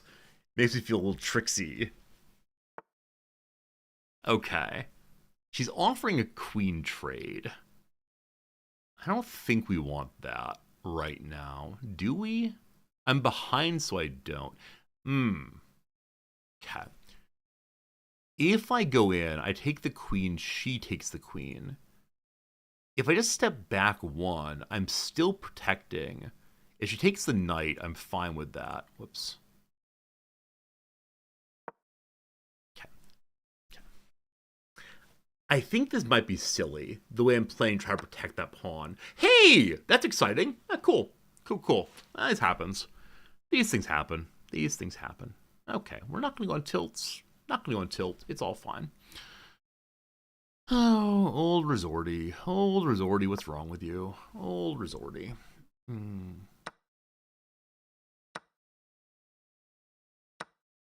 Oh, resorty. Oh, resorty. Oh, resorty, what's wrong with you? Oh, resorty. Oh, resorty. Why are you bad at video games? It's fine. Whatever. Whatever. Doesn't matter. Just a game. Just a game.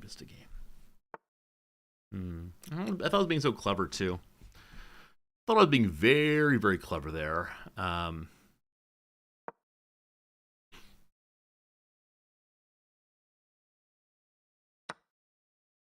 Wonderful. Ah.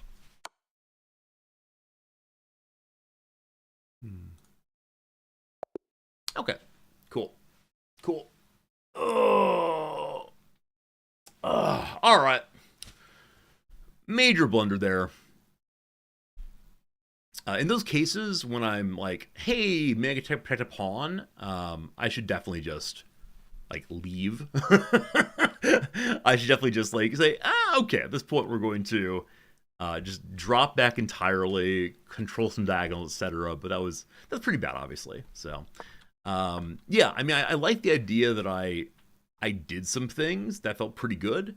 I controlled the center like I was told to do, but that's how it goes. I had queen f4 still. Queen f4. I don't know what you're talking about. That's fine. Just take the trade. That's fine. Yep, maybe so. Okay. Putting the bishop on the long diagonals, a French word. All right, I went forward and did this. They're staying in the corner. I control the middle. That's a bad idea, they say. Okay, so they want me to move my bishop out a little bit. I was way too long, way too late on my bishop development. Okay. We all blunder sometimes. Unfortunately, it's me every time. But again, that's what it is to be down here in the pit of 314. All right, like that I move my bishop forward. We thought this might happen. They'd keep marching forward there. I go to safe position. All right, so it is the case. It is the case that, yeah, it is the case it was a safe move when I made it. So I didn't think I moved directly into the queen. Why didn't I move that knight then? I'm guessing I just didn't see it. Yeah, I just didn't see the knight being attacked. I got overly excited about control the middle.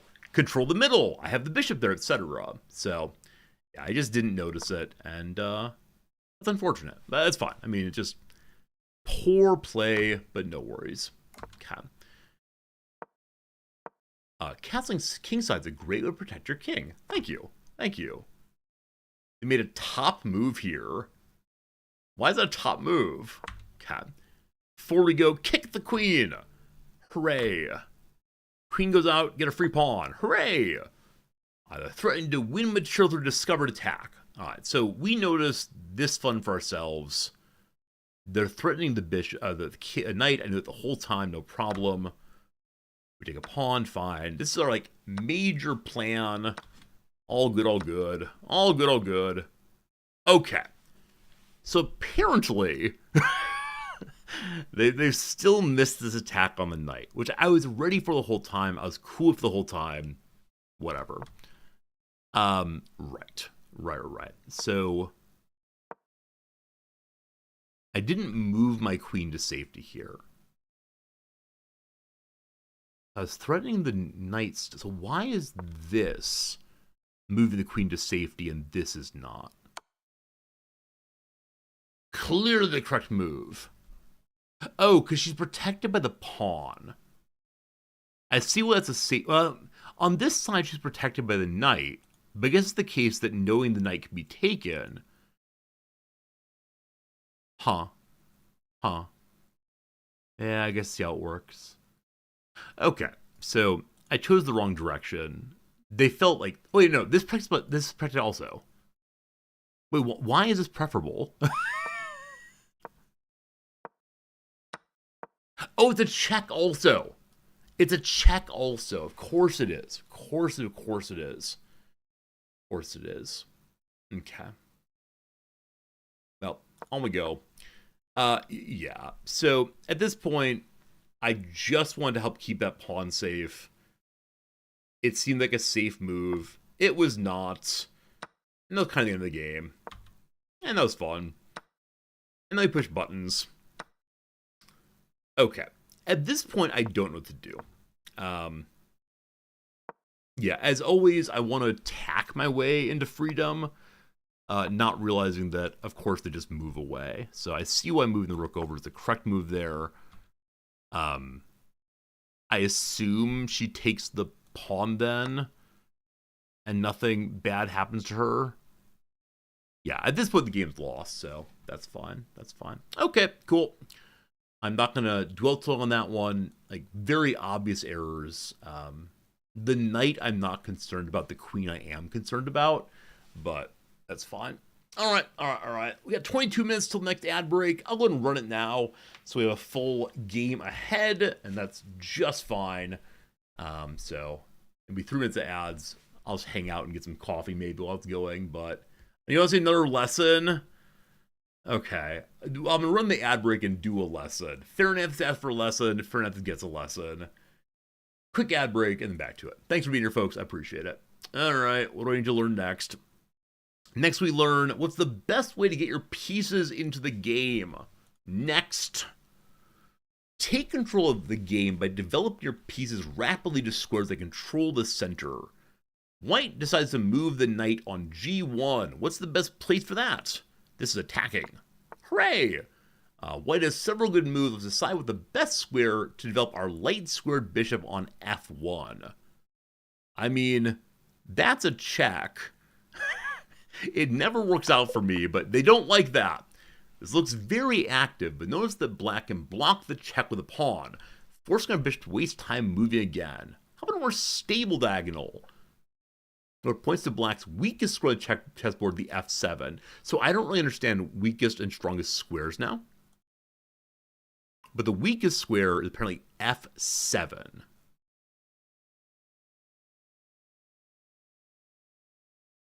f7 is their weakest square.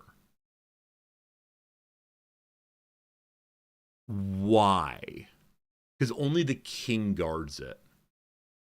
Okay, so this is stronger. I've never done that before.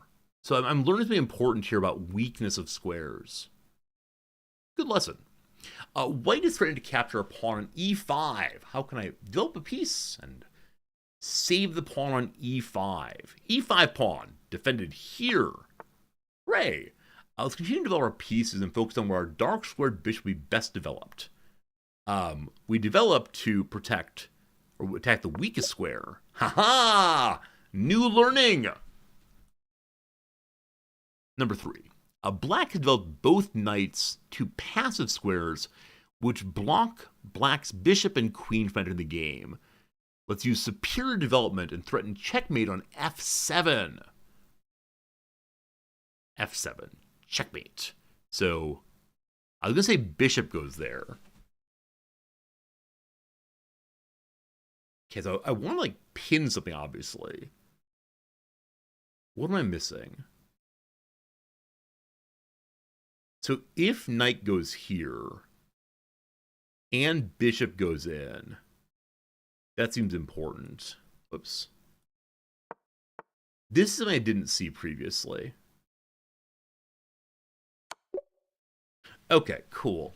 I think I've always been a little hesitant to move into my knights or move my knights in when they're only attacking pawns.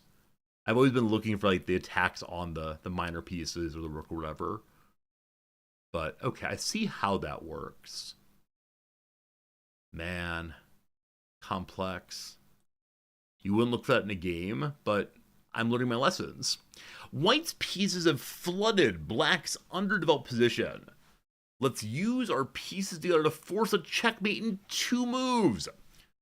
Alright, so where are the queens attacking here? She's doing that thing also. I have a knight. I have a knight. Just so you know, I have a knight. I have a bishop right here. So, 2 moves. That seems important. This is a check. The check is viewed by this.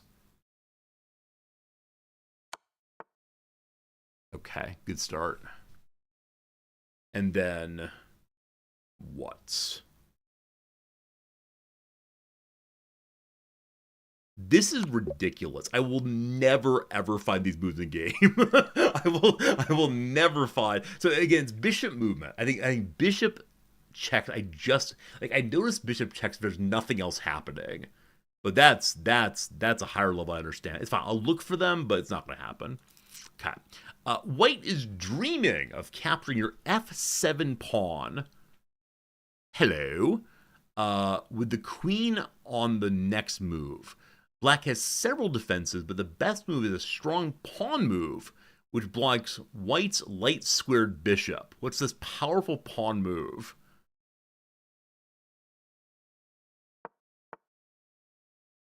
Great job. White undevelops the bishop, retreating to its starting square. Let's now develop a knight to a strong square, which threatens to capture White's queen. Excellent work! How could you have another piece in the game and threaten to capture White's queen? Alright. Alright. I've done things. I've learned things. Develop pieces leads to opportunities. Got it. Got it. Mission accomplished. Next up is protect your king. Maybe after this game. Friends, we come to another game. It's almost 2 o'clock my time. Man, time just flies while playing this thing. Let's do a second one. 1 loss today. Maybe we'll get a win.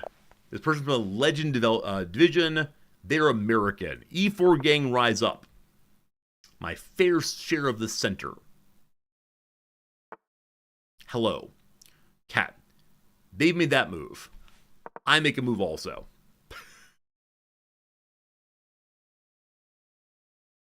Double pawn, what's fun. If you attack there, then this. Though apparently that's a good move, according to something. Okay, knight is attacking and defending. We can push on the knight.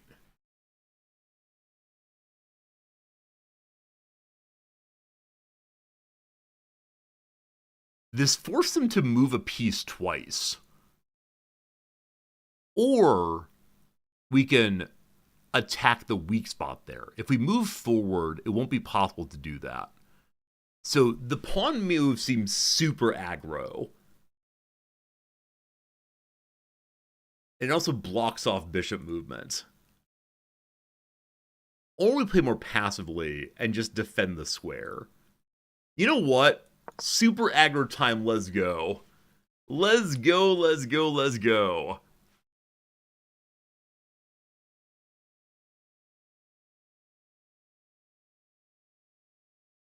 Because I always have this desire to just pile more and more pieces into attacking one spot. Let's try something new. Let's try something new and see how it goes. Okay. So my queen could take this, but that would lead to a loss of the queen. So, hello. A game of Chase the Knight is upon us. Yeah, I guess we stopped attacking that pawn. Maybe it was a mistake. I don't know. I don't know.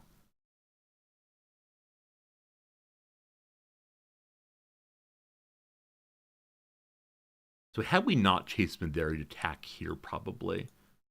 Hmm.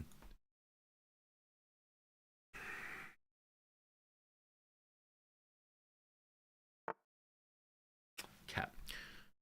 Interesting. So if the pawn moves, then the bishop takes the king.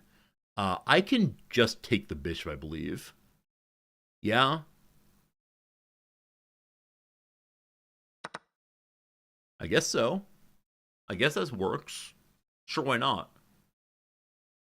I think he gave me a pawn fork there. I think that's the phrase for a pawn fork. So we're no longer attacking the knight. Um, I don't see a way of doing so. I've also doubled my pawns. That's bad. Um, okay. I don't see a way of doing this right now. I can move out my bishop to try to attack there. I can move out my bishop to attack his knight, encouraging exchange. I think it's a weak position, but given the situation, I think it's fine.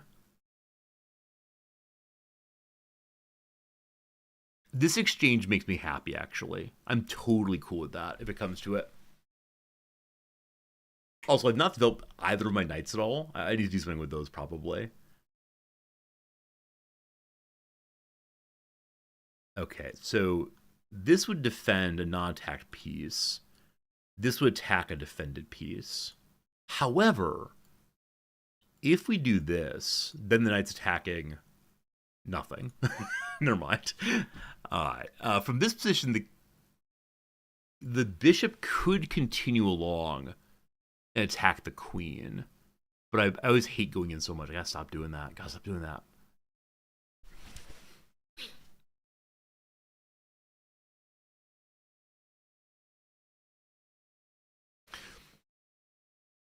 These early games are feeling so messy recently. I don't know what a clean early game looks like, but it just feels strange, this one.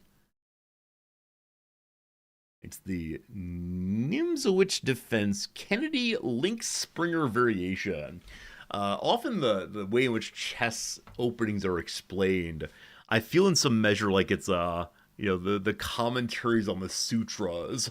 We have some very very old text that someone offers a commentary on, and then someone else offers a commentary on that one. And instead of going back to the primary sources, you stay with the commentaries. It's kind of delightful. Is this exchange good? I don't know. All right, he retreats for now. He's attacking nothing. Fine. I can attack him with my queen. That's a check, possibly. I think this makes sense.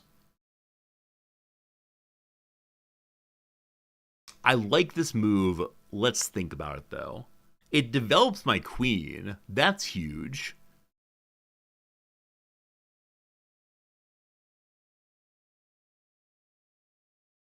I guess he moves this pawn forward to defend the knight then. And my queen kind of hangs out over here. Is there a problem? I don't know. We could attack in this way also, going for an exchange.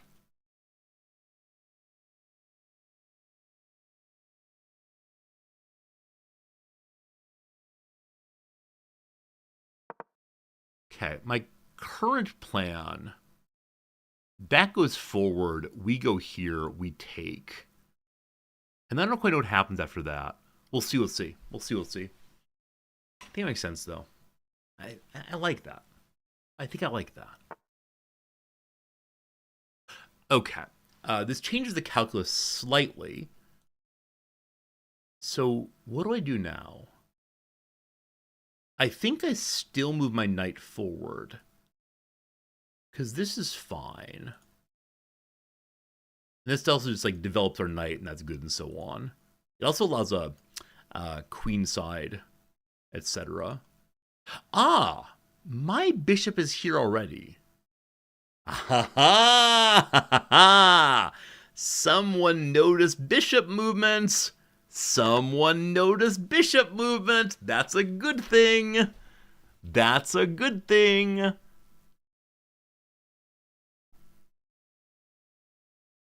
This is interesting also. Because of the queen there. I don't know. I'm not sure what I'm doing here. I'm pushing buttons. I'm pushing buttons to have a good time. Okay, so their pawn is now... Or my pawn's now stuck. I need to play this correctly. The number of times I've screwed this up is too high. I think I just ram it home anyway. That's my current sense of things. Alright, if we move forward here... Okay, we can attack with our knight. We'll start with that. This develops a knight, attacks the queen. If the queen goes here, yum yum yum. If the queen is here, yum yum yum.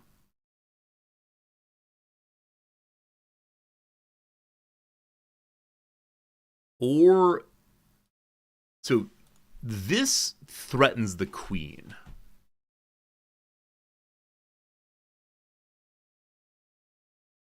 That might cause the queen to go all the way back.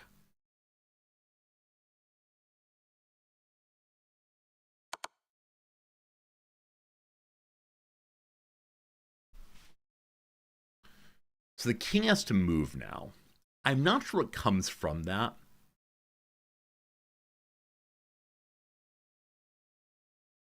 We're not attacking anything in this direction.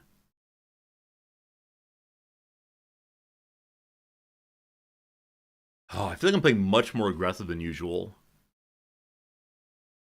I mean, I'm +9, I guess, so may as well. Yeah, I guess may as well. Okay, so the knight now attacks the bishop. But, so that knight, the king. So they've lost their ability to castle, and also, they actually can't take this. So that raises new and interesting questions. Okay. You just stay there for now, I think. I think attacking the queen next may be good. Is there something... I mean, we can kick this way.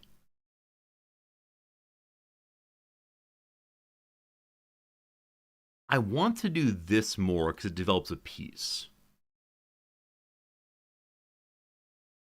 I think. I'm developing a piece. I'm sure I missed something. I'm sure I've missed something as far as the queen, but we'll see. We'll see. If she goes here to attack, that's fine. Okay. That's unfortunate. Yeah, queen movement I struggle with so much. So much. That's too bad. Yeah, early queen movement. It's fine. So it's fine. Don't panic. So if she goes here, that's stopped. She's gonna get one of my knights, it looks like. If we move here, we're attacking the queen. If she takes the other knight... One second. Okay. If she takes the bishop, that's fine. The knight, that's fine. If she goes here, she's attacking nothing. How do I deal with that? Okay, again, this attacks in a way it's protected. I don't know.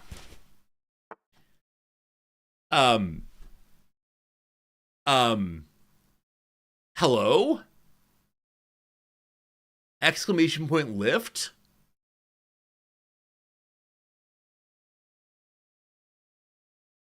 I know he wants to take the bishop.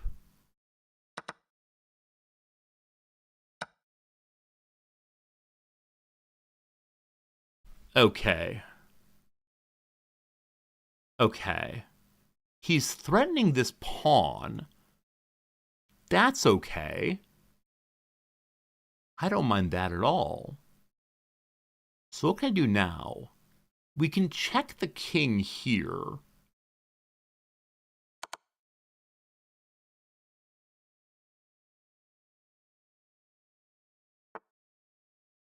Okay.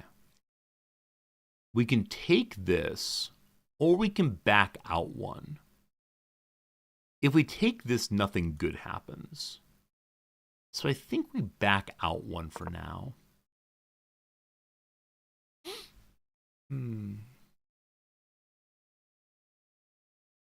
Cool. We're plus 14. We want to be exchanging pieces. Not stupid exchanges, trades ideally. You know how it goes. Okay. I'm considering moving this piece forward. I know it blocks off the queen. Maybe I don't want to do that. Well, let's see. Let's see. Okay. Knight can take this. This is taken. Bishop attacks. Check. The knight here can jump back also.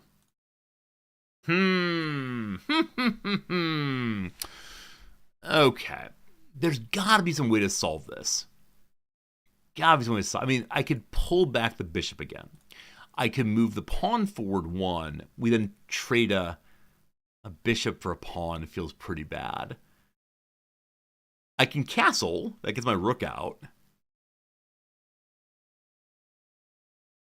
Okay, if they attack this way, then we take the pawn back. Not a great trade.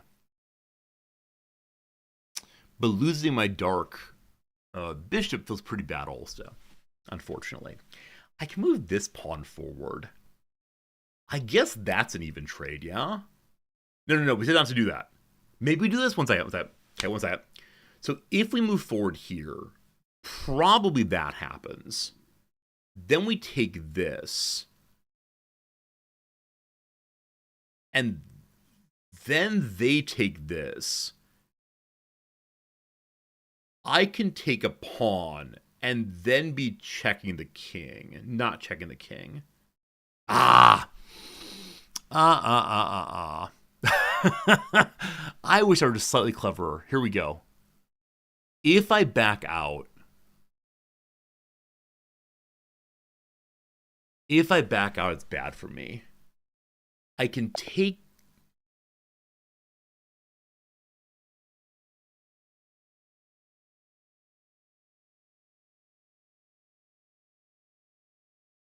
I don't know, team. I don't know. I was really struggling to think it through. Hey, +9 for us. We're a 3-2-3 now. I want to talk about the end of that thing, because I have no idea what I'm supposed to do. Why didn't I want to go to BG3? I have no idea. I have no idea. I just push buttons, hope for the best. What do you offer me?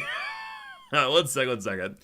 All right. Here goes some things. This was a strange situation. So, stop doing that. Please stop playing. Wait, please stop. Okay. No, I want to talk freely through this thing. Don't play the whole thing, please. Why are you playing the whole thing? Stop. Okay. Got it. Very good. So, that's fine. I took my share. They pushed back, no problem. I pushed back, no problem. All book move. You came forward. So apparently I did make a book move in response. I've never seen this response before. I don't know why. Maybe I've just never been in a situation where this is possible previously. But it seemed like the obvious thing to do.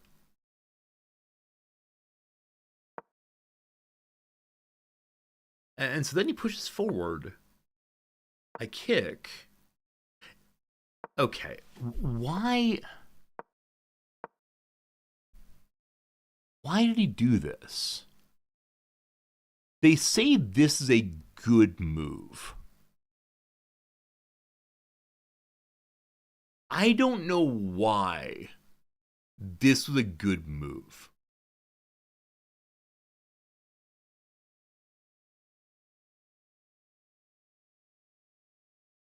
I just took the bishop. That seemed like the right thing to do. The knight's trapped. Knight trapped here. I mean, I was just trying to attack it. Oh, maybe did I actually count this? The knight's not trapped though. I mean, he can't go here, sure. I mean, I established he couldn't go forward, but he can go backwards. Like, he can go to here. Every knight move dies. Oh, the bishop. Ah, okay, okay.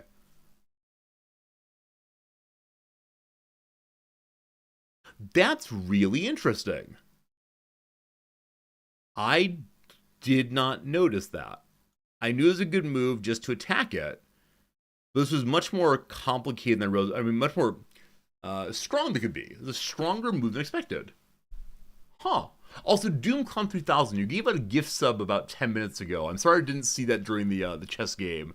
It didn't pop up, unfortunately. My pop-up's weird today. But Doom, thank you for the generosity. It's super kind to you.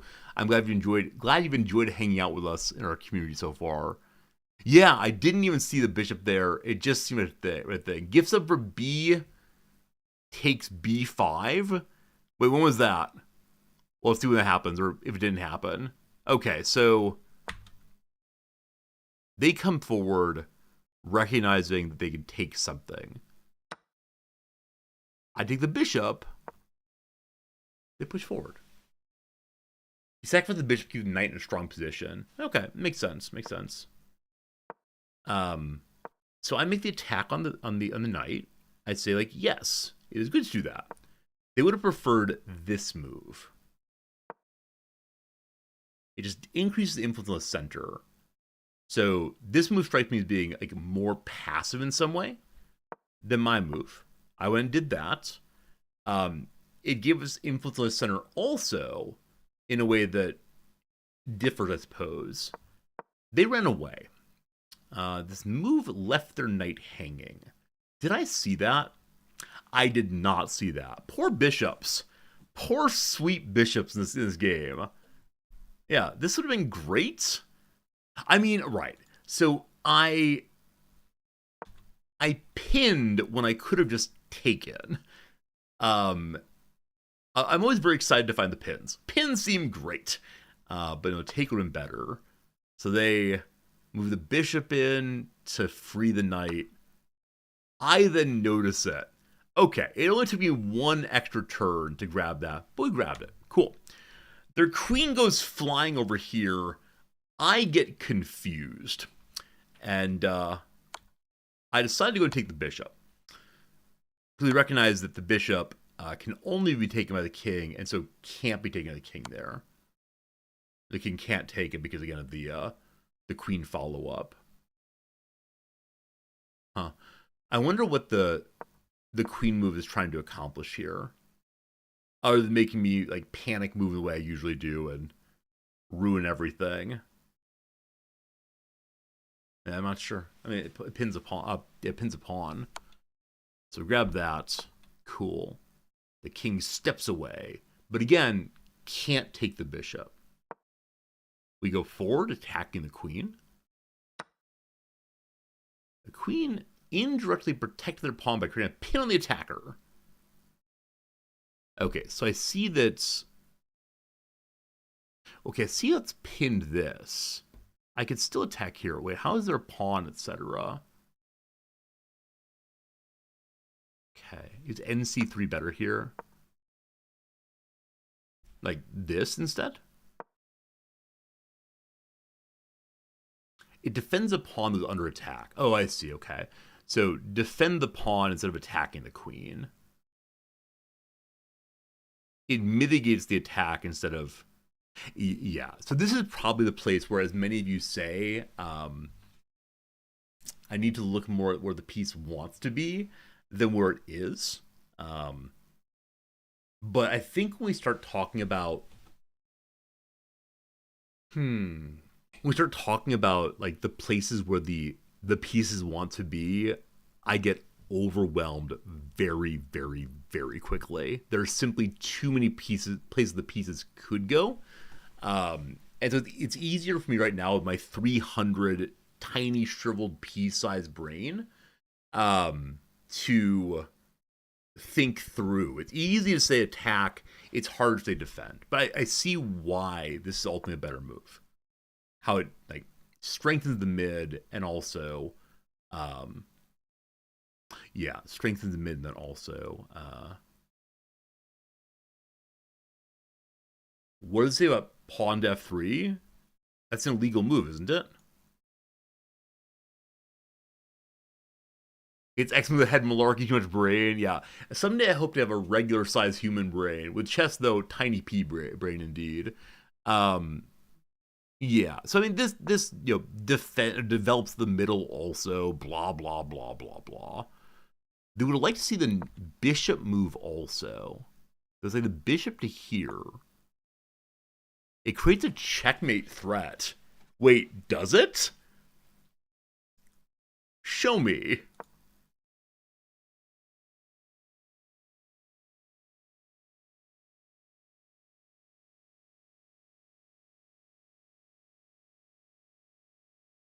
Oh.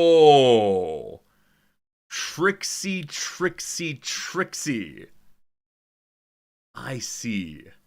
Yeah, getting the queen in there is huge. That's really interesting.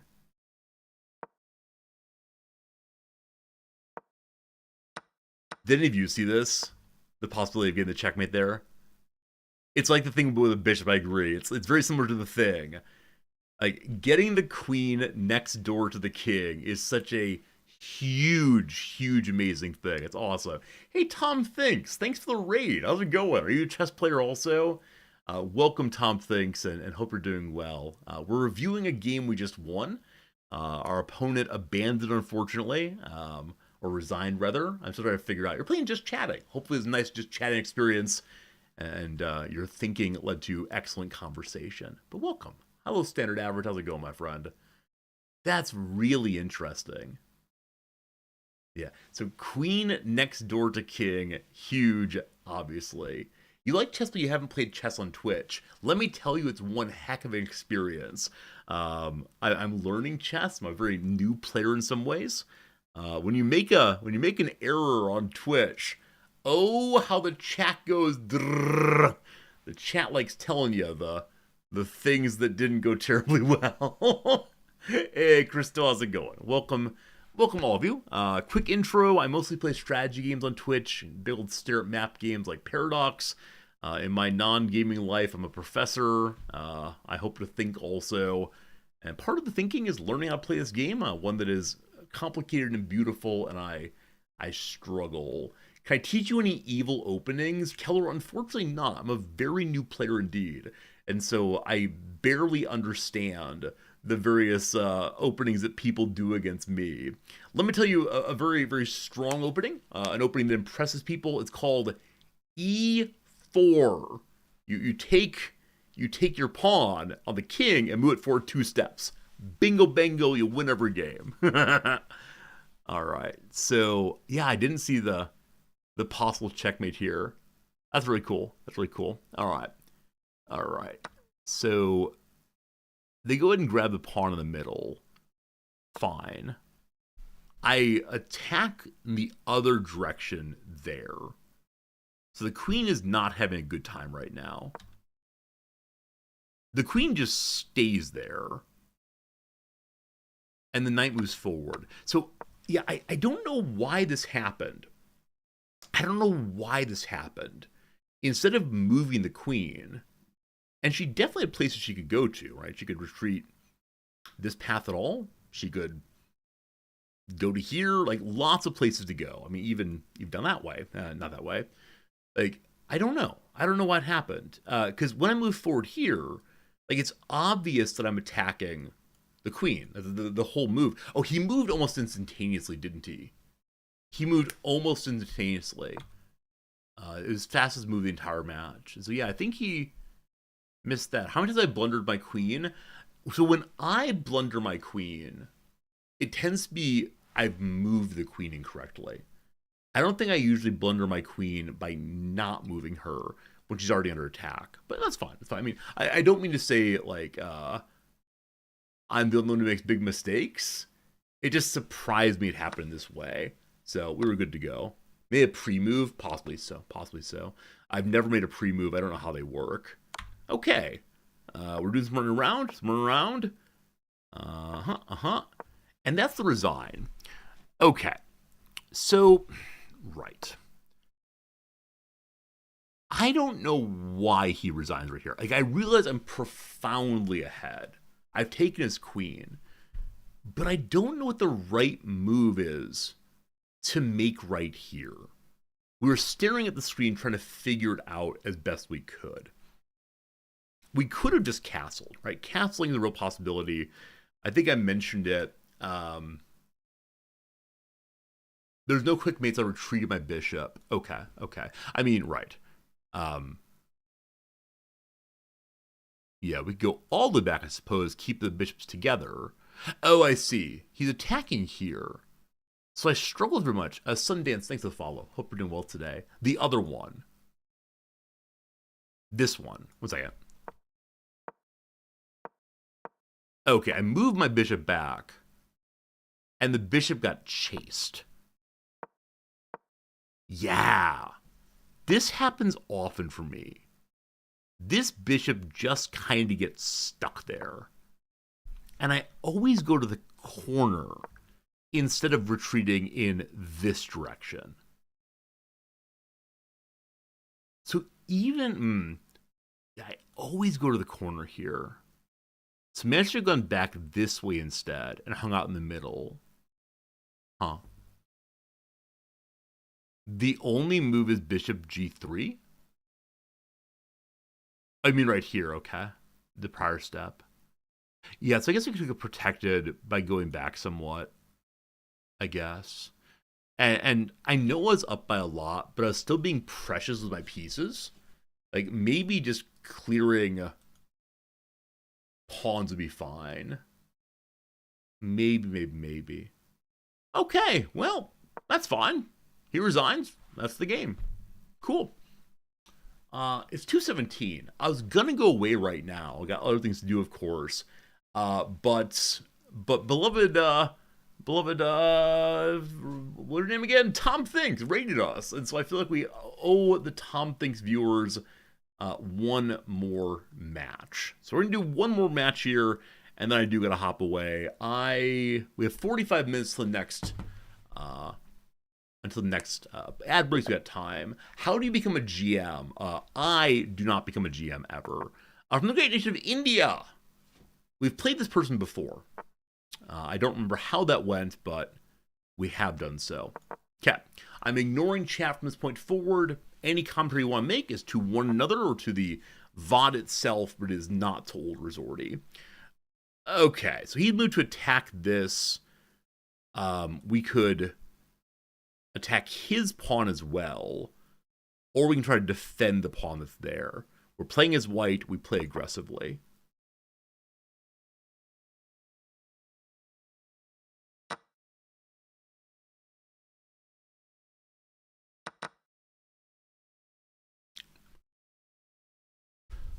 Sounds good. Sounds good to me. Oh, if he goes here, it's kind of an interesting problem, isn't it? Hello. Are bringing queens out now. Yeah, had he gone here, that'd been real bad.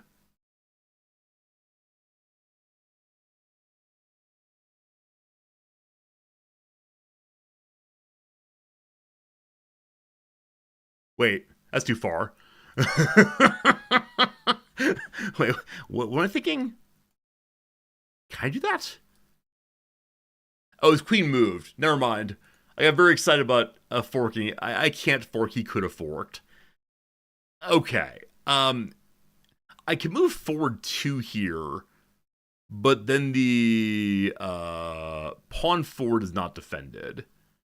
We can back away to here safely. Or we can just sit here, right? If he wants the knight, we take. No worries. So I can kick the knight here. I can just develop. I can move the bishop forward and lose the bishop. I can move the bishop forward and waste some time. If we move to here, we're attacking the f-pawn. Or I can move my knight forward and threaten his knight. Lots of possible moves here. I'm going to go ahead and threaten his knight. That seems sensible. My desired next move.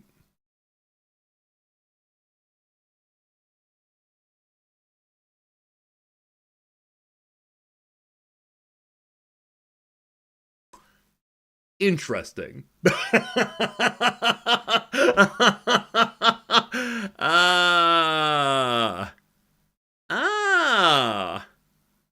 Wait, what's the issue? Why can't my, Oh!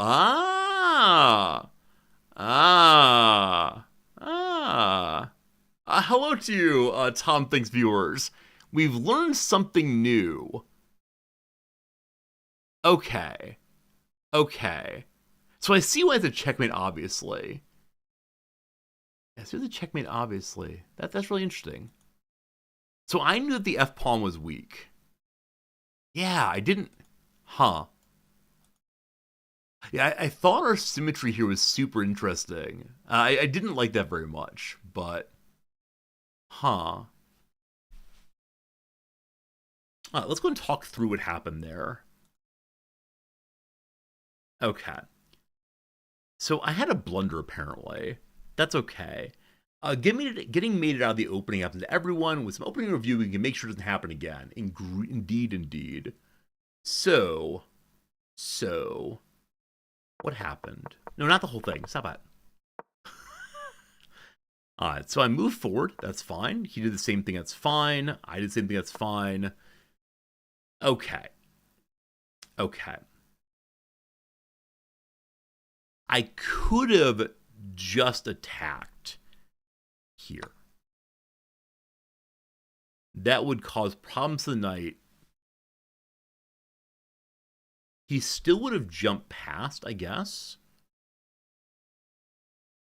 But I think that was a better move than moving forward that way. My desire for symmetry was a mistake there. Why didn't I attack? Does anyone know, like, did I even say, like, let's do that? Huh, that's too bad.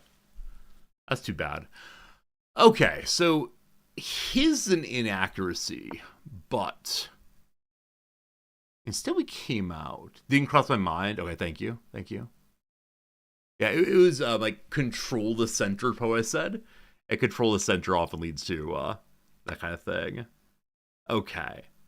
So the knight comes forward. I say this is fine. Because what he's attacking, that and that. This one, the king can defend. We said these words. And at this moment, that was true. Absolutely true. No problems at all. Fair. So we go ahead and take the trade. Good job. That's what I would have played too. Awesome. He moves to here. I say, and this is a slight issue, I don't need to panic because if he comes here, we take that. That is correct. That's absolutely true.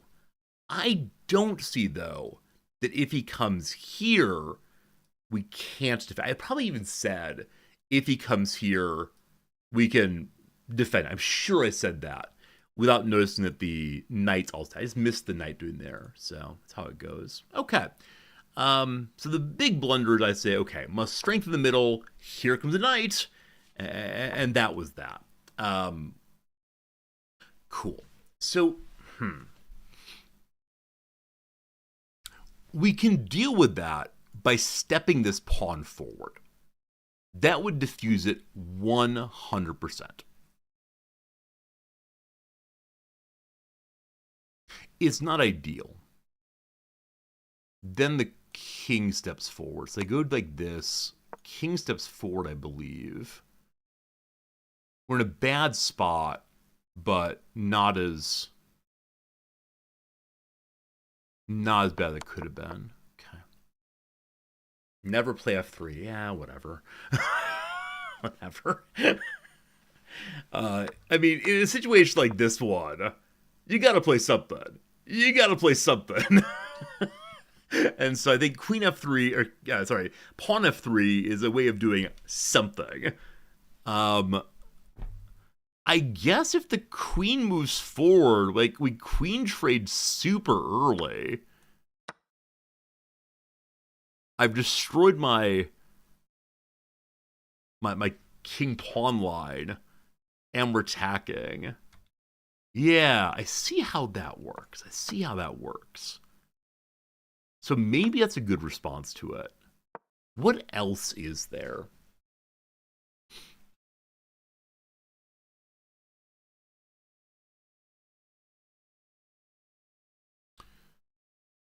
The knight can drop back also. That's acceptable as well.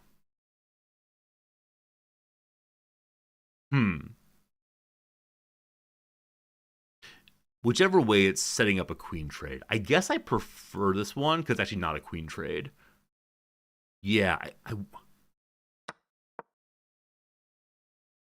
Which do you all prefer, friends? Knight F3. You all prefer this one? Okay. Okay. I see how it works. Yeah, I see how that would work. Huh. Well, we learned an important lesson there. I want you to place your bets now. Do you think that person is playing that opening over and over and over again?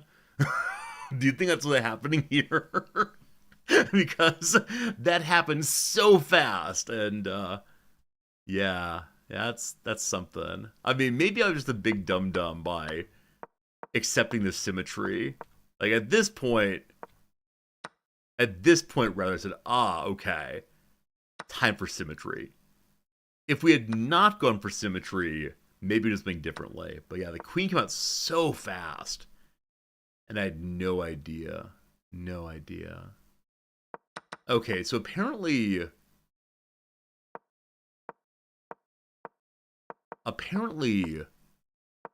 y'all prefer queen here to knight here.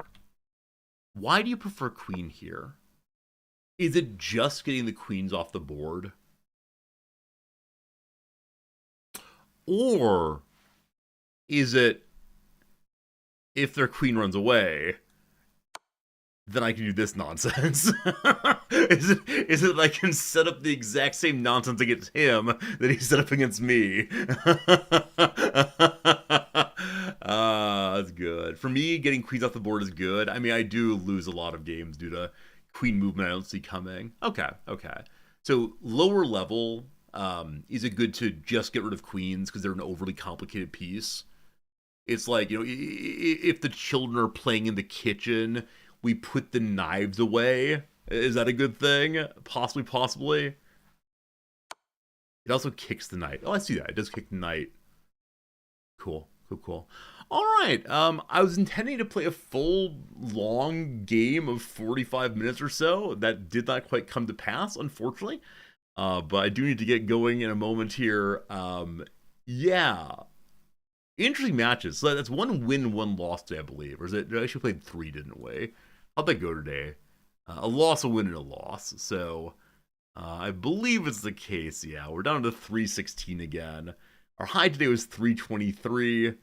I thought we were going the right direction. There. Unfortunately, didn't work out. That's okay, though. It was a nice time. I learned some stuff. Tomorrow is the Saturday stream.